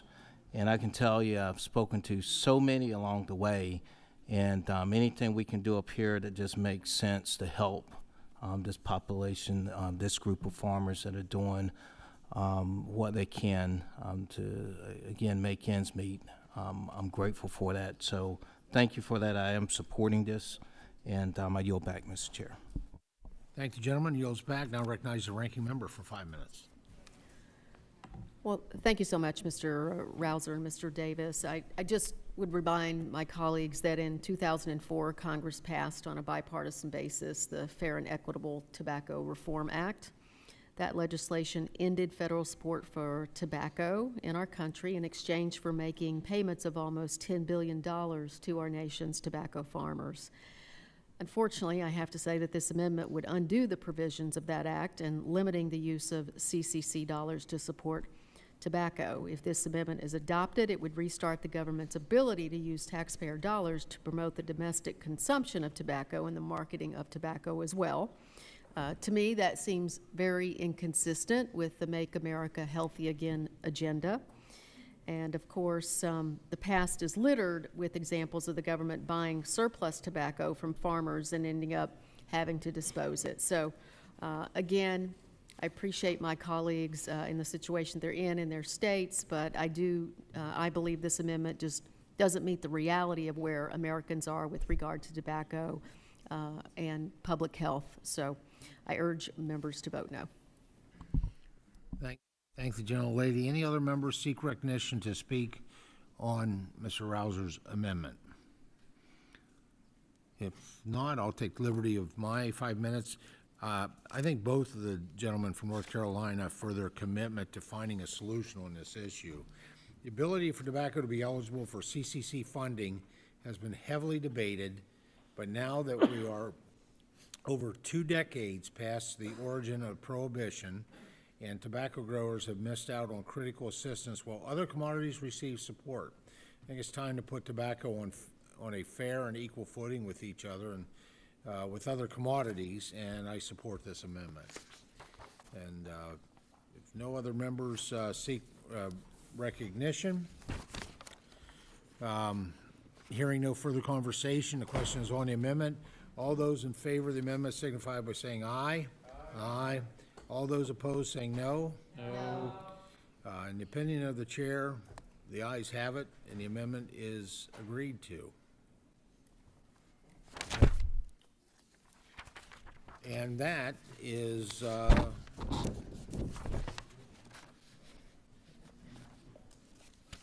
does any other members have amendments under Title I? Give you 2 chances. Any other members have amendments? Any other members have amendments under Title I?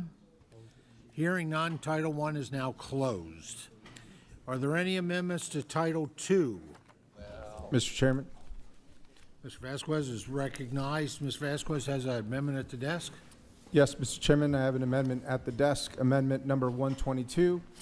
I'm proud to offer this amendment, which would strengthen... Just a second. Sure. The clerk will report the title. Amendment number 122, offered by Mr. Vasquez of New Mexico. Thank you, Mr. Chairman. I'm proud to offer this amendment to strengthen wildlife habitat connectivity in our federal conservation programs, while also maintaining the flexibility and voluntary nature that producers rely on. In New Mexico, we know that agriculture and wildlife go hand in hand. Ranchers and farmers provide us with quality wildlife habitat across the country, and they can do even more. They themselves depend on healthy land, healthy water, and healthy ecosystems, and they want to protect those valuable resources on to the next generation. Across the West, we're seeing increased drought, catastrophic wildfires, and pressure on open space. At the same time, big game species like elk, mule deer, and pronghorn depend on seasonal migration corridors that is in the path of working lands. When those corridors are fragmented, we see impacts not only on wildlife populations, but on rural economies that depend on hunting, outdoor recreation, and tourism. And as a hunter myself, I know how important these intact corridors are for wildlife movement. This amendment simply ensures that USDA conservation programs can better support producers' voluntary efforts to restore and enhance wildlife habitat connectivity and migration corridors on their working lands. Now, it does that in a few common sense ways. First, it formally incorporates wildlife habitat connectivity into existing conservation definitions so that USDA can more clearly support these practices. Second, my amendment allows cost-share payments for wildlife corridor projects on grasslands with ecological significance that are enrolled in the Conservation Reserve Program, with 2 important caveats: no double payments and no putting emergency grazing or haying access at risk. Those caveats are explicit. Now, third, it directs USDA to expand the use of non-structural tools, things like virtual fencing, which we're pioneering in my district, paired with strong technical assistance so that producers have flexible, innovative options that work for their day-to-day operations and can import wildlife habitat like riparian corridors. And let me be clear, this is not a mandate. It is not more red tape. It is entirely voluntary and producer-driven, meeting producers where they are. This approach reflects the spirit of the Habitat Connectivity on Working Lands framework, supporting producers who want to be part of the solution while respecting private property rights and operational realities. In a farm bill that should be about resilience for producers, for rural communities, and for our natural resources, this amendment strengthens the conservation title in a practical, bipartisan way. It supports working lands, it supports wildlife, it supports farmers and ranchers, and it supports rural economies. I urge my colleagues to support the amendment. Thank you, Mr. Chairman. I yield back. I thank the gentleman. I'll recognize myself for 5 minutes. I thank the gentleman from New Mexico for offering this amendment. Supporting wildlife and habitat have long been the goals and the purposes of many of our conservation programs, including EQIP, RCPP, and CRP. This amendment includes several provisions that will further incorporate wildlife corridors into the program to better support those purposes and improve wildlife habitat. I appreciate the gentleman offering this amendment today and support its inclusion.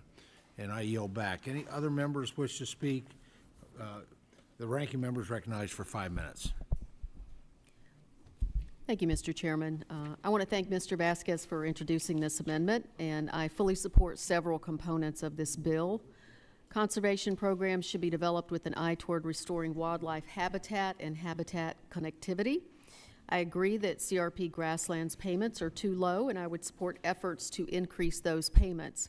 I do have concerns about allowing producers enrolled in CRP grasslands to access the already oversubscribed EQIP and CSP dollars. So again, I think we're probably here because we didn't have a normal 5-year, 12-title farm bill negotiation and process. But Mr. Vasquez, I appreciate your efforts, and I don't have a recommendation on this and would just urge folks to vote their districts.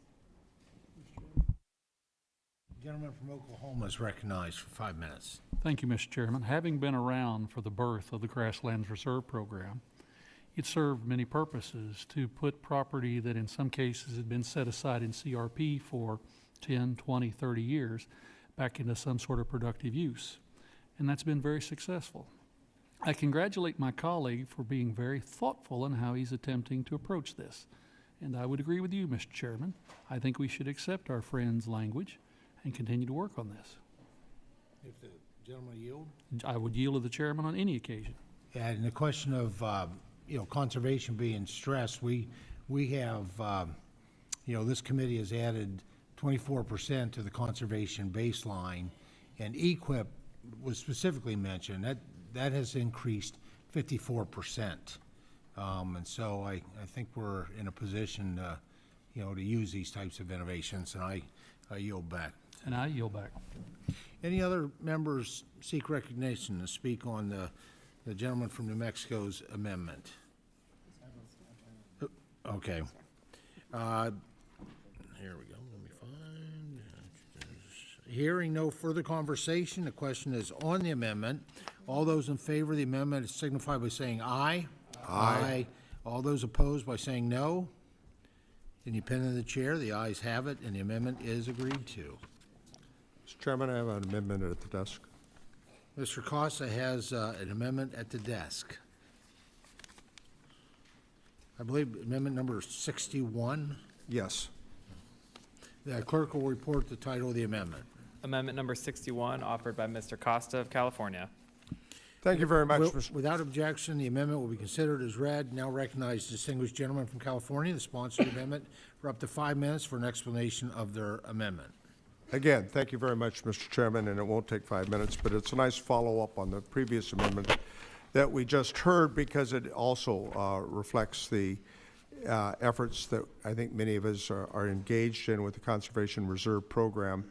Improvement and Flexibility Act. This amendment is bipartisan and bicameral proposal that would make the program more accessible and effective to landowners while strengthening outcomes, we think, for wildlife, soil, and water. I'd like to thank Representatives Finstra, Johnson, and Davis for supporting this proposal, in addition to Majority Leader Thune, Ranking Member Klobuchar, and Senators Moran, Smith, for leading the Senate companion measure in the past. This amendment makes critical needed improvements to CRP and includes codifying state acres of wildlife enhancement program, modernizing the payment limit from $50,000 to $125,000, which, by the way, hasn't been updated since 1985. And it also improves access to grazing on CRP lands through providing cost share for grazing infrastructure while allowing greater flexibility for producers in times of drought or emergencies. The bill reflects carefully agreement between wildlife groups and reaching groups to provide more haying and grazing flexibility during times of emergency while balancing the protections of wildlife. I look forward to continuing to work with the committee on this issue and further discussion on the modifications, and certainly would entertain the pleasure of the committee.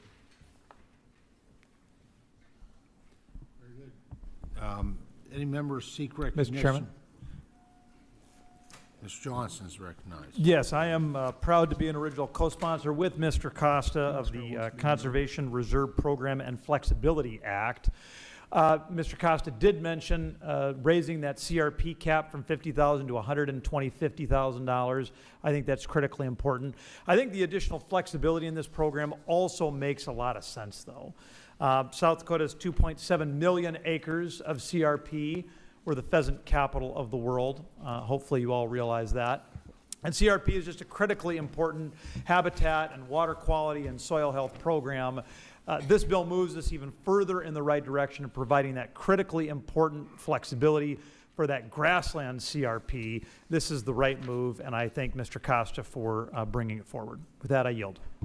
Gentleman yields. Now recognize gentlelady from Kansas. Ms. Thank you, Davis. Chairman.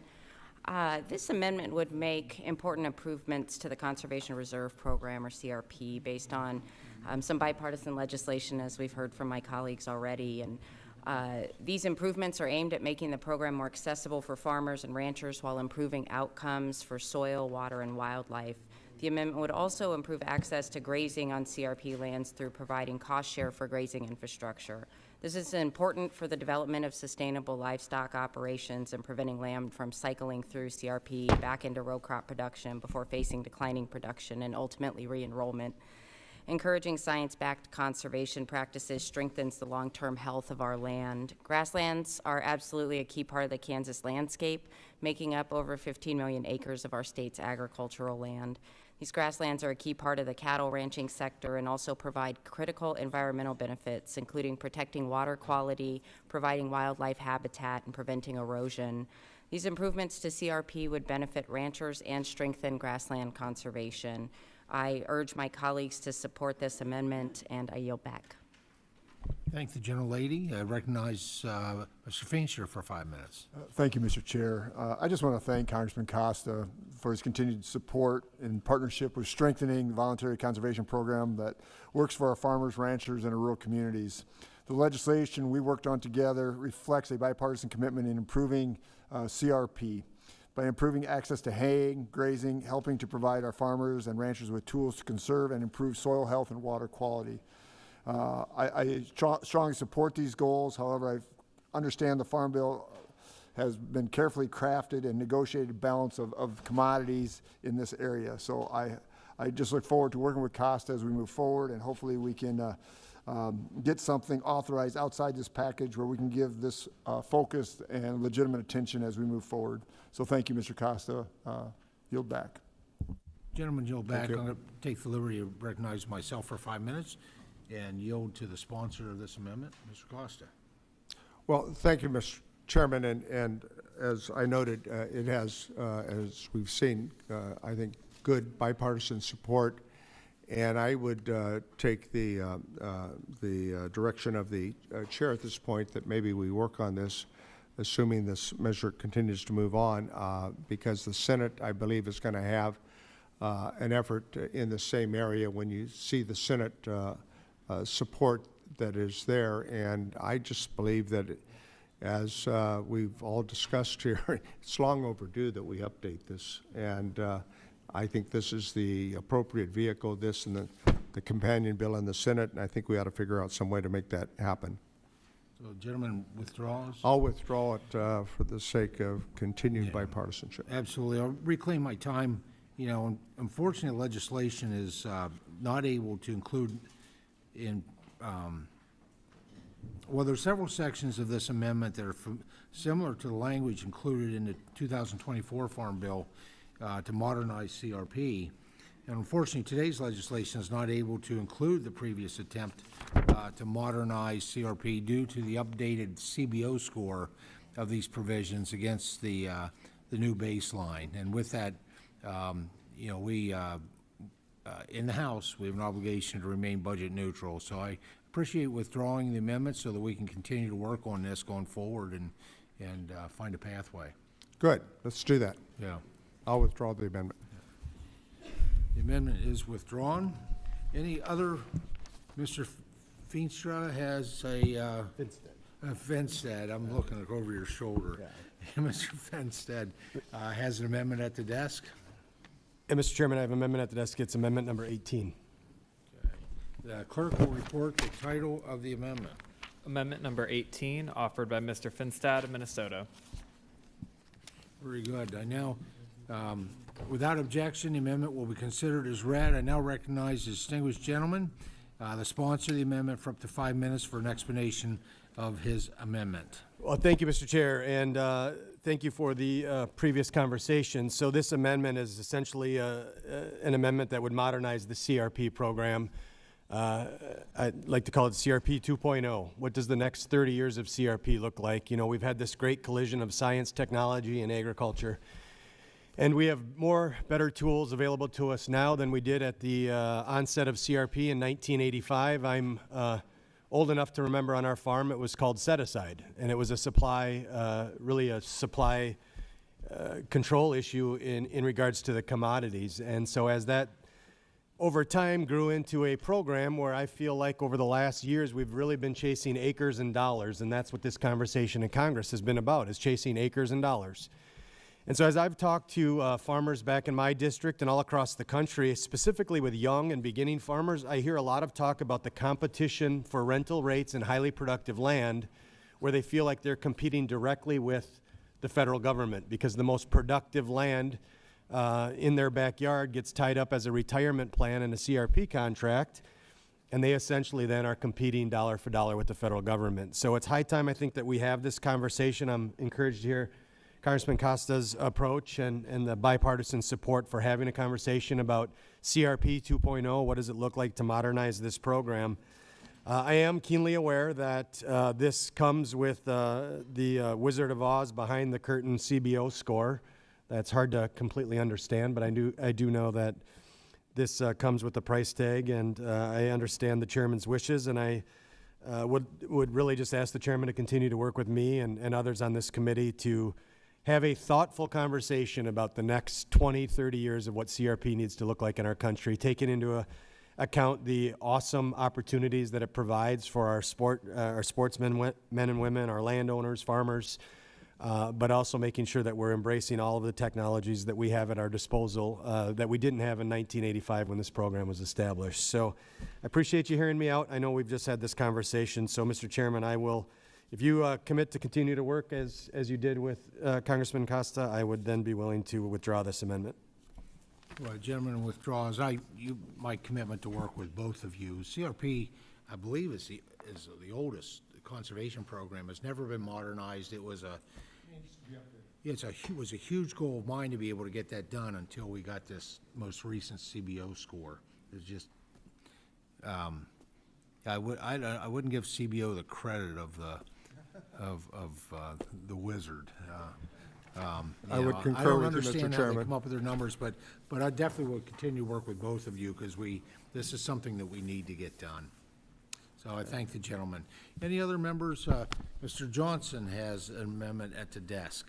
I'd move amendment number 10, sir. Okay. The clerk will report the title of the amendment. Amendment number 10, offered by Mr. Johnson of South Dakota. Without objection, the amendment will be considered as read. I now recognize the distinguished gentleman, the sponsor of the amendment, for up to 5 minutes for an explanation of their amendment. This is not going to be an offer and withdraw. This is something I'm asking my colleagues to agree with. So you can have fencing, either conventional fencing or virtual fencing, which is becoming increasingly more popular out in the country. You have a disaster comes around, knocks down that fencing, the Emergency Conservation Program can provide funding to replace that fencing. But under the old school rules, if you've got conventional fencing, you can only get conventional fencing. And if you got virtual fencing, you can only get virtual fencing. This would allow flexibility for the producer to decide if they want to take this opportunity to convert from conventional fencing to virtual fencing, or the other way. In some instances, it can make sense to go the other way, at no additional cost to the program. So this is additional flexibility, no additional cost. I would submit myself to questions, sir, but would urge a yes vote on this common sense amendment. Gentleman yields. Any members seek recognition to speak on Mr. Johnson's amendment? Ms. Figures, you're recognized. Mr. Johnson, I'm asking for a friend. Can you explain the concept of virtual fencing? So, thank you. You can tell your friend that most Americans would be more familiar with this in their neighborhood with dogs, right? And that they would have a fence that you can't see, but that still provides a clear incentive to the animal not to cross the line. This is increasingly being used, virtual fencing out in the field. It's nowhere near as popular as conventional fencing, but for some producers, it really works well. Not applicable here on the Hill?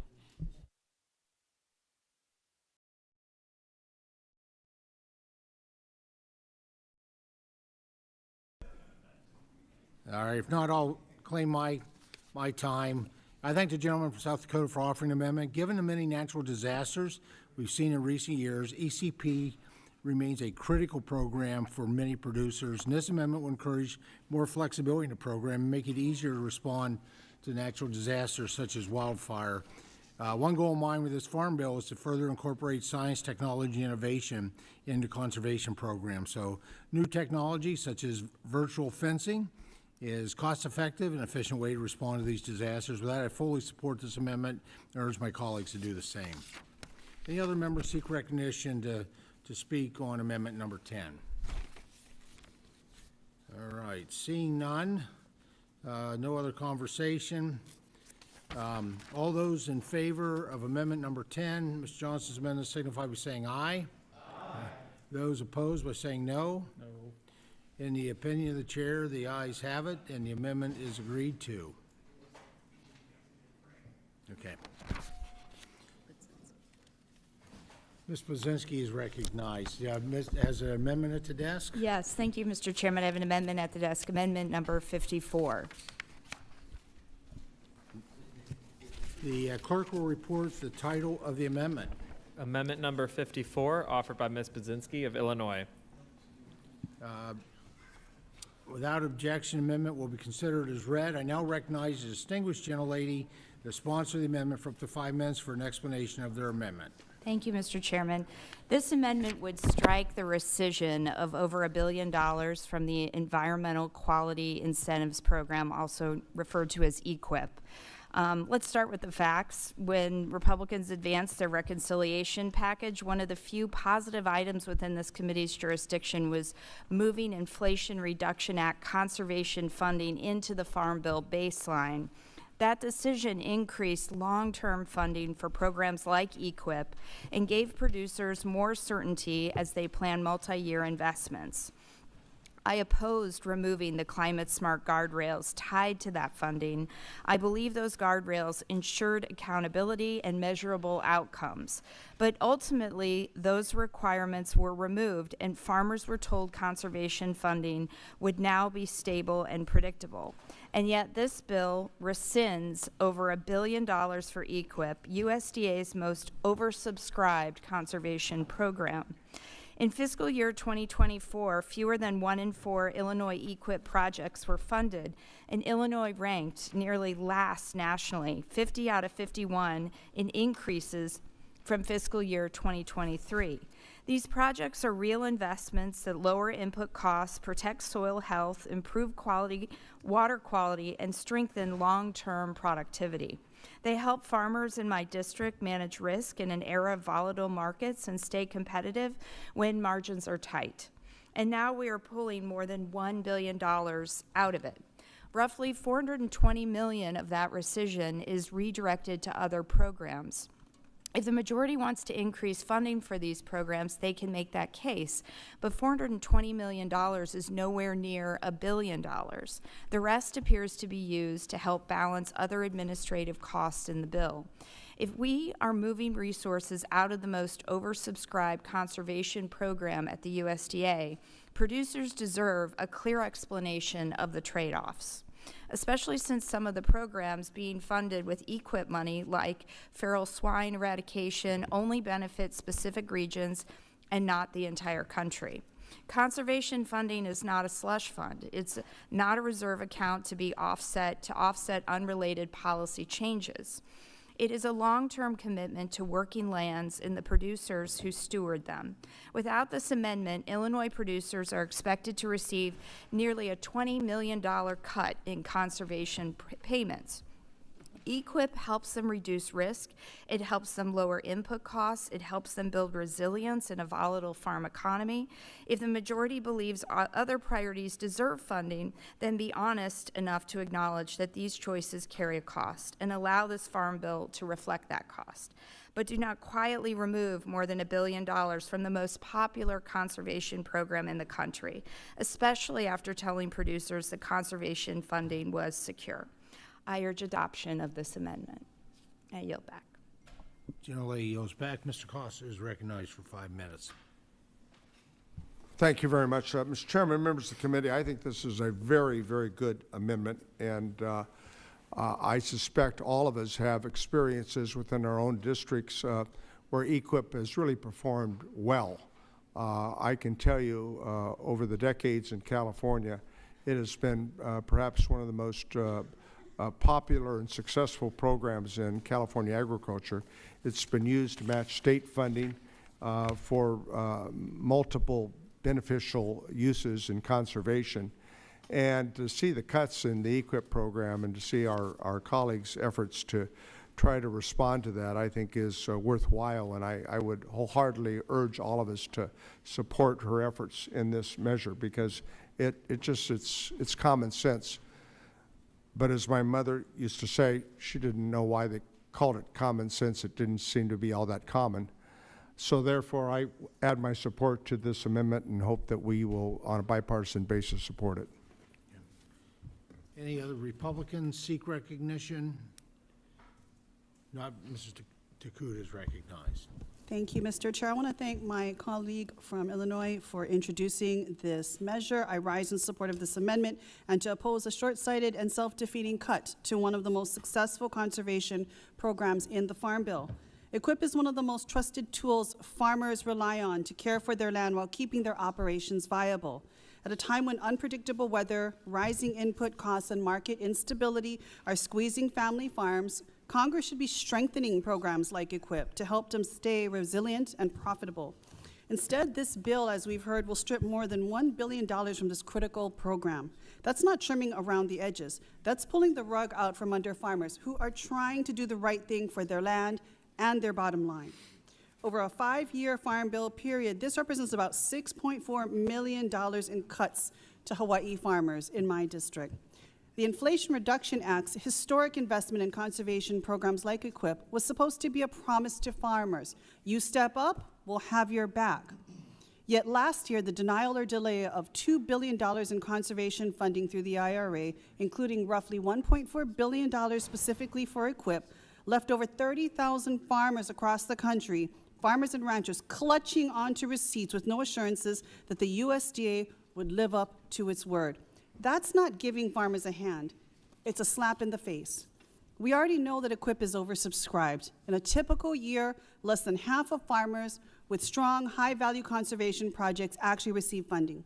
According to expert testimony before this committee, EQIP received more than 134,000 applications nationwide in fiscal year 2023, but only about 34,000 contracts were awarded. That's roughly a 25% acceptance rate.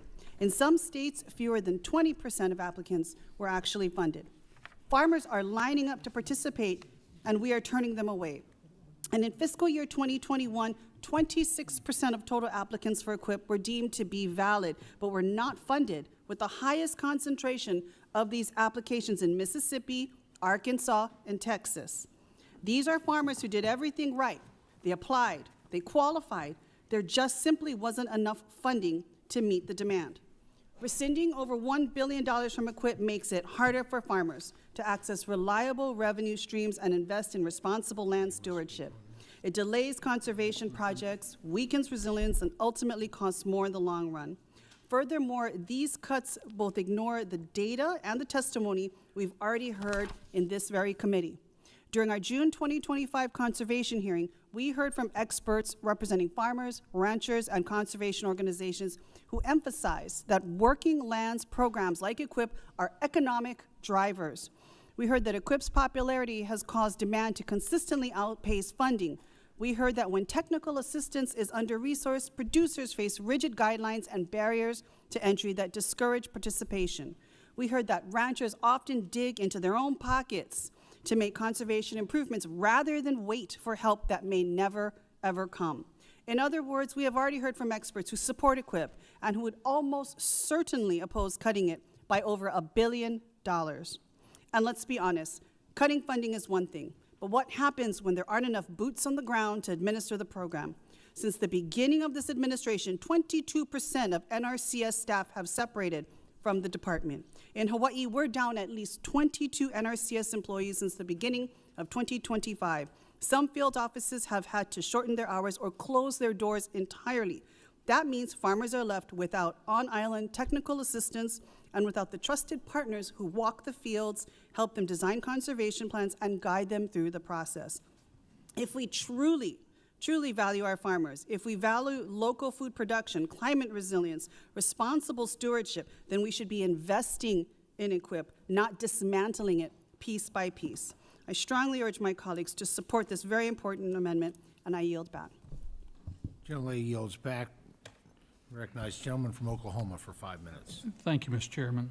Nobody on this committee has worked longer and harder on the conservation programs down through the years. And nobody's been more focused on EQIP and all of the other tools that preserve our water, our air, our soil, our wildlife, our productivity of farms. The argument about this being a cut, I think, in fact, in the way the 1974 Budget Act works, in fact, in the way we've had to do things, what we're going through here today is the way to preserve the baseline for EQIP and to preserve all these other programs. Some of my colleagues alluded to the fact that feral swine eradication example is an issue in a particular area. Well, it's much of the country, but it is a particular area. We have to do these things in a way that we maintain the funding base for the overall programs and we maintain all of the various options out there. So I respectfully say, I suggest that we reject this amendment, that we continue to work forward, and our goal as members of this committee should be more funding in general towards EQIP and all of the conservation programs. There'll never be enough. In the '02 Farm Bill, when I was subcommittee chairman, we had in the range of $11 billion in back EQIP requests, conservation program requests. We were able to fund the program with $14 billion. Guess what happened? As soon as people found out resources were available, we were instantly oversubscribed. Why is that? Farmers, ranchers are some of the best conservationists in the history of the world. They want to take care of the property they're stewards of. They want to use these programs. So I just suggest to my colleagues, let's pass on this amendment. Let's continue to work forward, and we'll all get there together. And with that, I yield back, Mr. Chairman. Gentleman yields back, and Congresswoman Brown's recognized. 5 minutes. Thank you very much. One of the less ugly components of the Big Ugly Bill was keeping the increased funding for conservation programs that help farmers keep their soil healthy. Those funds were originally provided by the Inflation Reduction Act with a focus on fighting climate change and supporting regenerative agriculture. As a result of IRA dollars, EQIP application acceptance rates increased by more than 50%, and 8 states were even able to tackle the backlog of deferred application from prior years. When Republicans passed H.R. 1, they removed the focus on making sure those dollars flowed toward sustainable agriculture practices, but at least the Republicans didn't cut them entirely. Now Republicans are going back on the promise they made to farmers, pulling the rug out from them and rescinding more than $1 billion from EQIP to satisfy their own made-up rules for a budget-neutral, skinny farm bill. But we don't have to buy into that flawed premise. Congress can and should support EQIP, the most popular of all conservation programs, while also reauthorizing and funding other conservation programs. So I urge my colleagues to support the amendment and reject $1 billion in cuts to soil health and conservation. And with that, Mr. Chairman, I yield to the ranking member. The ranking member is recognized. Thank you. I just want to add my support to this amendment. Thank you so much for this. You've made a really eloquent argument, and I know that, you know, I was very proud to see those IRA dollars that came into the programs, and just we saw immediately that the application acceptance rates increased by more than 50%, and 8 states were even able to tackle that backlog. So we know that's the right thing to do, and we appreciate it, and I would urge my colleagues to vote yes on this amendment. The gentlelady yields back. Ms. Riley is recognized, 5 minutes. Thank you, Mr. Chairman. I support this amendment. Thanks, Nikki, for doing this. This conservation title is just so important, and we have to get it right because we need some practical, common sense solutions that are going to support our farmers and not hurt them.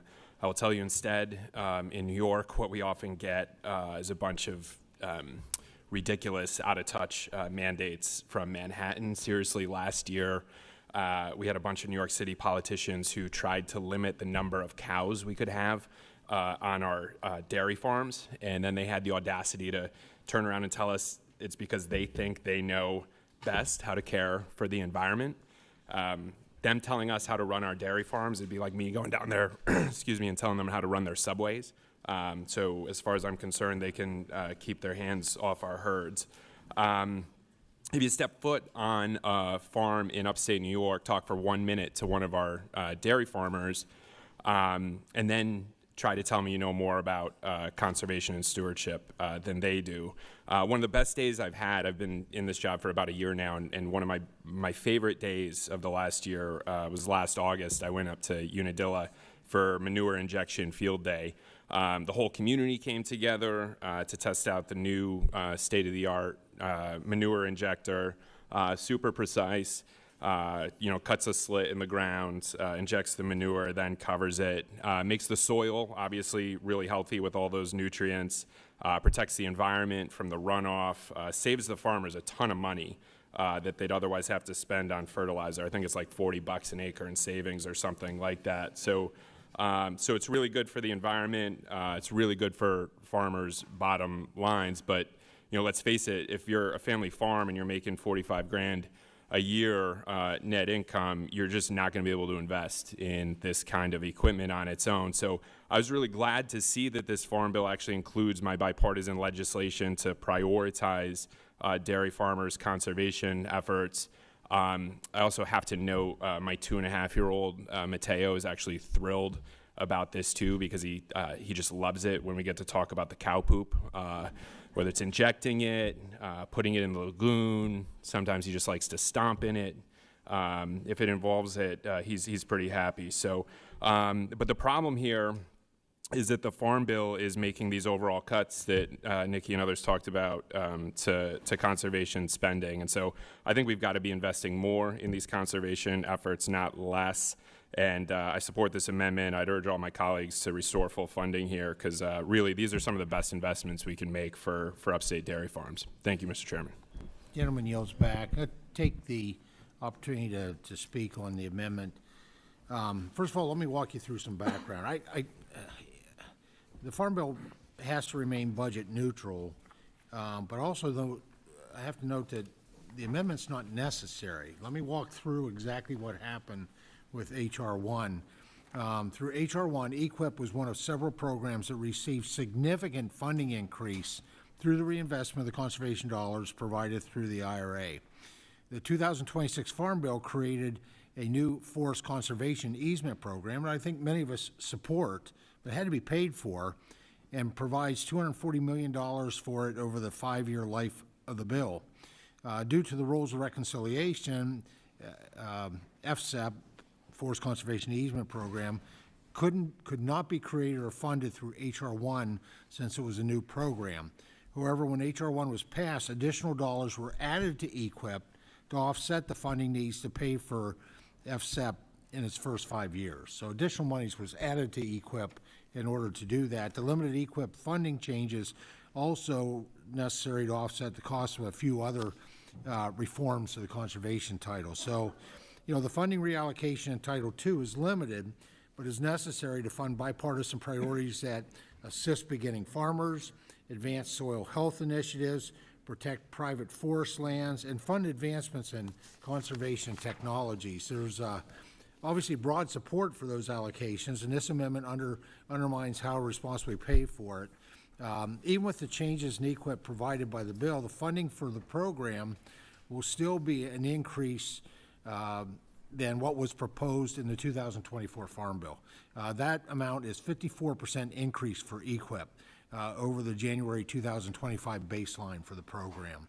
I think we all support, hopefully we all support EQIP and recognize the value of that. I also want to say that doesn't take into account a piece of legislation that we passed in President Biden's first December, and that was first year or second year, I don't remember what it was, the Sustains Act. It allows the private sector to invest in these conservation programs. We created that public-private partnership. That's above and beyond this 54% increase in EQIP. And so under the and nearly 50 conservation groups are supporting that allocation that we did. EQIP will still be receiving historic funding levels since reconciliation, and the program will still reach more than $3 billion annually by the end of the decade. EQIP, we know, is critically important for producers, and this Farm Bill protects the long-term investment made into it this year. So I oppose the amendment and urge my colleagues to do the same. I yield back. Seeing no other I almost said conservation. Conversation. Mr. Chairman, I just request a recorded vote. Recorded vote is requested. And it's been, yeah, we'll do a voice one first. Still do voice first. Yeah, all those in favor of the amendment signify by saying aye. Aye. Those opposed by saying no. No. Independent chair, the noes have it, and the amendment is not agreed to. A recorded vote has been requested. Yes. Pursuant to Committee Rule 3I2, further proceedings on the amendment shall be postponed. Further amendments on Title II. Mr. Sorensen. Mr. Chairman, I have an amendment at the desk to offer amendment number 106. Mr. Sorensen has an amendment at the desk, 106. Clerk will report the title of the amendment. Amendment number 106, offered by Mr. Sorensen of Illinois. Thank you, Mr. Chairman. So, hold just a second here. Let me get the back up. Without objection, the amendment will be considered as read, and now recognize distinguished gentleman from Illinois, the sponsor of the amendment, for up to 5 minutes for an explanation of their amendment. Thank you, Mr. Chairman. As mentioned this evening by members on both sides of the aisle, farmers want markets and better access to tools and data that will strengthen their soils, build resilience to extreme weather events, and improve agricultural productivity. And I think we all can agree on that because it's not political. But this is real life. Let me take you to my district for just a second, because right next to the most fertile fields in the world lies the Chicago Rockford International Airport. It is one of the fastest growing cargo airports in the entire country. Getting sustainable aviation fuel, or SAF, to the airfield will not only support our farmers, but it also powers a growing aviation sector. But we can't just throw up our hands when it comes to innovation. We should be building soil health and sequester carbon as we move forward. We should be building that soil health And when it comes to farmers, a low carbon intensity score should mean a better bottom line. So when our producers adopt the right practices, they will have the competitive edge when it comes to the rewards of a brand new marketplace. Now, it took a while. We were waiting and waiting and waiting, but finally in January, the Treasury and the IRS released the proposed rule when it comes to 45Z, the tax credit that will help us develop the SAF market. But here's the deal. We need to have good, reliable data that helps us figure out the best practices in developing good soil health. Forgive me, I'm going to use my hands because I'm going back to my meteorology days. I remember back my slam dunk weather forecasts, for 22 years. They always happened when I had the clear head, but then I also had the best data in front of me. Now, I know the farmers in my district, they've got very clear heads, but they need a RASHA. A RASHA is a bipartisan, bicameral bill. It is the Advancing Research on Agricultural Soil Health Act that is going to give farmers the data that they need to measure carbon intensity on their own terms. Because when we measure, monitor, and report what works, we can create the national verification standard that will move us light years ahead of our competition around the world. America's heartland is ready to lead the next generation of clean fuel production. It will bring success to Main Street, and it will give growers the value add when it comes to emerging premium markets. Mr. Chairman, thanks to our friends at the National Weather Service, there's a 50% chance of rain here in Washington, D.C. tomorrow, and also 50% chance back in Peoria, Illinois. I hope you can agree with me that we have a 100% chance of getting this across the finish line. I yield back. Gentleman yields back. Any other members seek recognition to speak on Mr. Sorensen's amendment?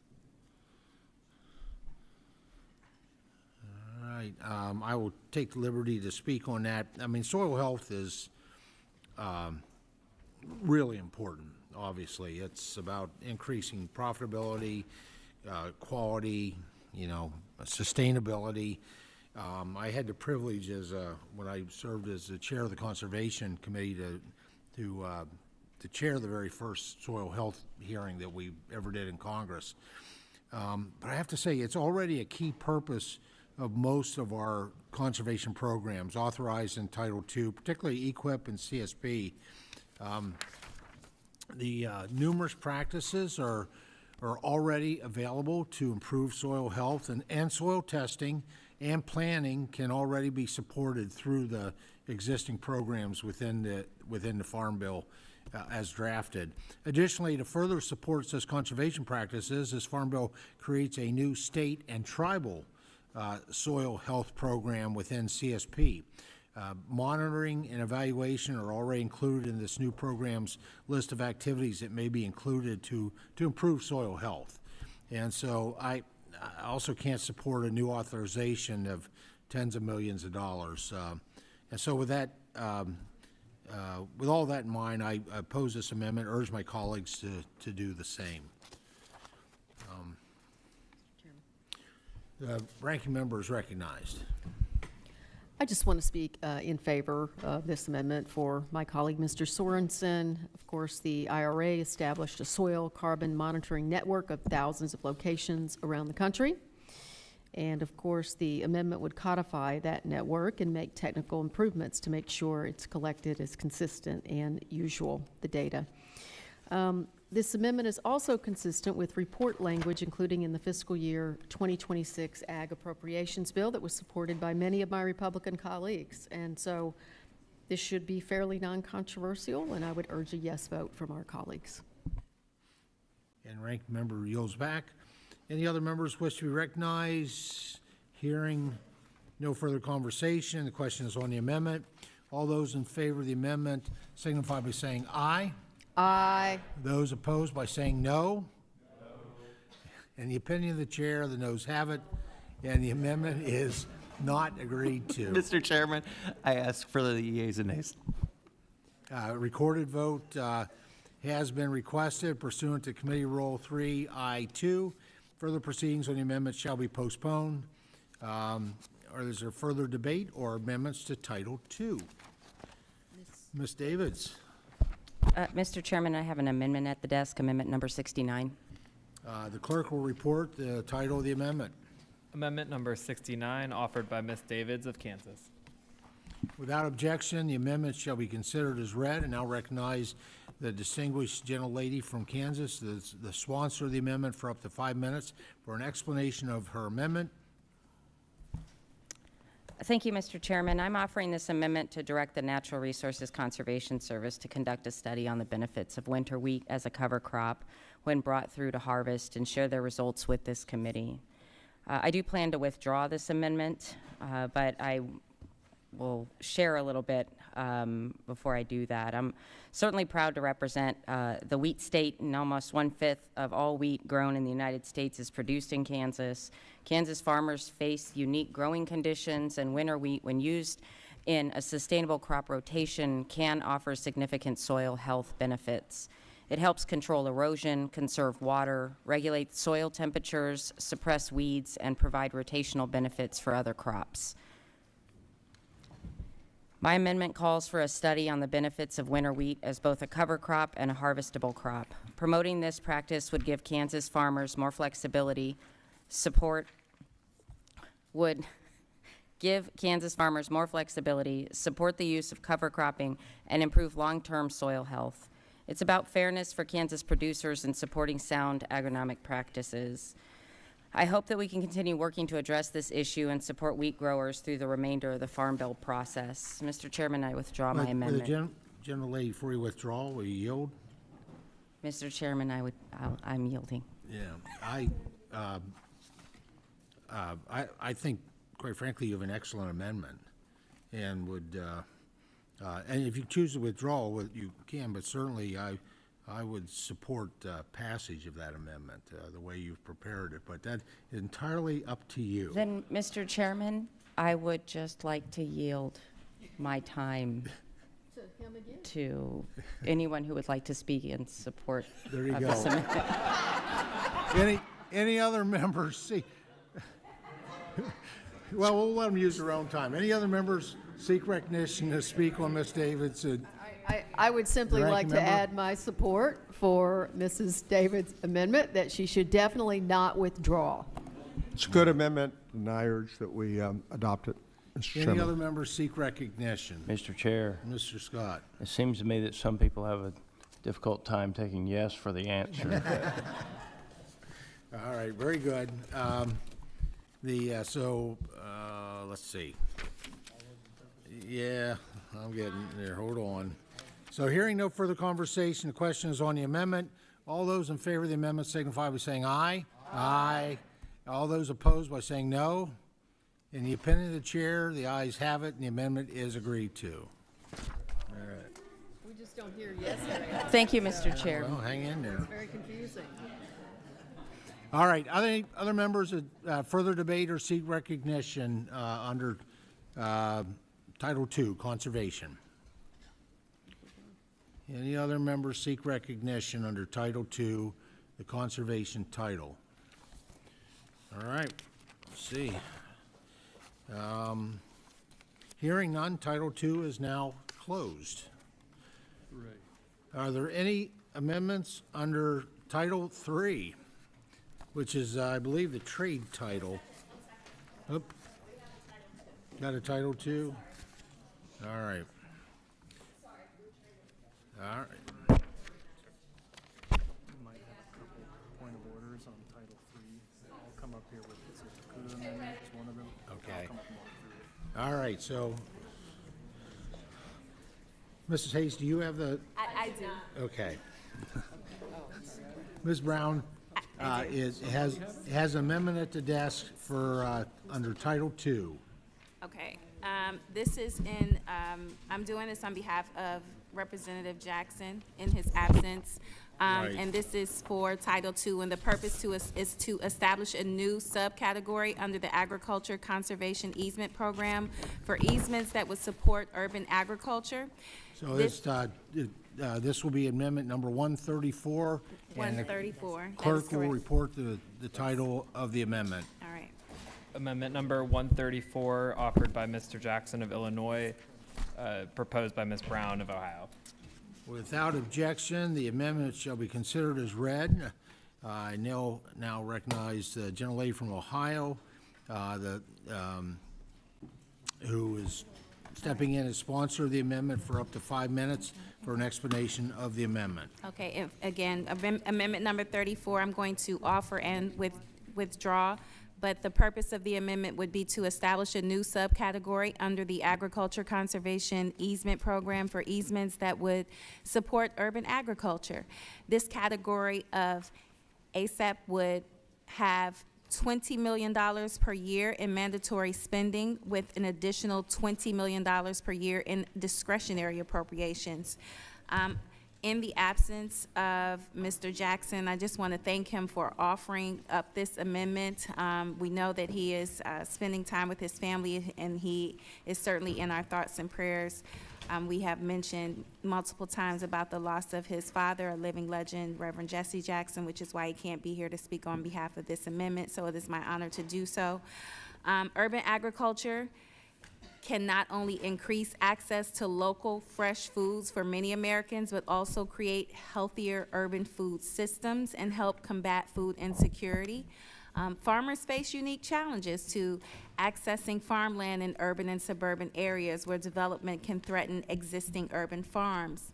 That is why I support this amendment to protect urban farmland for food production and conservation by explicitly allowing these lands to be eligible for agriculture conservation easement program and providing dedicated funding for these urban agriculture land easements. And with that, I withdraw the amendment and yield the balance of my time. I appreciate the gentlelady offering the amendment on behalf of Mr. Jackson and withdrawing.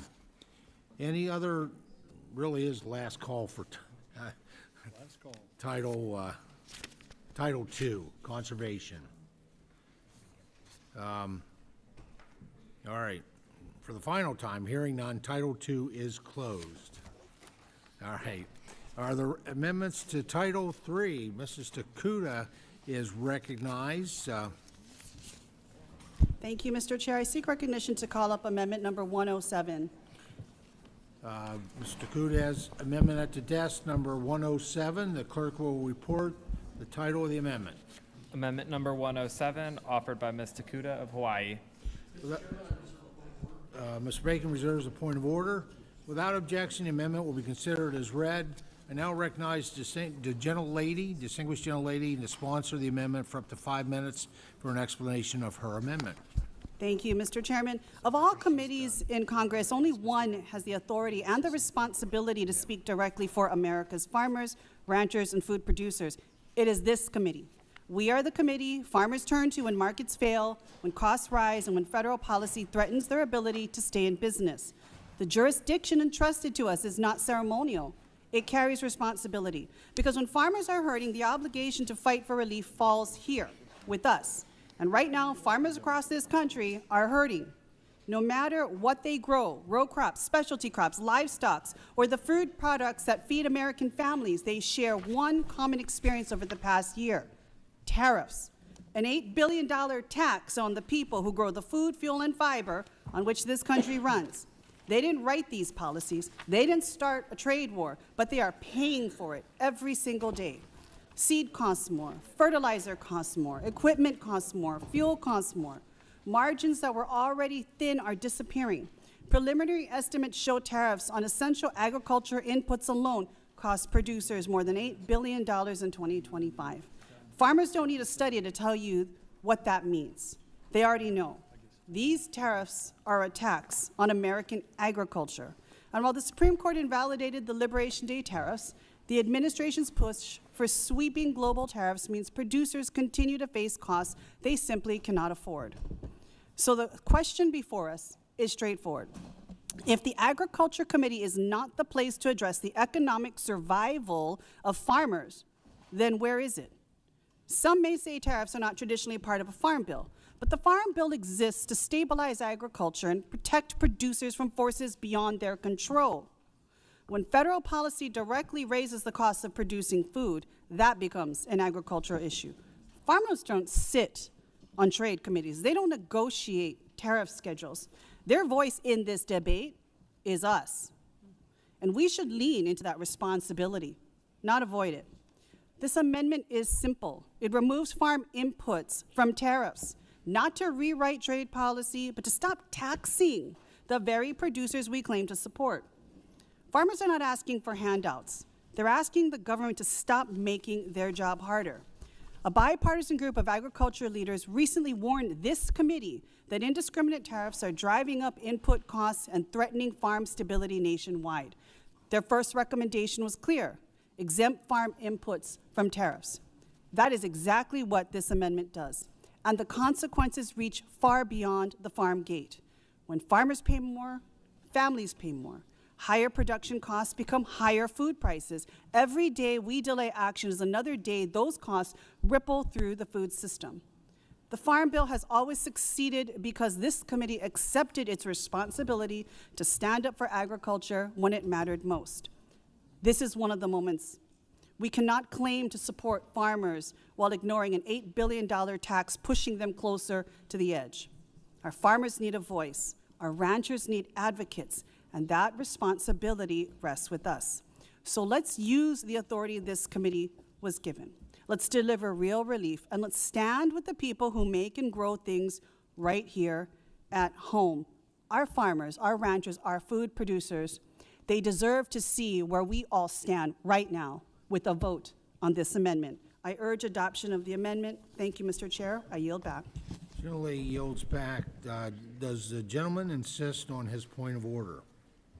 Mr. Chairman, I actually agree with almost everything she said there, except for it doesn't fall within this committee's thing. It's in Ways and Means.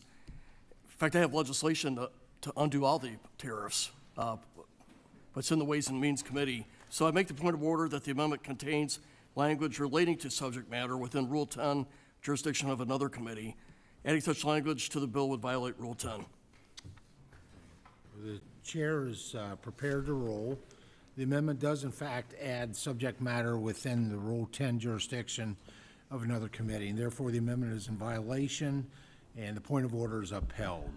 Mr. Chairman, I would like to be heard on the point of order. Absolutely, the gentlelady is recognized on the debate on the point of order. Mr. Chairman, I respectfully disagree with the ruling. No other committee, as I said, speaks specifically for our farmers, ranchers, and our food producers. Farm policy, which is the basis of the Farm Bill, cannot be decoupled from economic viability, and you're literally undercutting the ability for every farmer, rancher, and producer to be able to survive the kinds of tariffs that they are experiencing right now. The path of least resistance would be to just simply call this not germane and abdicate any responsibility. But right now, what they need from us is to stand up and assert our position that our farmers can no longer bear the brunt of these taxes on the most basic things they need to plant the food that we eat, to grow the protein that is essential for our survival, as well as the fuel and the fiber needed to run this country. So with all due respect, I disagree with the ruling and would order that this is in fact germane. Ms. Teguda, would you yield?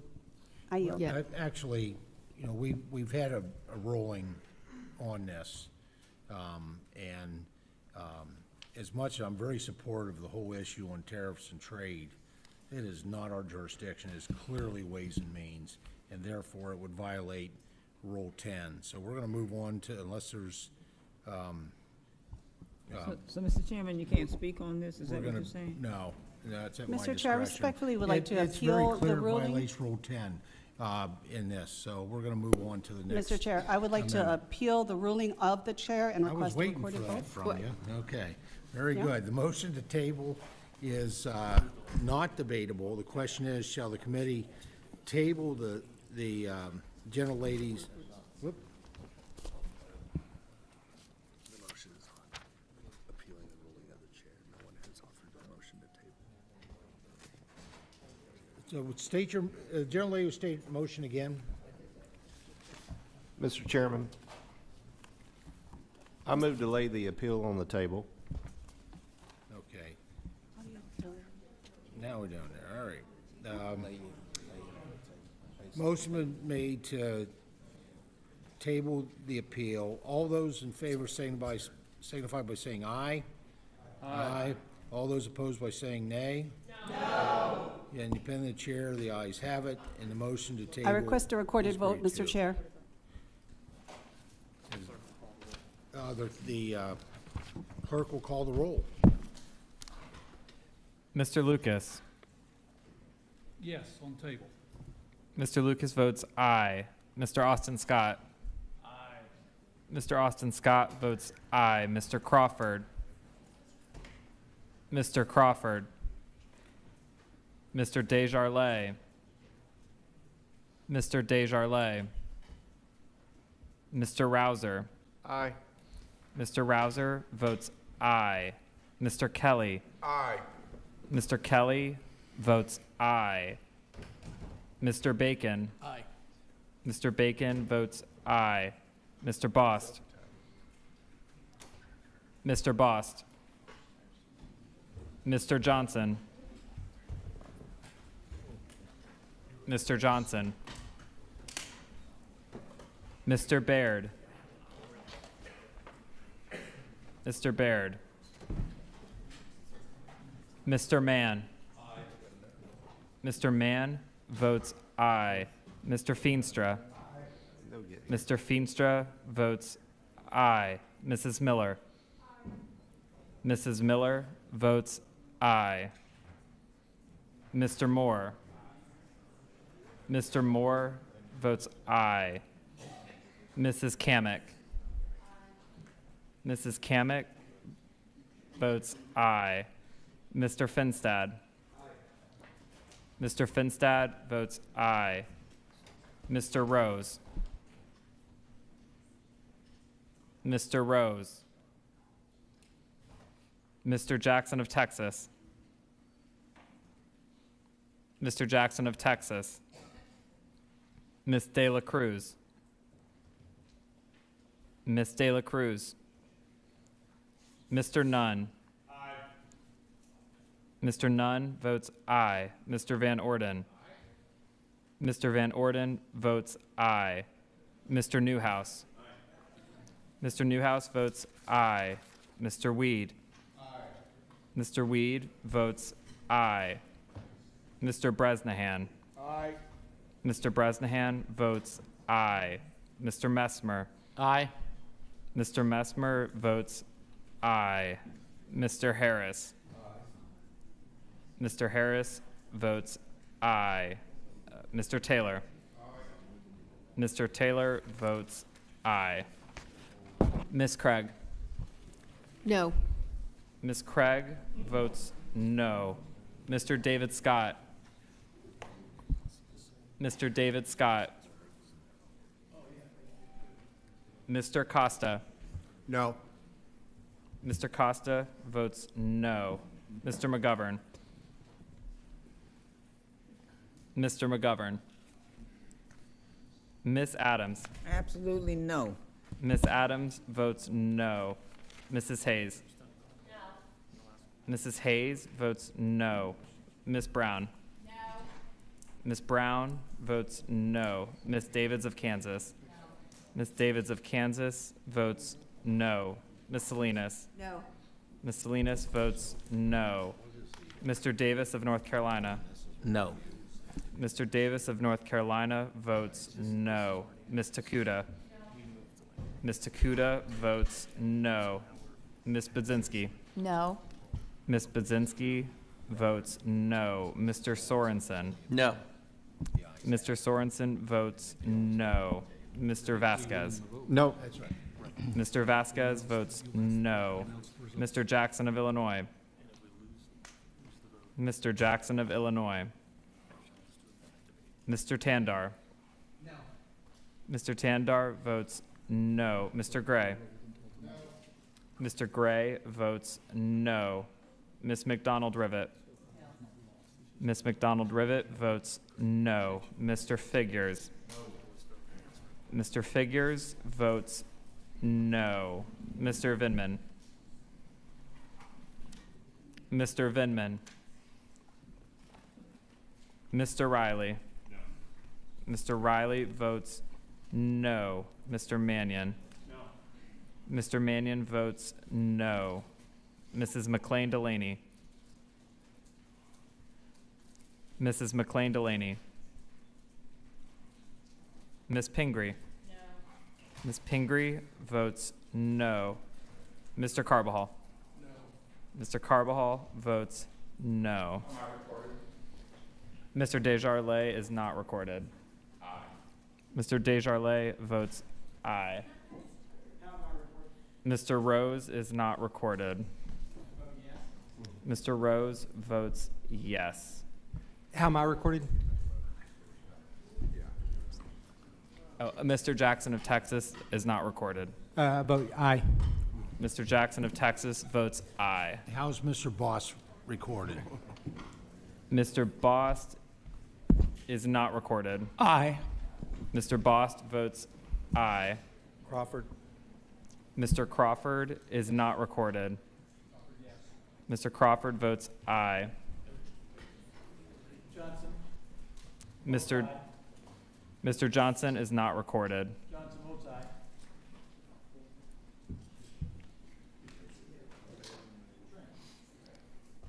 Chairman Thompson? Votes aye. Chairman Thompson votes aye.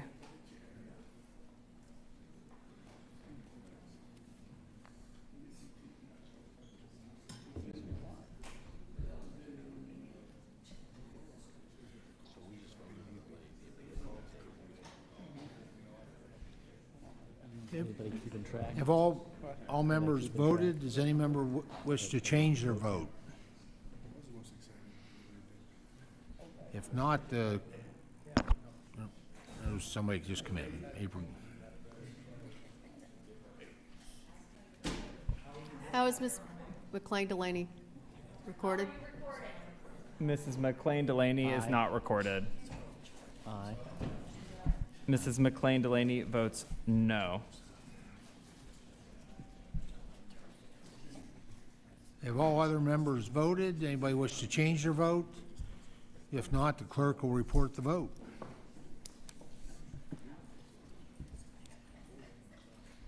Mr. Chairman, on this vote, the yeas are 26 and the nays are 21.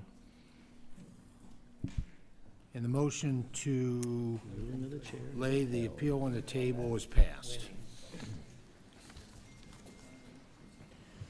All right, still working on Title III. Mr. Gray is recognized. Mr. Gray's got an amendment at the desk. Mr. Chairman, I have an amendment at the desk, amendment number 75. I don't know what the title was. Amendment, Ms. Gray has amendment number 75 at the desk. The clerk shall report the title of the amendment. Amendment number 75, offered by Mr. Gray of California. Without objection, the amendment shall be considered as read. I now recognize the distinguished gentleman, the sponsor of the amendment, for up to 5 minutes for an explanation of their amendment. Thank you, Mr. Chairman. Trade is essential to American agriculture, and the United States-Mexico-Canada Agreement provides the certainty that farmers depend on. It secures duty-free access to our top markets and ensures that trade across North America operates under clear rules. Our neighbors, Canada and Mexico, are some of our most dependable export markets. Together, they purchase nearly 1/3 of all U.S. agricultural exports, supporting tens of billions of dollars in farm income and more than 1 million American jobs. When trade relationships appear unpredictable, it affects planting decisions, financing, and long-term planning. My amendment simply requires a report to Congress on how any changes to USMCA or a failure to renew it would impact America's farmers, ranchers, and rural communities. At a time when uncertainty already weighs heavily on rural America, this amendment is about accountability and informed decision-making. Thank you, and I yield back. Thank the gentleman. Yields back. Any members seek recognition to speak on Mr. Gray's amendment? Yes, Mr. Chairman. Mr. Costa is recognized. 5 minutes. Thank you very much. I support this amendment, and I remember, as those of you here, when the President in 2016 successfully campaigned against NAFTA. Now, let's be clear. I think most of you know that I'm generally opposed to tariffs, and I supported and saluted the Supreme Court decision of last week because it's the jurisdiction of, I think, the Congress to deal with both treaties and trade agreements. This amendment really speaks to actually a success that the president had. He said he would revise NAFTA, didn't call it NAFTA 2, of course. It had to be rebranded. The USMCA, the best, beautiful, most greatest trade agreement ever known to mankind, I think, when he signed it in 2020. And it had a good provision, among others, and that is every 5 years it would be reviewed. Well, guess what? This is the 5th year in terms of review. Why would not the president use this hallmark treaty that he negotiated with his trade ambassador to work out any differences between ourselves and our two largest trading partners, Mexico and Canada, instead of insulting Canada as a 51st state? I mean, that is not the way to engender good trade relations with our neighbors. The fact of the matter is that the USMCA is a good agreement, and it should be the vehicle that used to resolve any differences between ourselves and our neighbors. And this amendment speaks to that fact. And for the life of me, I can't understand why. I can give all sorts of examples. 85% of America's farmers receive their potash from Canada. California, 40% of our wine market went to Canada. You cannot find a bottle of California wine in a Canadian store or restaurant today. They're doing what they should be doing, giving the treatment that their good neighbor has suddenly, revoked on them. So it makes a lot of sense to support this amendment. It would make a lot more sense, I think, if this administration would simply take advantage of this agreement that they, in fact, put in effect in 2020, instead of this, tit for tat and insulting our neighbors. So for a lot of good reasons, and I could give a lot more, I think this amendment makes sense, and I support it. The gentleman yields. Let me take the opportunity to offer my 5 minutes. I appreciate the gentleman's effort to ensure that U.S. agriculture products are favored and well represented in the United States-Mexico-Canada agreement. Whether it be dairy or forestry issues, we must ensure that U.S. agriculture products are given a level playing field under USMCA.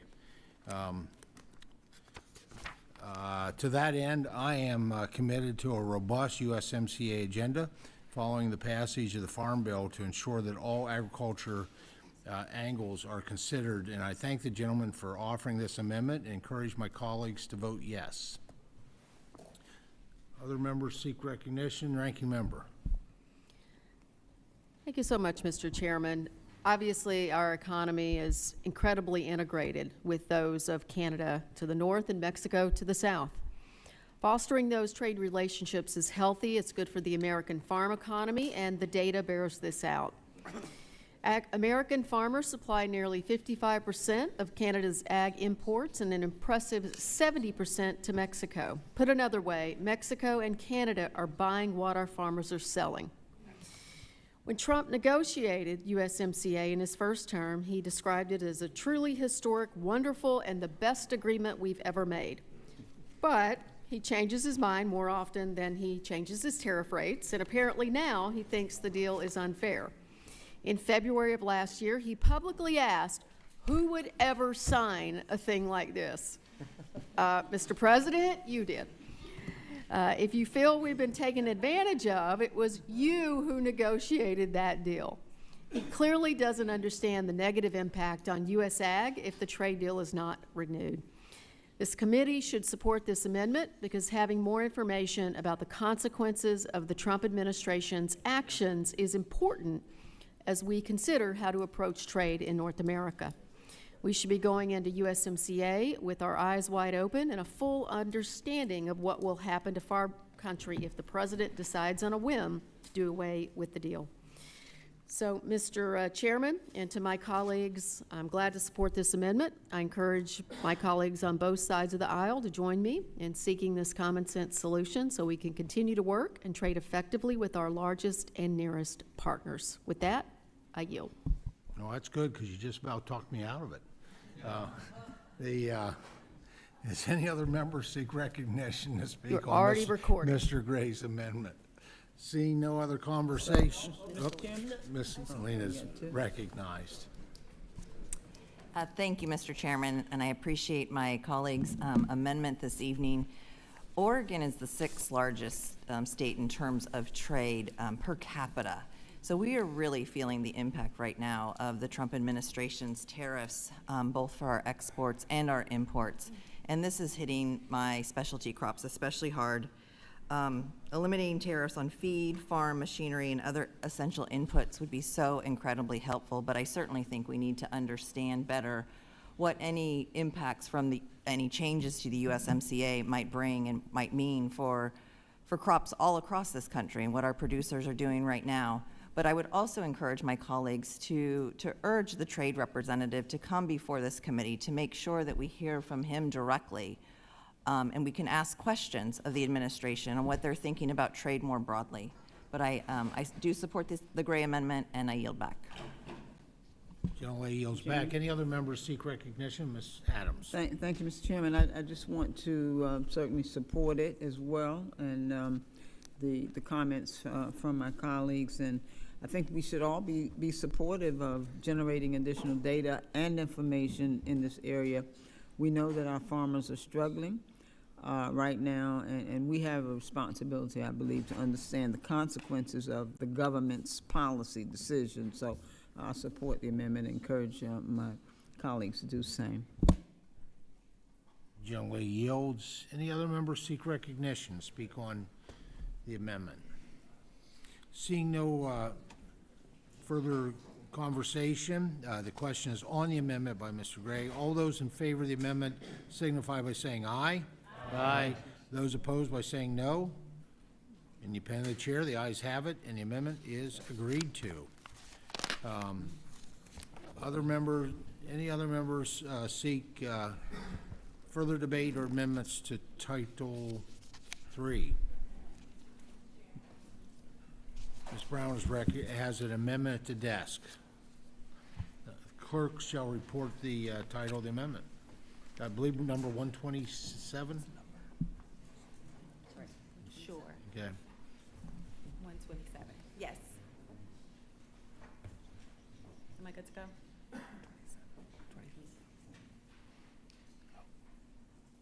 The clerk should report the title of Amendment number 127, offered by Ms. Brown of Ohio. the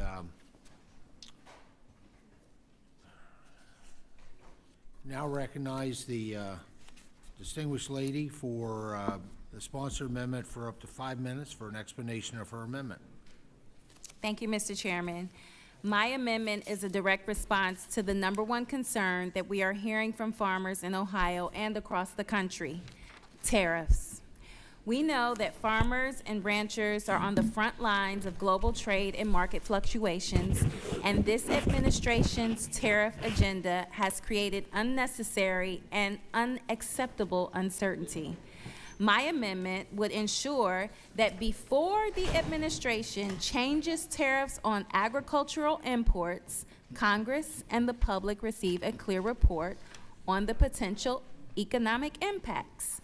This is a common sense measure. It doesn't tie the administration's hands. It simply ensures folks on the ground have the information they need to anticipate and respond to market-moving economic decisions. Farmers need reliable information to make planting, marketing, and investment decisions. And when sudden tariffs are imposed, it doesn't just affect farmers. The impact ripples through rural communities, increasing input costs, disrupting processing and logistics, and hurting local businesses that depend on agriculture income. By requiring a forward-looking economic impact report, producers can get armed with the information they need to plan, and Congress can ensure economic impacts are appropriately weighed in trade policy decision-making. This administration's trade policy can be summed up as tweet first, write a check later. Time and time again, farmers have been forced to rely on trade mitigation payments that fall short of making them whole, pick winners and losers in the marketplace, and ignore the broader economic ripple effects on rural communities. Coming on the heels of the recent Supreme Court decisions, which reaffirmed that the tariff authority resides with Congress, it is clear that Congress must take an active role to ensure transparency, accountability, and stability in our trade policies. Farmers should not be collateral damage in a chaotic trade agenda. They need stability and predictability, not sudden announcements that upend markets overnight. So, Mr. Chairman, that is what my amendment attempts to do. Compel any administration to show the impacts of proposed tariffs on the farm economy while giving farmers another tool in the toolbox in order to plan for the future. And with that, Mr. Chairman, I yield back. Gentlelady yields back. Thank her. Other members seek recognition to speak on Ms. Brown's. Dr. Adams. Thank you, Mr. Chairman. I do seek recognition to speak on the amendment. I am in support of this amendment. Farm groups across the country are making it clear that they want the Trump administration to take a different approach on trade. And so this comes after the ruling from the U.S. Supreme Court, which struck down the Trump tariffs. Farm leaders reacted quickly and are urging the president not to reimpose tariffs. Their message is simple. Farmers need stability. They need reliable markets and certainly to plan, invest, and stay competitive. But shortly after the court's decision, the president announced new global tariffs. That announcement is now creating new uncertainty, and we need to just pause a bit. And that's why I support this amendment to have the administration submit reports to Congress on the tariff effects on consumer prices, farm revenue, and input costs.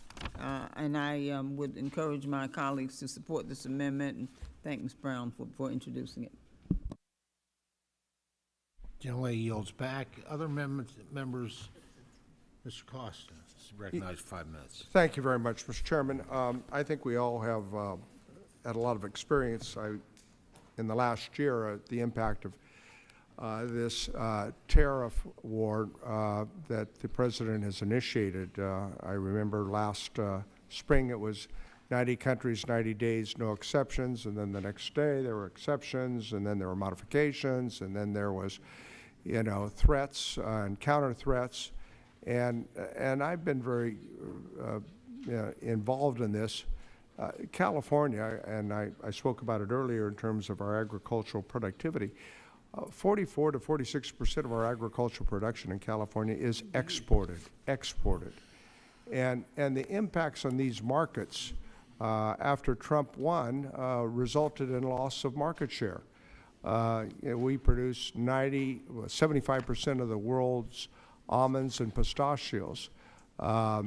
When the tariffs went in with China and India as an example, Australia started planting almonds. We lost market share. We see us losing market share in the Midwest in soybeans and corn with China to going to Argentina. There's a whole host of examples. Our agricultural industry around the country works really hard to establish market share and to be competitive. And when we have a level playing field, we can and we have proven to be competitive. And it seems to me that the Trade Promotional Agreement, TPP, or TTIP back then, working together is a much more common sense way to, in fact, establish fair boundaries on reciprocal trade agreements. And I hope that as a result of the Supreme Court's decision, this amendment, Mr. Gray's amendment, and others, that we'll come back to a point where we allow our farmers to do what they do best, which is compete when they have a level playing field. And I think this amendment speaks to that effect, and hopefully we'll get an opportunity to have our trade ambassador come and we can have a rational discussion on how we go forward. I know that there's a lot of markets out there that we can compete in, But this, I'll see you 10%, I'll raise you 15%, I'll go back to 10%. No, I really meant 25%. Farmers, markets like certainty. They like stability. And the chaotic nature that has been created as a result of the effects of this last year have proven evident to really destroy market prices. And therefore, I think we've got to come back to a place where we are able to conduct our trade agreements in a traditional way in which we are trusted and respected, and not seem to going off to threats and the highest bidder. So I would, for a whole lot of reasons, support this amendment. Thank you. Yield back. Gentleman yields back. Ms. Brzezinski is recognized for 5 minutes. Thank you, Mr. Chairman. I just want to speak out in support of Congresswoman Brown's amendment. This amendment is really just about transparency and accountability.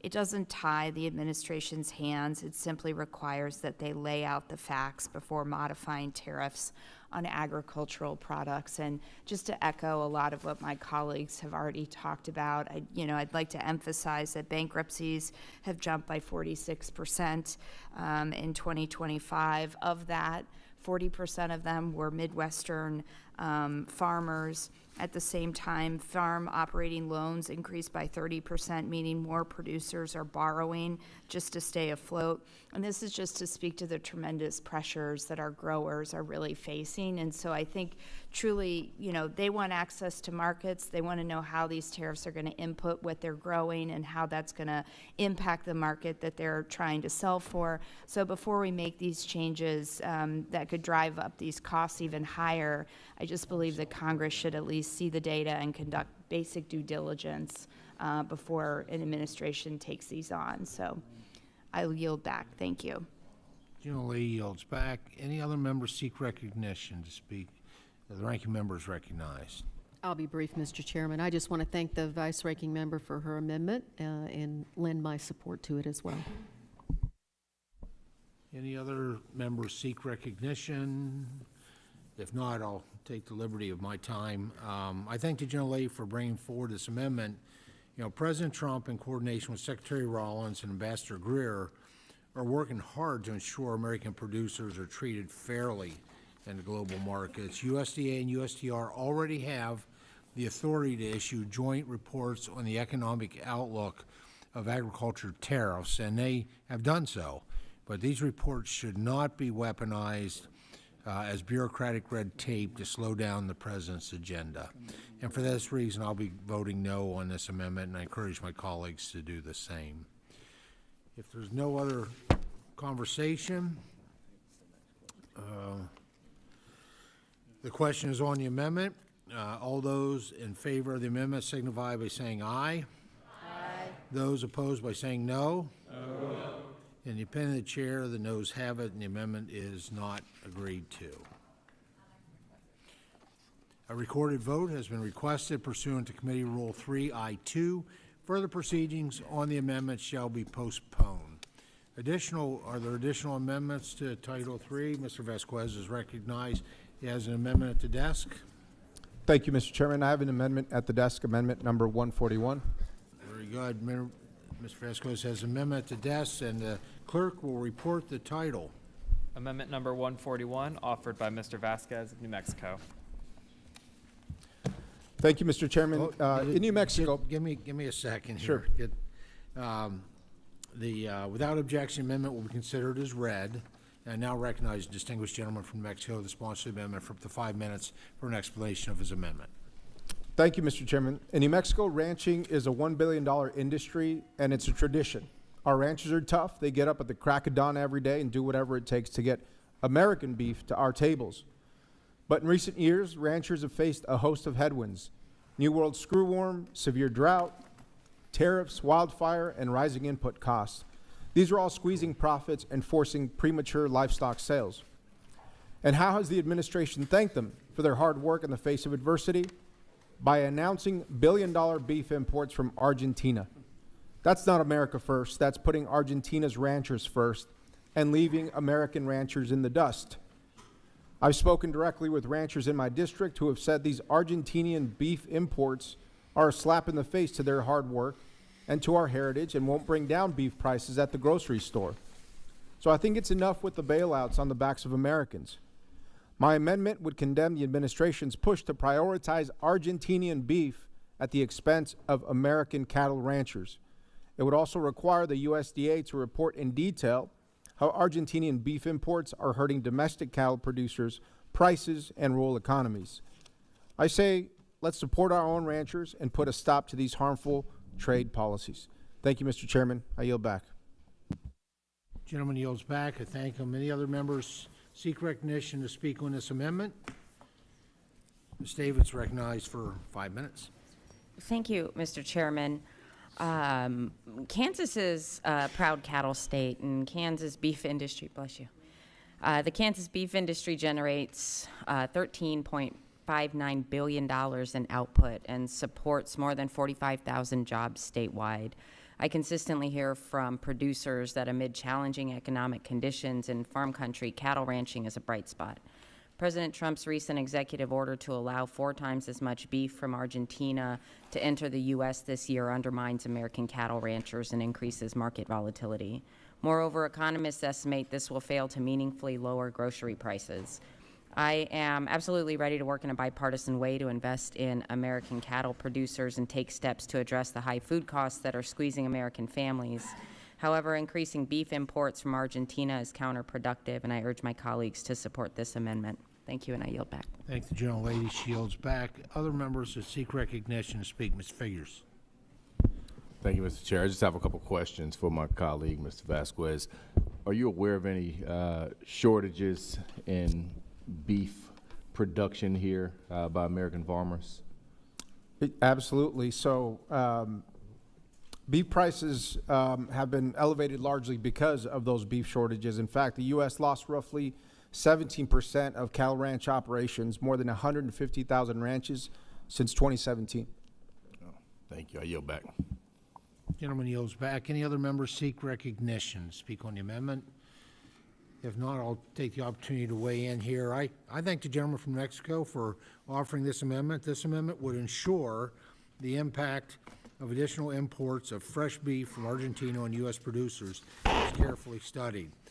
We must always strive to support U.S. cattle ranchers above all else, which is why I'm happy to support this amendment, and I urge my colleagues to do the same. Any other member wish to be recognized? Hearing no further conversation. Mr. Scott is recognized. I'm not opposed to the amendment, but most of what we're importing from Argentina is lean trimming that gets blended with U.S. beef in the, for the consumer in ground beef. That's just the facts of what's Sure. being imported. And I hope we do get a detailed report that show how the market should not have moved the magnitude that it did when the announcement was made. And I know it settled back down, but the U.S. beef herd is at one of the lowest. It's at the lowest point in decades, and it's going to take a while for us to recover that. With that, I yield. Gentleman yields back. Ranking members recognized. Thank you, Mr. Chairman. I just want to lend my support as well to Mr. Vasquez's amendment, and I hope my colleagues will support it. Ranking member yields back. Chairman? Is there someone else? I missed. Yeah. Dr. Adams is recognized. Thank you, Mr. Chairman. I do want to lend support to this. Importing beef from Argentina undermines U.S. producers. The U.S. cattle herd is at historic lows right now. For years, cattle producers have suffered through bad markets, and right now they're finally recouping some of those losses and decisions, like the one to import more from Argentina hurts our producers. So I do want to support this, and I yield back, Mr. Chairman. Gentlelady yields back. Any other members seek recognition? Seeing none. Hearing no further conversation, the question is on the amendment. All those in favor of the amendment signify by saying aye. Aye. Those opposed by saying no.